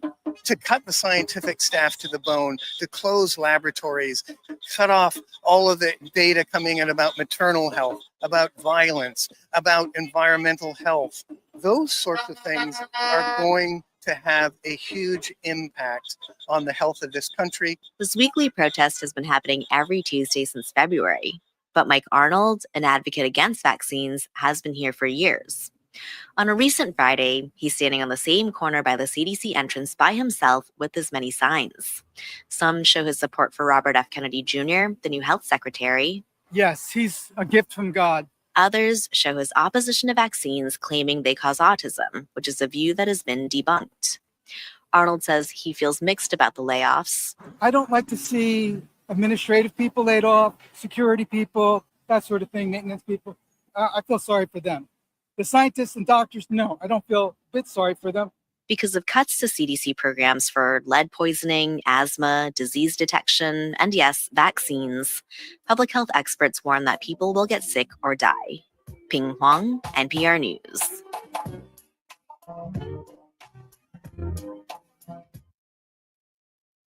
He's a gift from?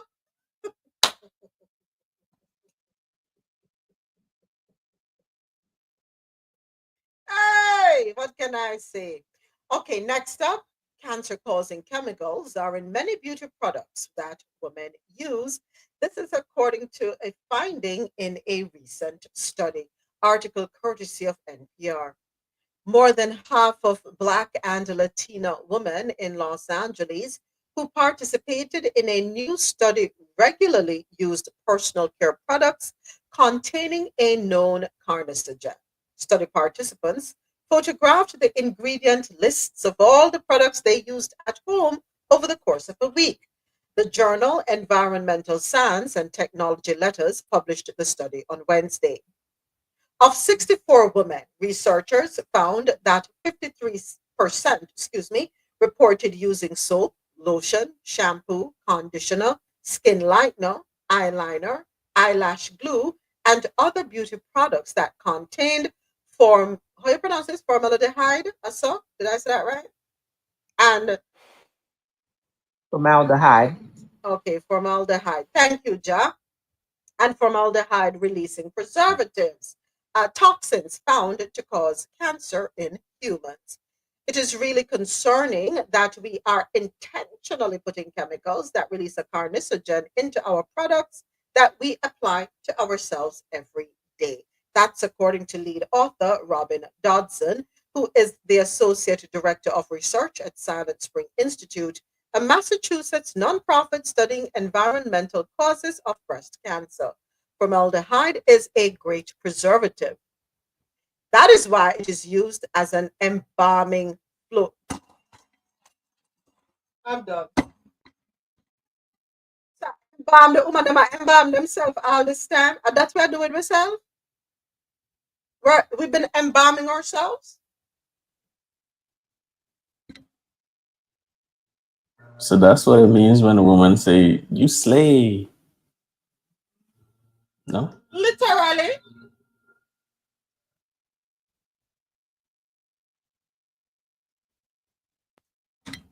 It's a great preservative. That is why it is used as an embalming fluid.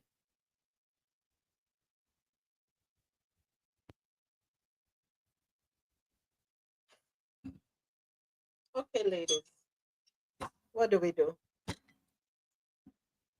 And the formal, what you said, Jack? Pronounce it again. Right now, my begs. Call me slow, the right about a formaldehyde or formaldehyde, whatever. The formal dehyding process of humans right now. You know what I was thinking the other night? There was so many things that we saw as new and inventive that we really did not have any idea how it would affect us. But now that we know, we should be trying to change it, and we still haven't done that. But here's the flip side of this coin here, no doubt. A lot of the products that are made to target the Latin community and the Black community are owned by people who are not Black and who are not Latino.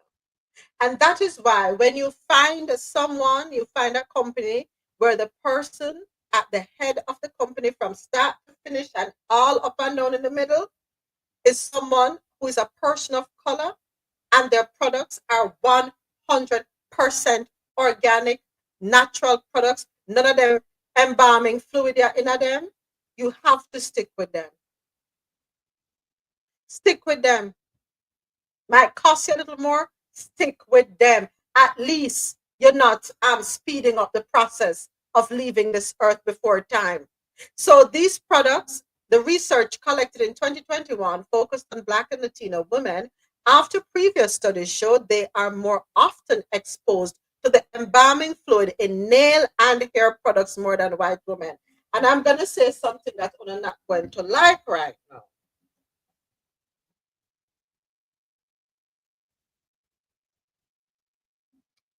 Certain products I use are the ones, if it's not my natural skincare, sort of like for hair, and I've been asking a particular individual when they're going to come up with them shampoo and conditioner. I'm waiting patiently. But I don't use shampoo and conditioner that is targeted for the communities of color. I don't use them for this very reason. I use the ones that are made for Caucasians. Sound away, but they don't put the products in there that are meant to harm us. Sound away, but are the truth there?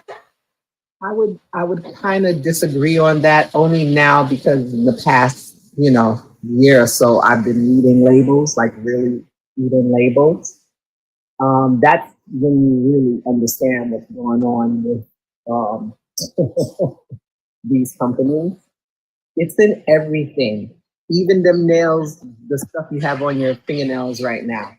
Yeah, but the degree, the amount that they put in the ones that are marketed to persons of color is different from what goes in the other ones. Most of those never even really tell you what the real amount is. You'll see the name, but you don't really know how much. They always tell you, you're reading the ingredients, the one in the front, the first ingredient you read It has the most of whatever is in there, but you still don't know what percentage even that is. Because I used to use this one that was started by the nurse in, I think she's from Atlanta, and then she came under some lawsuits because the company, her company was, I think, got Procter and Gamble got involved, P&G got involved, and there were some lawsuits because people were saying their hair was dropping out. I used to use those products because of the product being owned by a person of color. And then once the ingredients got changed up by P&G, people started having complaints, and there were cases of cancer. So I stopped using them. So I use the products from there's one made in Australia and there's one made in Canada. And that me use. But that makes sense because in those countries, they're not putting the same nonsense in their products. So that makes more sense to me than to say that it's directed toward, the others. Because at the end of the day, again, everything from even the toilet paper and tissue to wipe yourself, unfortunately. Again, that's because of inventions that at the time we really didn't know what it was going to do to us. But why, per this article, why is it that products that are made specifically for Black and Latina women, why is it that our products have the contaminants in them? Why? The toxins in them? Why our products? Why? Again, I said, I honestly don't think it's just ours. Yes, as you say, maybe more, but that's another. But according to the article, the products, the ingredient is not in the other products. It's just in the products made for us. Send me that article, please. I need to do some more. Yeah, I'll send it over to you. So that means to me, you're telling me point blank that the actions are deliberate. By any means necessary, we have to find a way to eliminate. But we already know that because in certain communities, what do you see on every corner? And what you don't see, you'll see libation, right? But you won't see any fruits and vegetables. And it's sad that, as a person of color, I'm going to sit here and say I would rather use a shampoo and conditioner that is not made for people of color, because at least I'm minimizing the risk of exposure. And I would change that to say I would use a product that is more natural. But I understand what you're saying because they do target us. Well, until Tasha start making shampoo and conditioner, I will stick with white people here on shampoo and conditioner. I don't have any problem with that. I look for, especially now, the one that doesn't have the sulfates and this, that, and the next as well. And a lot of a few that I've seen, Asian one, aren't that bad as well. Don't know but it is what it is. So Tasha, get to the lab. Hurry up and get in that lab and start. We need shampoo and conditioner. Go ahead, Adesoja and then Ozzy. And then you just throw your head back because you're worth it. Go ahead, Ozzy. Yeah, I always found it interesting and highly suspicious too, because it seems like a lot of Black-owned hair care and cosmetics companies, they get to a certain point and then they're sold. And a lot of times there isn't like an announcement about it. You just find out through some other source and then the formula does change. So then you see this discussion online, like, this isn't the same like when I used to first use it. And people notice these things, but by the time they notice it, then it's kind of late. But I have a question for Adesoji, right? Because I thought about this. Is part of these conversations like very foreign to you? Because I'm thinking about it and I'm like, here we have to have labels on food and stuff that say organic or farm raised and all that stuff. But do you guys even have to conceptualize that? No, exactly. You see, like I said yesterday when we were talking about, food alternatives, when I came to New York for the first time, and I was at loss. There was no food stand, and I had to go to there was a Whole Food stand. And when I went to the Whole Foods, when you look at fruits, you see them in an actual like, this is odd. You know what? I'd rather just drink water. Again, because you're here, we don't pay heed to that because you're walking along the streets. There's a food stand. You take an apple, you clean it, and you give it to your child. Your child chews on the apple, and that's it. Why? Because there is the notion that that apple has been gone through the rigorous process of food, and whoever is putting out there, because they're part of the community, they're not going to, try as much as possible to delete members of their own community, if you know my meaning.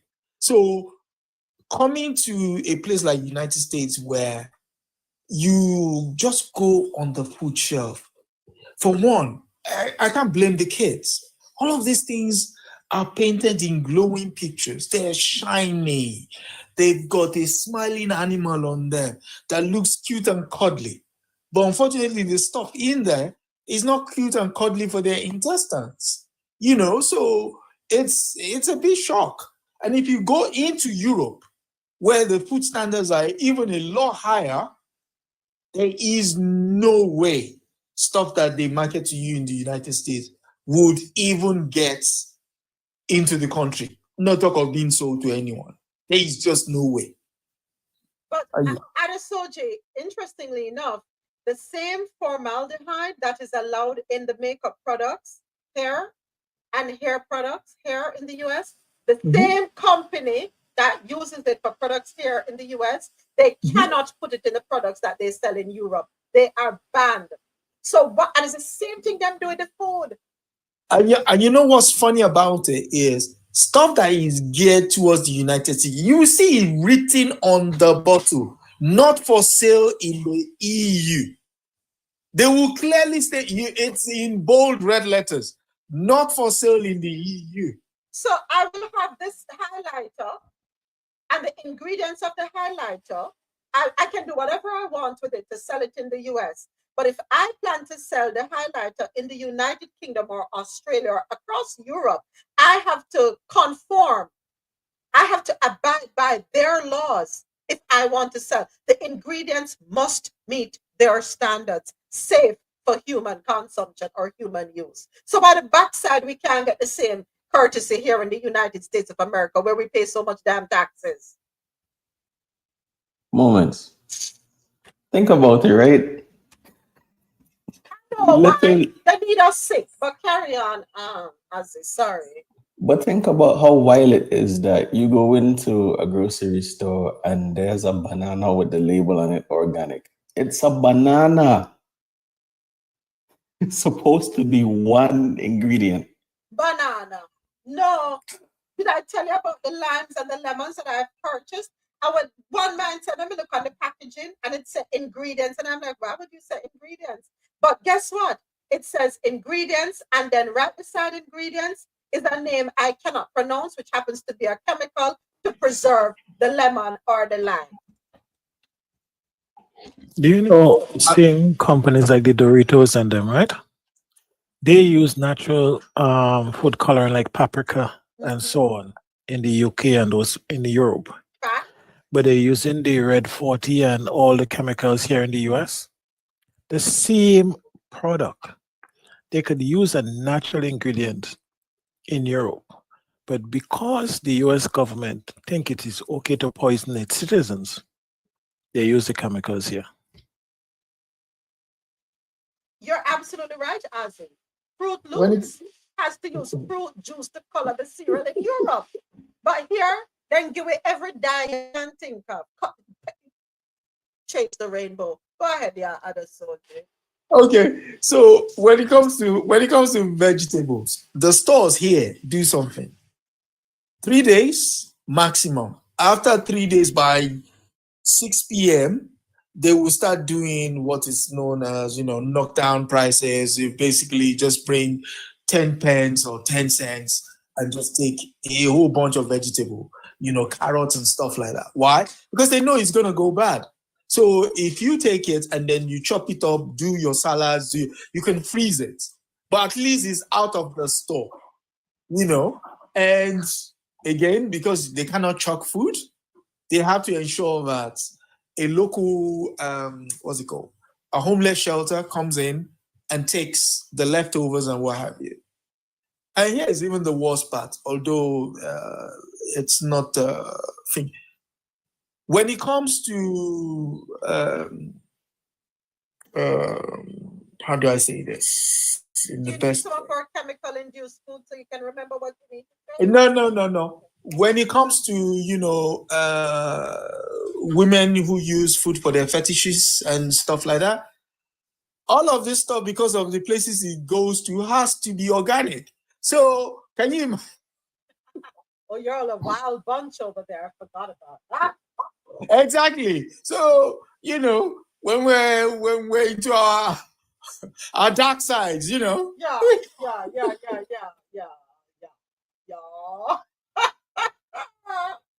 But not great segue into a clip that I came across on TikTok.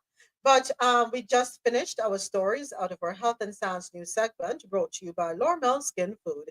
Head on over to Lormel Skin Food for your 100% natural products and for a natural, beautiful you. Yes, support Tasha, please and thank you. LAURMEL. So, interesting conversation. Let's take a listen to this clip. This will be our last piece for today, because later on we are coming back. I'm closing out at the top of the hour. We're coming back on at 8 p.m. Eastern for not part 2. The mere people, them not easy, no, them extra special. You can't celebrate them for one Friday. I have to celebrate them for 2. So we're coming back at 8 p.m. Eastern Standard Time, almost at Eastern Central Time. Not too much a drop in the news. Eastern Standard Time, 8 p.m. Eastern, to have an after work party, birthday party for the May-born people. All right, but let's take a listen to this one in the meantime. Poor people call everything a scam. Yeah. And the top of the food chain says, there's an opportunity here. I just don't quite understand. Yes. Well, here's the thing though. Are poor people wrong for calling everything a scam? They're being scammed. So naturally, if I'm in a position and I am being scammed because everything around me is set up for me to fail, unless I'm educated or somebody says, hey man, you got to stop going there. You got to start going over here. When people go over here, they move differently. I came up in the fucking hood. If you look in the hood, you hear about it. There's liquor stores and check cashing places. You know why?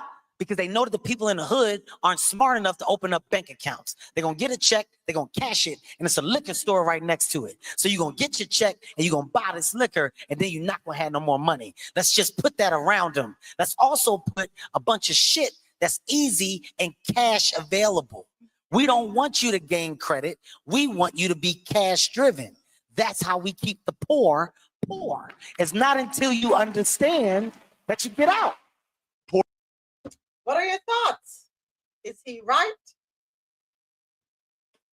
There's a part in Boys in the Hood, which is showing my age, and where Larry Fishburne breaks it down for his son.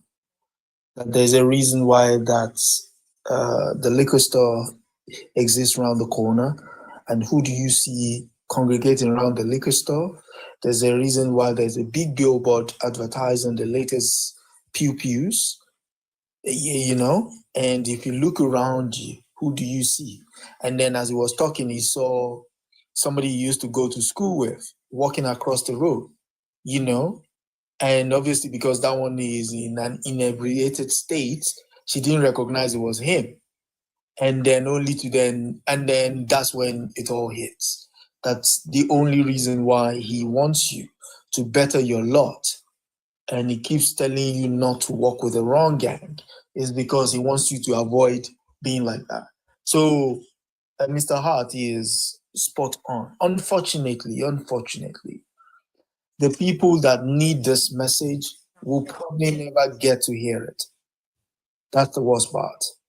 And so it's the people that have already escaped that will realize what they've escaped from. But the people that need to hear it would never get it. I yield. Agreed. Yeah, and we know a lot of it is systematic. Like, it's inherited from redlining and all those practices as well. We know that these major corporations, they do market research in particular areas to even know if they're going to be profitable in that area. Yeah, we know these things. But again, if you're from a particular environment and that's all you know, until you're exposed to something different, then you'll remain in that reality. So when do the residents of certain communities challenge their representatives? When? Do they just continue to accept more of the same? For so at a timeout, you might have to hold on. They just continue to accept more of the same? Well, that's assuming they know it's happening to them. I doubt they know. Going back to that movie scene. Most of them just exist in that paradigm. And for them, the things that are happening in there happens. They will tell you SHIT happens, And so they've normalized it. They've resigned themselves to it. So, except they're made aware that, like I said, that people understand that certain things have been set in place. I'm afraid it would happen because there is no incentive. Not that there's no incentive for them, right? For them to, my people will say, there's a thing in my language which is, once you know what your problem is, you've found you've have found a solution to it. But these people are not aware. They know it's raining, but are they aware that it's raining because they're outside? Most of them just believe that's what rain does. That the only way they can stay wet and stay from getting wet is either use an umbrella, not thinking, if you go into the shade, you might avoid the rain. But again, if you don't have the house, where are you going to? You're just gonna suffer it. Unfortunately, it's people that look like you and I that bear the brunt of it. And then those same people are then used as example of the reason why there is a problem with your community. Exactly. That vicious circle. For them, for the powers that be, these people are they're vital statistics when they want to make an example of people. I yield. Yeah, not only that, I'm sorry. No, go ahead. I was just laughing. But yeah, not only that, but it's literally a trap, right? Because when you think about it, because of certain locations, you have limited access, if not no access to certain programs that could get you out of those situations, right? Then I just thought about it too. Even when you consider how they're getting rid of DEI and these kind of things, then some of these corporations and some of these jobs will literally discriminate against certain persons based off of their zip code. So you have limited opportunities for jobs, for housing, etc.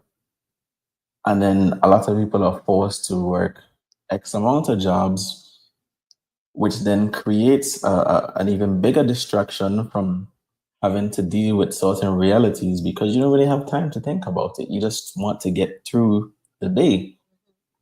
And then you add in a component of, okay, well then times are really, really rough, so maybe you need government assistance. But then being on government assistance is also a way of the government keeping tabs on you on a certain level as well. So it's a whole cycle, it's a whole. But so here's the thing. Okay, Jocelyn, check it out. But here's the thing. We have to advocate for ourselves. We have to put ourselves first and stop waiting for other people to put us first. We have to be the ones to initiate the change. You know, hold on, let me see what Justin here. Justin, Newark air traffic control goes down again. Sorry. Just gonna, so I just gonna laugh. Is that what you want us to fly into? Oh, so sorry. Ladies and gentlemen, this is your captain speaking. The plane is now approaching Newark International.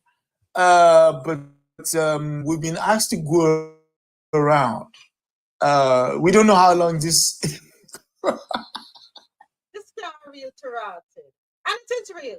Air traffic controllers at Newark Liberty International Airport in New Jersey were without radar for around a minute and a half Friday morning, leaving staffers without critical safety systems at the nation's 13th busiest airport for the second time in 2 weeks. Hold on, without radar. So basically, I can hear you, but I can't see you. Since we're talking about airports and planes, did you all hear that next week we are expecting 60 Africans from South Africa who are quote unquote refugees, according to the Trump administration? They will be flown in on a state chartered flight. Mind you, they're not flying economy, they're flying a private jet to Dulles, Virginia. We are apparently wasting government funds per the work of Doge. But here we are paying for 60 Africans to come in as refugees. But we are now throwing out real refugees out of the country, right? We are taking the 1% of how much of South Africa who own what? The majority of the land and all the resources in South Africa. And we now saying that, man, this country is for the birds. I am sick of, oh no, Rastafari. But here's the thing, Dr. Leslie. I guarantee you the Africans that are coming here, the racist ones that are coming here, are not the kind that will be able to dine in the White House. I guarantee you that. Is the poor one them who no one get up off of them backside and do no work down in South Africa. I guarantee you that. And the one them who own the land, and the one them who feel so abandoned and neglected. So them coming here to live off of the system.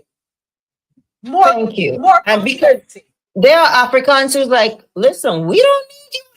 Like, I mean, literally, like, why are you take care of America? What do you want to go to South Africa for? So it's the bottom of the barrel them I put pamphlet, carry come here.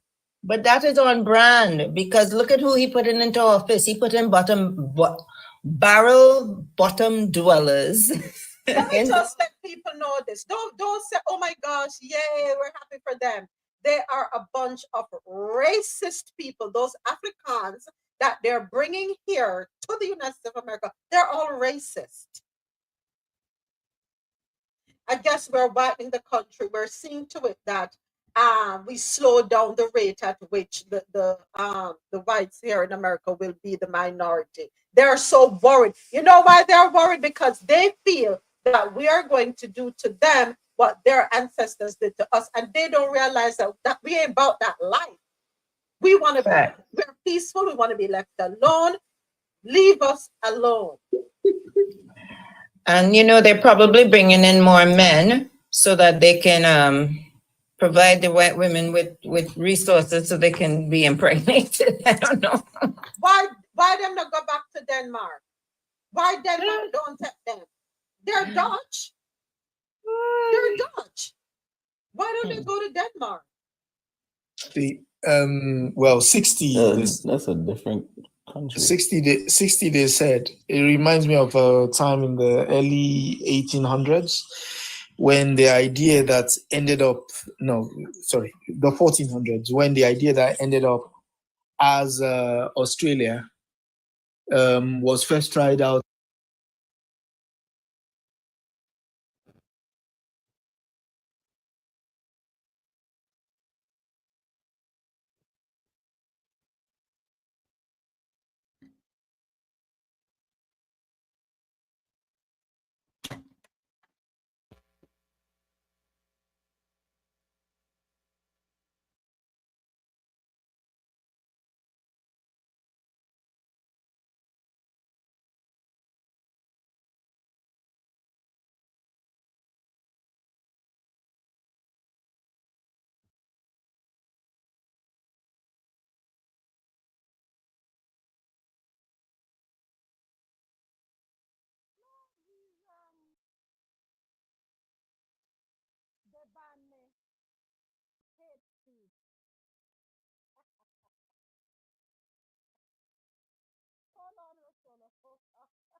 Hang on tight 1 second.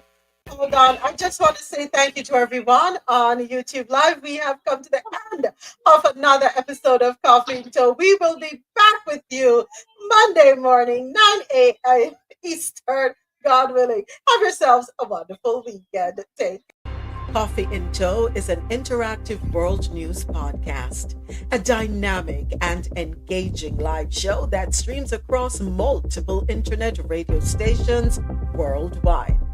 This podcast brings you real-time news updates, in-depth analysis, and interactive discussions on global events, making you a part of the conversation no matter where you are. With a diverse range of expert guests and listener participation, it's your go-to source for staying informed and connected to the world. Coffee and Toe is brought to you in part by Lormel Skin Food. Log on to lormelskinfood.com. Discover the range of natural skincare solutions. Indulge in the radiance of natural and organic beauty with the best natural and organic soap bars, whipped soaps, body butters, and oils. All 100% natural products. Lormel Skin Food for a natural, beautiful you. The world's best coffee from our farms to your cup. It's Grand Coffee House.